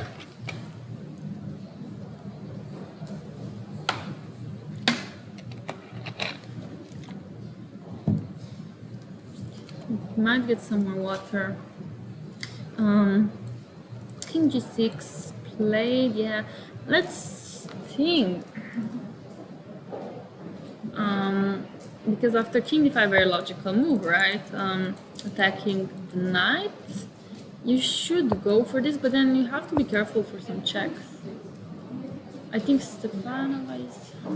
Yes, she's here. We'll turn around and get some water. I'll get some water very quickly.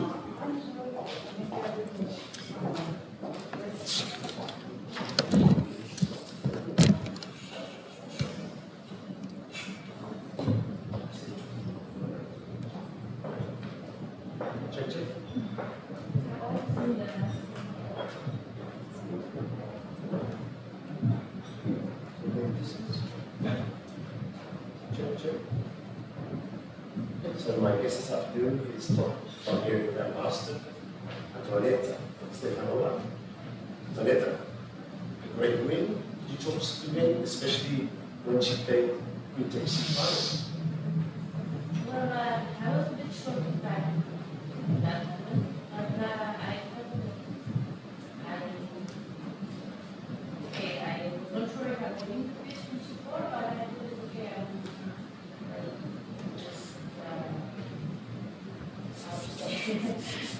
I'm neutralizing both her best because she had a lot of seconds to 2 or 1, if I take that as support, I had to be very careful, but to be honest, for other Yeah. I didn't see very much. Yeah, so I checked with the computer, it's totally correct. You are playing with H1. However, the fun variation made the variation that maybe has come to attention was that, of course, B4 was also winning. Did you calculate B4 instead of H1? The point is that when you capture B4 with the queen, then you can go to capture on C4 with the queen, because rook G1, rook F1. But I thought it's okay to get one to try to find that. Then she tried to trick you maybe with rook C3, she was putting some complications, but you neutralized the first very well. No, you know, it's knockout, so nobody wants to resign. It's one nature that everybody will use all their resources. But then you consolidate in the end, the extra pieces is a big one. So how are you feeling? Are you really happy? Of course, I know you as some grandmaster. But did you envision this whole thing, this way of playing today? Well, I'm not going to tell you anything. Since the match from your game. But, well, I'm happy to be here. I'm happy for you as well, so good luck tomorrow, and we might talk again tomorrow. We'll see. Thank you very much. First with the chess.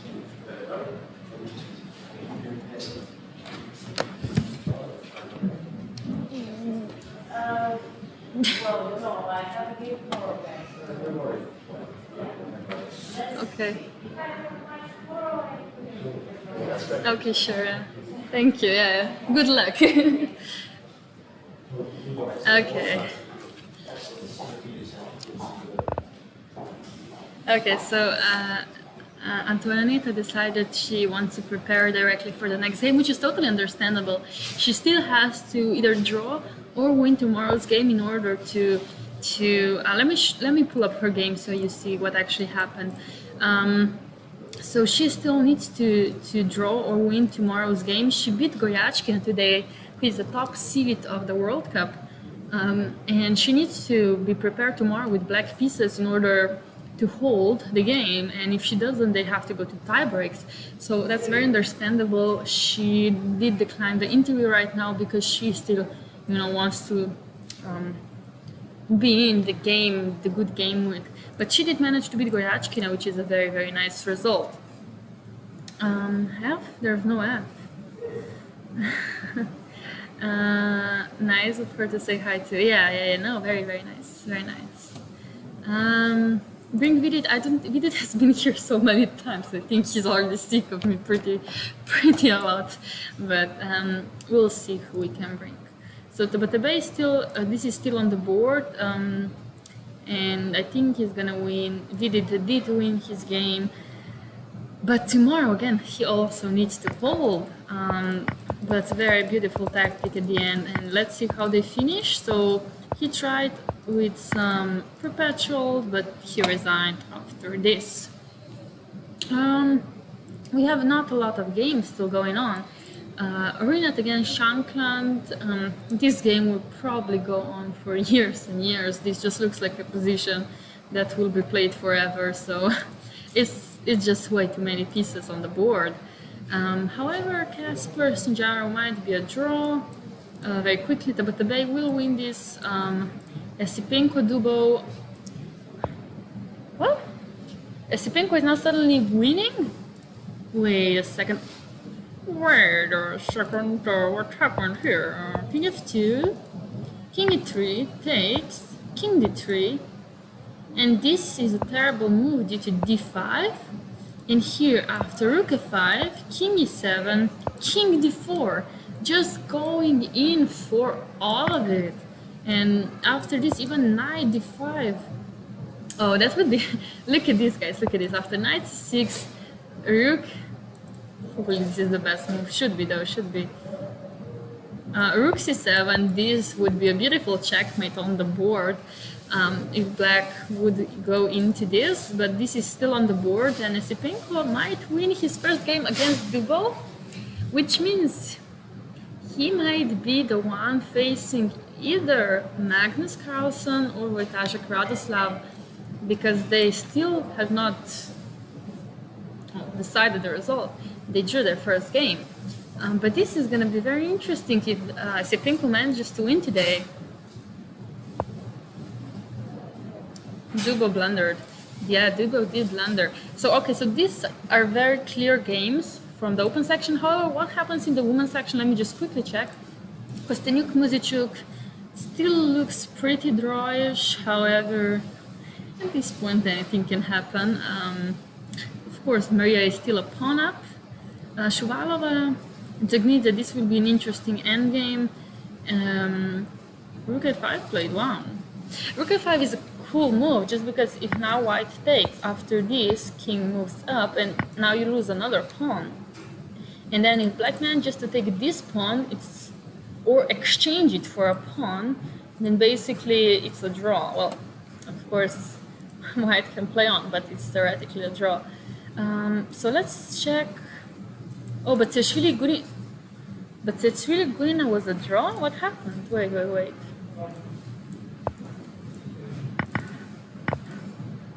So did they decide to repeat the moves, or let's just check what happened. Oh, I think that was 3-move repetition. Was that correct? Was there 3-move repetition? 1, 2, and 3. Yeah, 3-move repetition, and they drew. I don't think Gunina will be happy with today's result. So, because she was winning today, and I think she knows it as well. And I think she would also try knight with the rook against the rook, most likely. At least try. So I think she's not happy with the 3-move repetition in any case. So let's check quickly Sadokasova.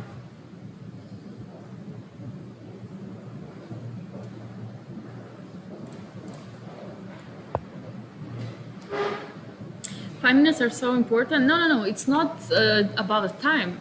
Guys, you don't understand about time.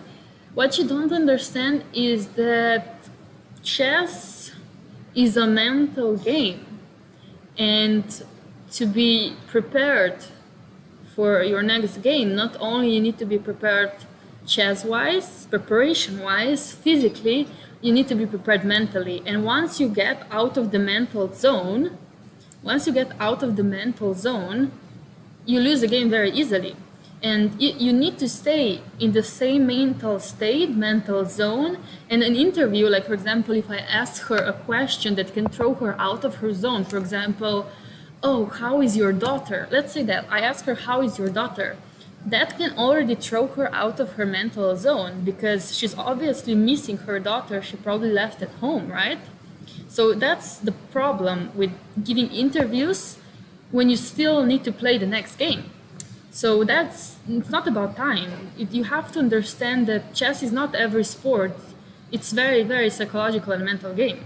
Yes, you have to maintain your focus, and a question like that can throw you out of the zone. Hello. This is round 4, and in women's section, we have already 16 players left, and in open section 32 players left. So next round you will be seeing it's going to be the same, but on round 5 we will already have quarterfinals in women and 16 players in open section.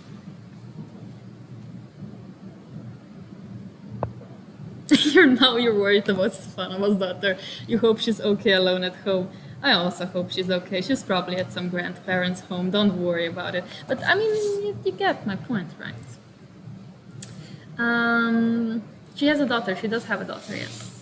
Her name, I can tell you her name. Her name is Melisandra. Very beautiful name. I love that name. So yeah, rook h6 was a very nice threat. That was very nice touch by chat. So king f2 prophylactic move, not only to stop f4, but also to threaten rook h6 check, because after takes, knight f5 would be winning for white. That's why queen d7, bishop c3 is on the board.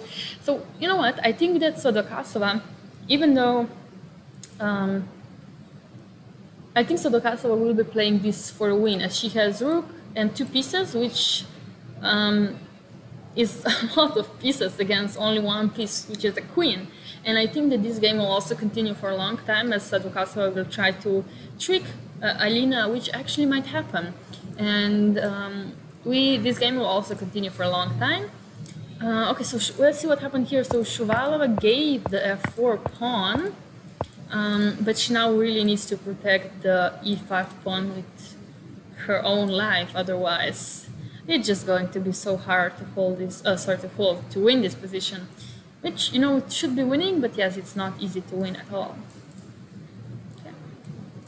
So let's check the open section if there are any surprises. Or prizes. Rook e6 plays by Esipenko. Esipenko didn't find the winning move, which was Rook f5, the only winning move in the position. Of course, very hard. What's the difference, you may ask? Well, I guess the difference is that you're pushing the king to the 8th rank forcefully, while with Rook e6, which was played, you don't do that. But look at this. King g7, the only move that draws. King g7, the only move that draws, because after king e2, knight c3, king f2, rook h3, this is apparently a draw. While after king f7 was played by Dubov, now this is lost again. Because after king e2, knight c6, king f2, I do suspect, rook h3 and knight e5. This is with the check, and that's the big difference. Now this is with the check, so then d6, I guess, is forced by.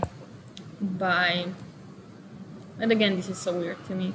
D6 is forced by Esipenko. So king f7, mistake by Dubov. Let's see if Esipenko will find the winning move.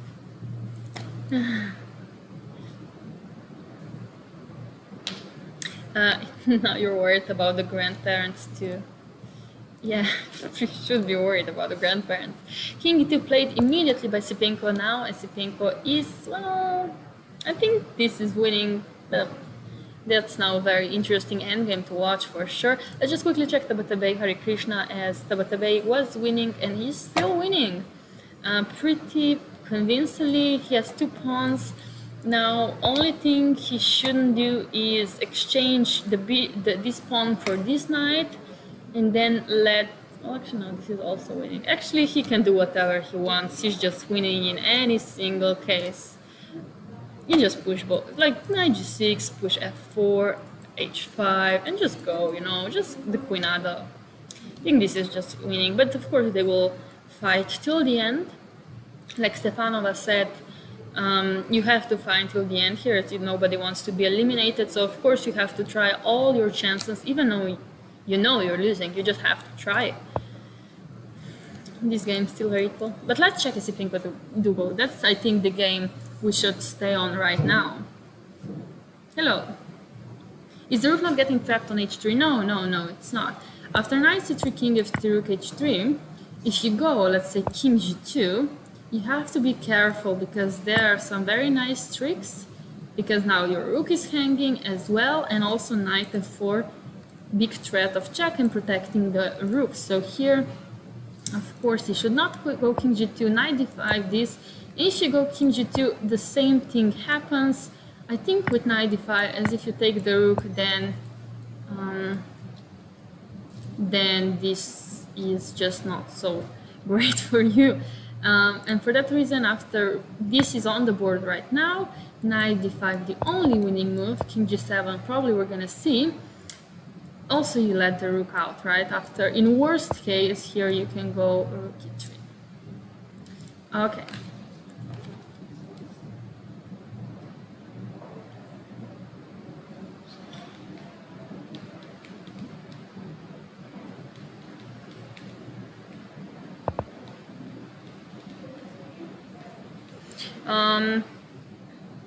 Yeah, so 95 on the board, king g. Oh, sorry, this is on the board. Yeah, we have this on the board.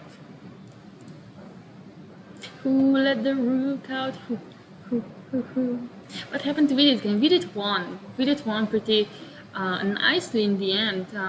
Jeffrey was too ambitious, I would say, with the bishop sacrifice, and did blunder something. And of course, Vidit, when he's winning, he's not gonna let go of the advantage. So yeah, 95 on the board. Dubov to think. I really wonder if Dubov feels worried. I really wonder who let the rook out. I'm gonna check if Dubov is feeling worried. Because I don't know, if I were Dubov, I would be feeling worried. But okay, if I was playing Esipenko, I would be feeling worried anyway. So wouldn't change much.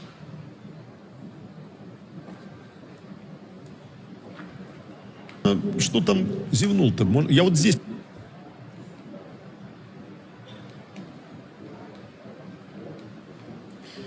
So Sipenko is thinking right now pretty hard.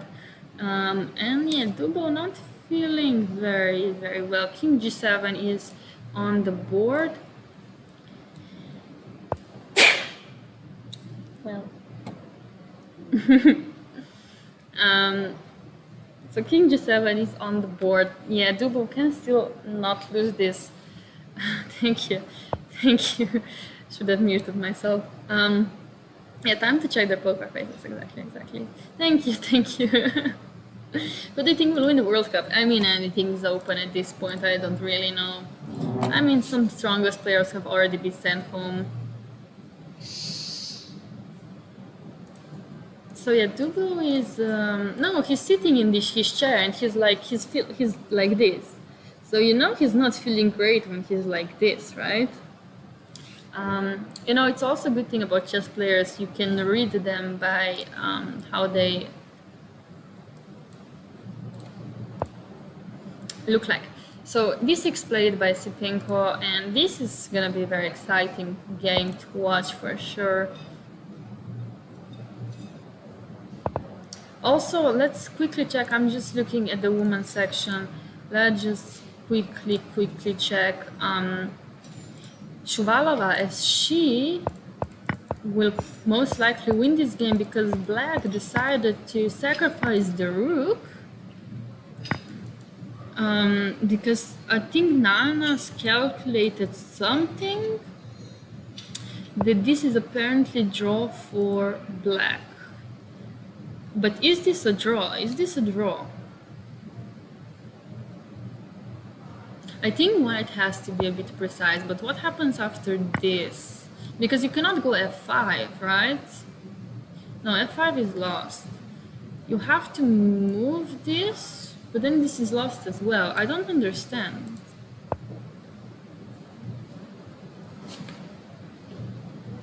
Hey Sophie, hello. Thank you for the blesses. Hope I will be blessed enough. So I think this is lost.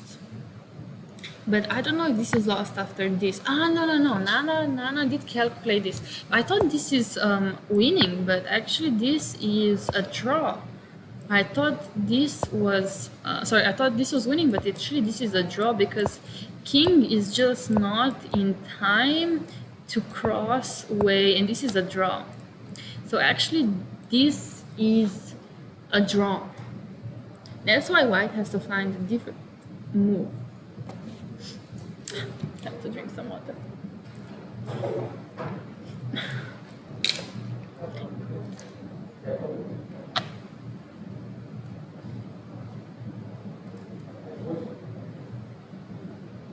Sinjaro blundered? Oh damn. You don't see the doubles game? You don't have to. It's fine. We're gonna go back to it. Don't worry about it. We're gonna go back, but right now, yes, this is winning, but why is it such a difference is my question. Because you should not take it. So now what? You go here, and after this, check, King goes down, and then you go for this, makes sense. So this is winning, but she has to find the winning move. Shuvalova has to find the winning move here. Okay, very interesting. Now let's go back to Dubo's game. Because Dubo's game, nothing has happened. Just rook h2, and now Sipenko is basically thinking he has 5 minutes on the clock though, so he doesn't have much time. But basically, where should the king go is the question also. Do I go to f1 or do I go g1? I think. That's a very good question. I think I would go to f1 just to avoid any kind of check. So he goes to f3. Also pretty nice. King f3 played. I think after rook d2, you just go d7 and then rook here and then queen. Sinjaro resigns. Okay, let's check. Sinjaro resigned. So that was a blunder by Sinjaro, and actually Kacper Pirun, another Polish player, manages to go. So what was the mistake? So let's see the mistake. So this, we saw this, queen f3, okay, queen g2, knight d7, and queen e4, big mistake. Why? Because After rook h3, rook h4, and just rook g4. So blunders happening everywhere. Oh, and very beautiful finish. Queen c6. If queen takes, knight e5, attacking the king and the queen. So king has to move and just rook up for Pure and Kasper. Very nice finish. So let's quickly check Tabata base game. He's still very much winning, and I think this game will be decided very soon as well. Esipenko Dubo. Let's follow this one, yes.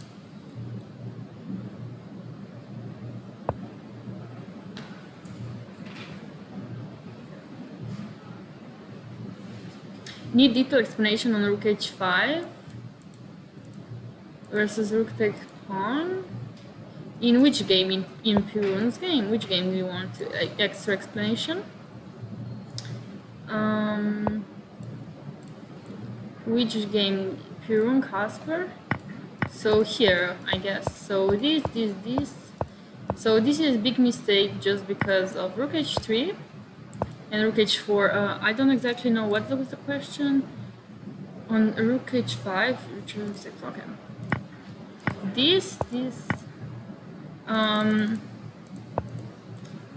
Yeah, which game?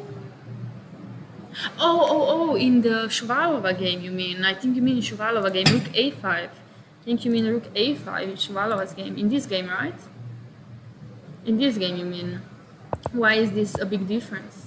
You're asking yourself, right? Yeah, the game of woman, okay. That's a good question. So because if you take the pawn, f5 is just running, yeah? And this would be winning for white if the king was on this side of the board. But when the king is on the same side of the board as the black, like white just doesn't have time to catch the pawn, because after this, let's say the king goes, this just runs, because the king, if it was here, that was winning. Or if it was here, that was winning. But, or here, I think. But here, the king cannot just catch the pawn, and of course rook, it's by itself cannot stop the pawn. So that's why first giving a check, forcing the move of the king, and then basically not taking this one, waiting for him to go here, so then you can run with the king to e5 and stop any pawn movements. For example, after this, just takes, and if the king moves, now you can finally take, because after this the pawn is lost. So basically you have to wait for the right moment. Well, after, yeah, you have to, and this was actually played, oh no, sorry, actually king c6 was played by Shuvalova. King c6, which is also winning, and after f5, king c5, f4, king c4, and king e4, king c3. I think she calculated this pretty well.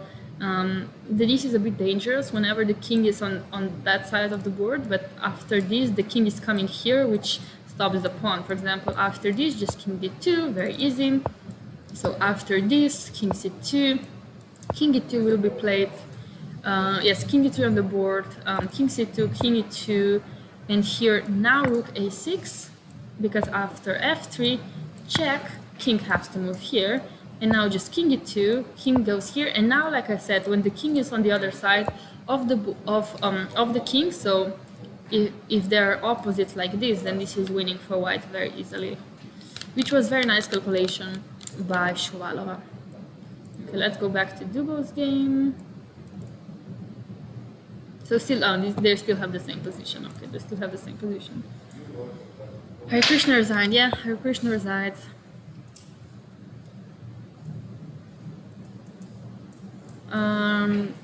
The other women are more competitive when playing against each other. No, I wouldn't say that. I think women are always competitive no matter how they play, because why would they be competitive to women when actually the men are the ones that are usually neglecting them? So for that reason, actually, they should be more competitive against men, as they're always insulted by them in chess. Well, not always, usually. That's how it happens. So for that reason, actually, it could be the other way around, more likely.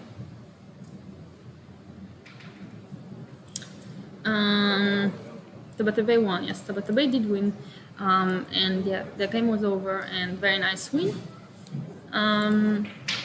So the Dubo game is still in the same position. So I would just follow the Shuvalova game.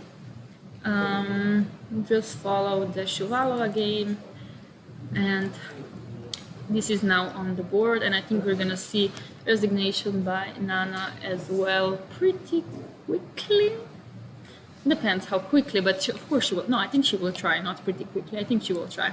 Let's just quickly check. So the Kasova, they're gonna play this for a long time, so we might not stay as long to follow this game till the end. And Kostyuk Muzichuk is still looking like a draw.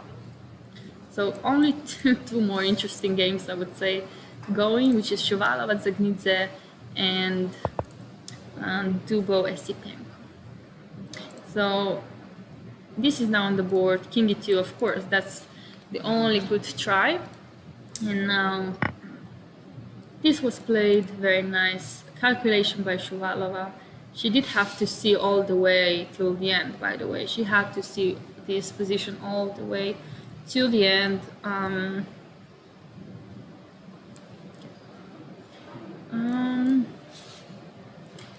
yeah.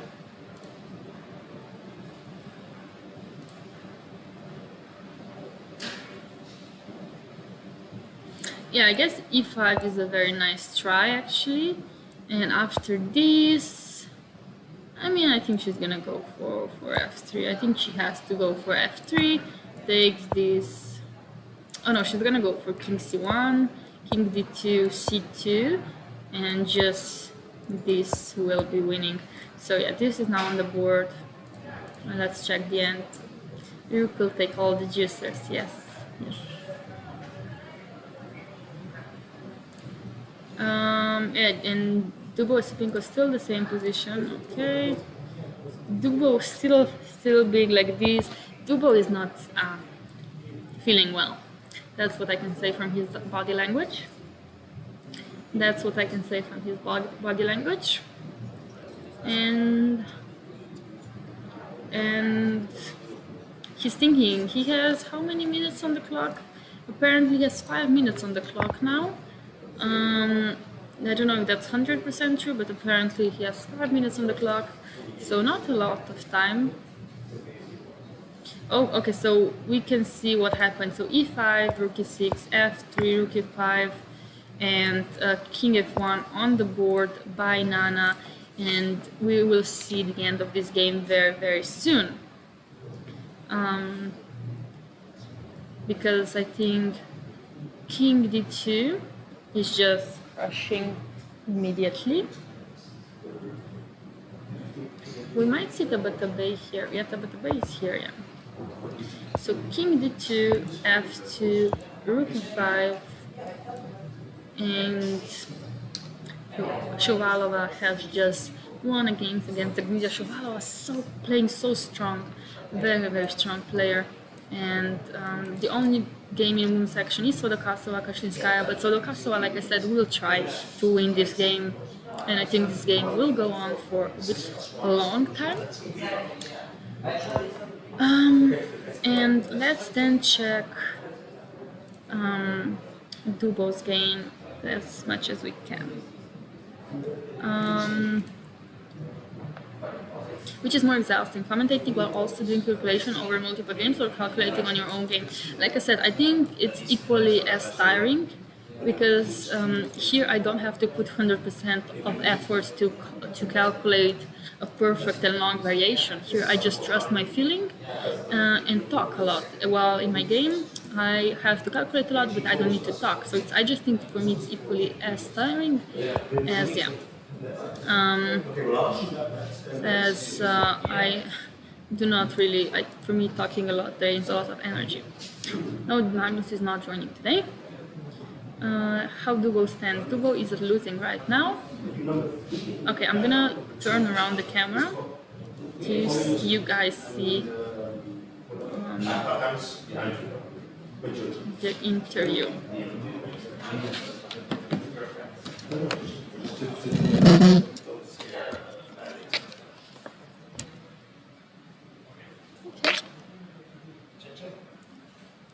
we're interviewing this afternoon is IM Laura Unuk from Iran, number 2 player, and we just defeated a very good game. How do you feel?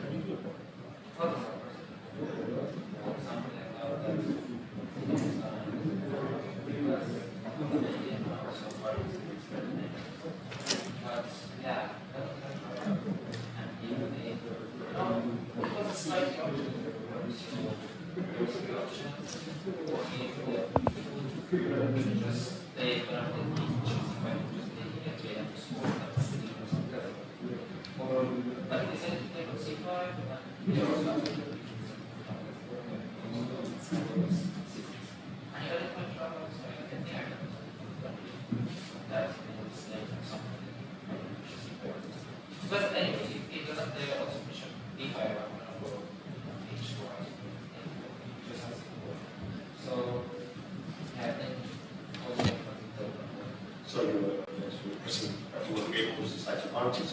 And maybe one of the key moves was you to play knight d6 instead of bd c6. We were talking about this before, so could you explain what you're thinking in that case? Yeah, exactly. I missed e5. But also I saw knight d6, and I was thinking that we might have d4, and I think that's for d8. And yeah, I thought still he has the point of so I thought this is I have a big chances here because of on e5. My response was so yeah. You would have still tricky to do that in the case. So after the first game, which is a 2-game match, you have an important game tomorrow. How do you feel thinking about the game tomorrow? No, I lost in my first match against Africa. I won first game with black, and I thought so. The World Cup that is not over because I was over. So I know that tomorrow is going to be better than the and yeah, let's see. So good luck tomorrow, and see you tomorrow.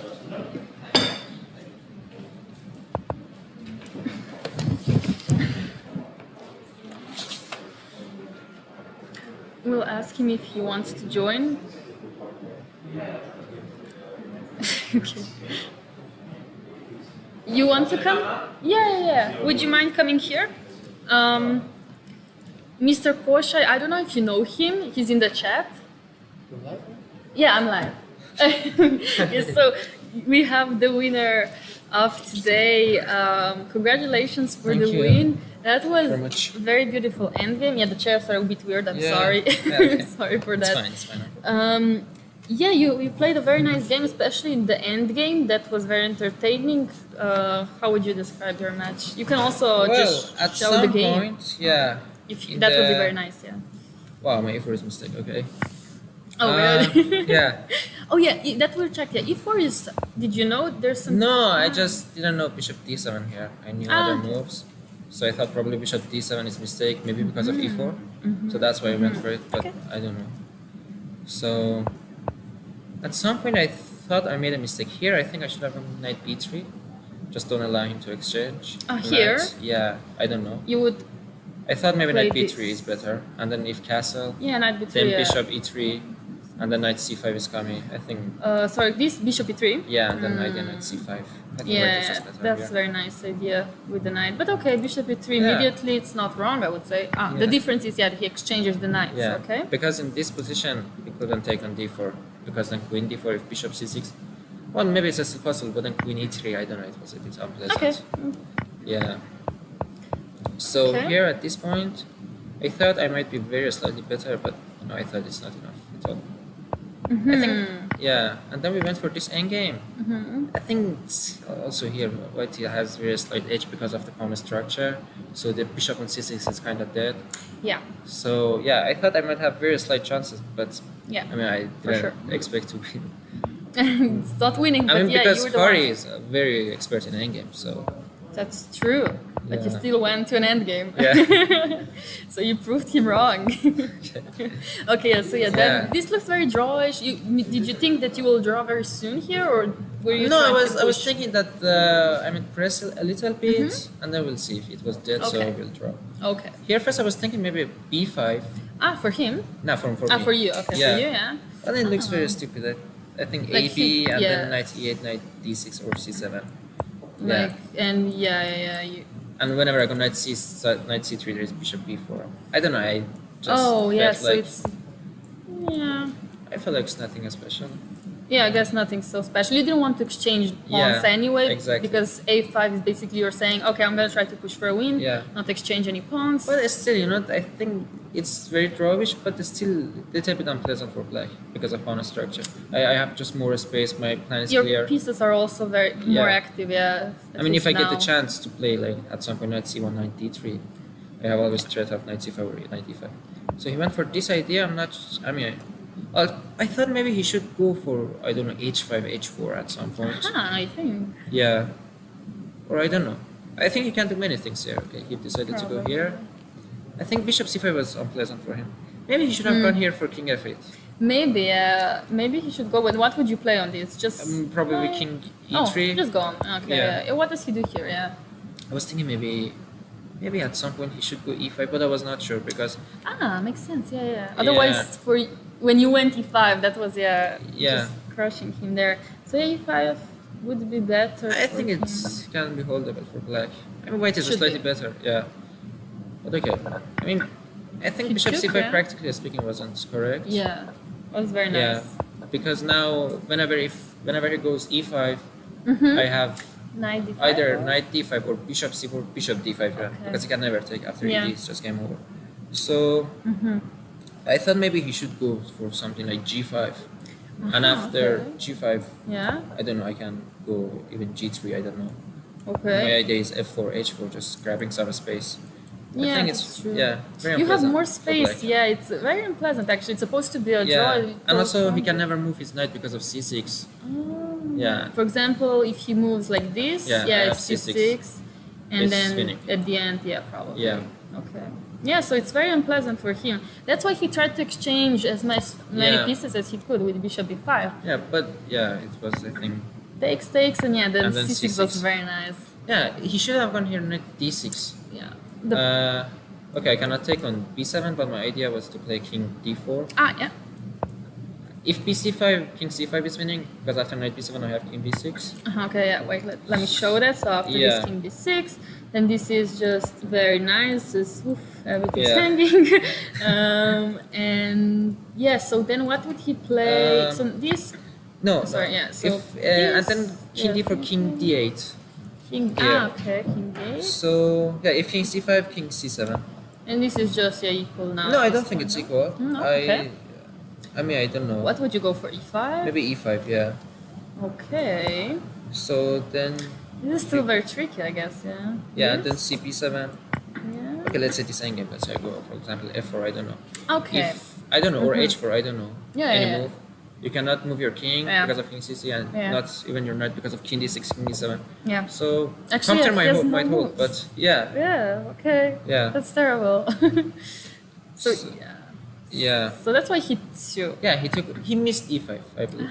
E5 was very Yeah. painful. After E5, I think it's just winning. But you knew like E5 and I'm winning. Yeah, I felt like I'm winning. That was very nice. So knight So, knight C7, C7. and then you And just it's still, yeah. I mean, it's winning, Mhm. but I thought maybe his best chance is to go C5, knight A6, C4. Okay, C4. Yeah, that was apparently the best also by Oh, okay. computer. And no. Because the idea is that I cannot come close to his pawn with my king, Mm-hmm. so his knight is eliminating all the squares. I felt like it should be still winning Mm-hmm. because of, like, I mean, A pawn is much stronger than C pawn. Sure. I felt like it should be winning, but it was his best chance, I think, to play like this. Yeah, you're Yeah. absolutely right. Also, yeah. So But yeah, knight 7, Yeah. and then your king just comes in. yeah, this in is just winning. Yeah. Oh, yeah, he tried to exchange some pawns. I think he found good Counterplay, yeah? Yeah. I Um, mean, it was winning all the game, but it was. I spent a lot of time in this moment. Yeah, like for example, here you had to calculate, yes. a I bit, couldn't no? find win in G4. I think engine says G4 is winning, but I just couldn't find. But if G4, Okay. black goes knight F1. Knight F1. So if H4, then knight H2. Yeah, still. So Yeah, he's winning a pawn. So he's And there was getting- some positions that it was like knight and this knight and h pawn with king and this g pawn. So in that, I think that position is draw because I can never win h7 pawn and I can never come close with one knight because of king a6. So it wasn't so easy. But I think what I found was. What you did was winning. A6 is Yeah. actually the best move, at least by this computer. you know? Really? Yeah. Okay. And after king a7, king d6. Yeah. So the Yeah. point is that After. after this, Uh-huh. I have knight c6 check and knight takes e5. So Yes. that's why I played a6. Yes. So Yes. Very nice. I mean, it's very interesting. I knew that Hari had a game against Arunya in Tata Steel Rapid, India, and he won exactly the same endgame. Oh, really? Yeah, it Oh. was h and f pawn, knight, and Arunyan had a knight. Ah, so you were So sure it's winning. I could remember that, and I was sure that this endgame is totally winning if I take h7 pawn. So that's why I went for this endgame. Yeah. So for me, when I was like looking at this endgame, I was like, okay, you have a6 pawn. Why would you give it up for this pawn? You know. Yeah. But if you know it's winning, that's then completely different mental state. Yeah, I guess. Exactly. And yeah, then it was just it looks so smooth. Yeah, like you just take this pawn easily, and then he can Yeah. actually do it nothing. Yeah. Yeah. And Yeah, it wasn't so difficult. yeah, just push both pawns and just very nice technical win by you. Yeah. Thank you. Like he played very well as well, your opponent. Yeah. But you just managed to outplay him in the end game, which you said that His he's very problem good was, at. I think, when he went to time trouble, then just. It's I mean, hard, there was yeah. many unpleasant endgames for him that he could decide to go for one of them. So, for example, instead of bishop takes c5, he could have gone for king f8. But still, it's a little bit unpleasant. So he decided to take on c5. Yeah, he made very small mistakes, and after that, Yeah, it's so interesting. It was a small mistake by small. You just took advantage of all of it. Yeah. Didn't make any mistake yourself. So that was very, very nice win. So congratulations. I don't know, how often do you play online? But Mr. Kosha Chess is a big fan of you. He plays a lot on Lichess. So he said, please bring him on stream. Yeah, he's my friend, yeah. He's your friend. Okay, Yeah. that's very nice. So yeah, he's really congratulating you, and that you're Yeah. super GM level. Especially this game was really super GM level, I would say. Yeah. I hope so. So tomorrow you're having black pieces, and good luck. And thank you Yeah. so much for stopping by and showing your game. That was very, very Yeah, nice. okay. Very nice technical Yeah, win. thank you, And see you. Yeah, see good you. luck. So thank you. Yeah. And that was also another very nice analysis by, like in the chat it said, super grandmaster. So yes, go Lichess indeed. So I just it was very nice interview by Tabatabai. And yeah, apparently Sipinko gave away his good advantage. Let me just quickly check what happened.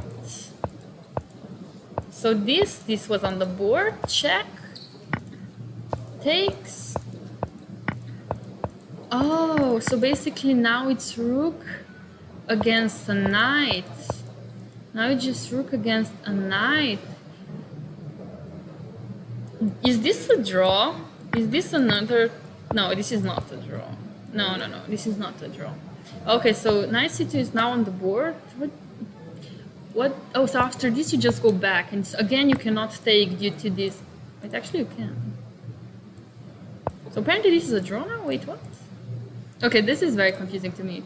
So let's see what happened that went wrong. So after king h3, this d7, knight moves, check, takes, this, check. Oh, and apparently this was wrong. Okay. And this was just a very small mistake because after this, rook d5, just knight d3. But it was the only winning move. Again, very hard to find. Well, hard to calculate when you have 2 minutes on the clock. So, I mean, of course, it's normal to make such small mistake here. And let's see what happened in the game. So, of course, Sipinko will still try to win, but that's... wait, now it's winning again? What? No, this is winning again? Wait, sorry.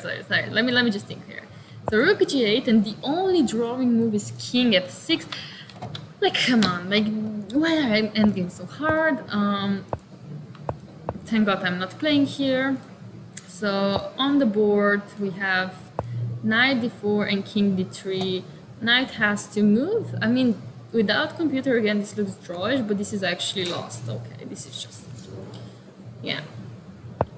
Thank you, thank you. Yeah, this is our table basis, man. That was a weird game. So this is now on the board, and of course king e3 looks logical, and after king f6 you just go to the other side. Wow. I think they're gonna play this for a while now.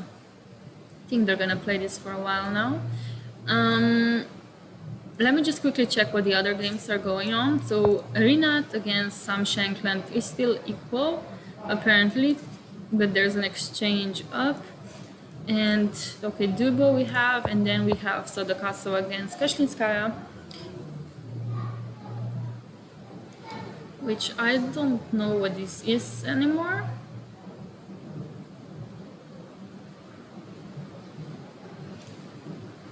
Apparently still a draw, but again, I think they're gonna play this till the end, because by computer it's a draw, but to human eye I would really not know what this is. So Esipenko's game, the most interesting one so far.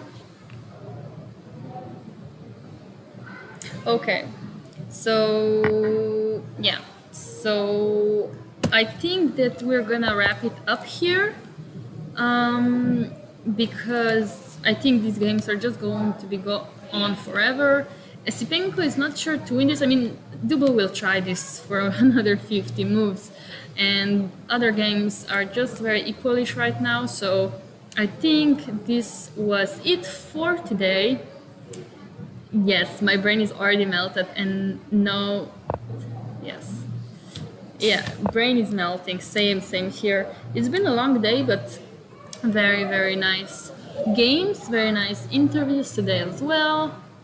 I think we're raiding somebody, but yes, was very nice. This is for sure a game to follow if you're gonna follow the end of the round. This is gonna be very interesting, because I mean, this game between Esipenko and Dubo will decide, you know, the spirit, the mood in the future. Don't forget to interview Magnus. Do you think Magnus will just come for interview every day? Who do you think we are? Rachel.com. No, yeah, I wish he would, but I just don't think this is how it works. But we will be raiding somebody. Where are the mods? I think we're raiding Slowdown. Let me... Oh, it's already going on. Okay, no joke, thank you. So yes, yeah, no joke. Sorry, no joke. So raiding progress, yes, we're raiding Slowdown. She's actually a Russian player as well. So hopefully we're gonna have fun on her stream. Thank you. Please don't forget to come back tomorrow. We might have more exclusive interviews, as tomorrow a lot of games will be decided. A lot of players again will be leaving the tournament, and it's just going to be very exciting to watch for players who have to come back. It's draw again. Yeah, like this game is just a mess, and with the 1 minute on the clock, it's going to be very interesting to watch. So yes, thank you, and see you guys tomorrow.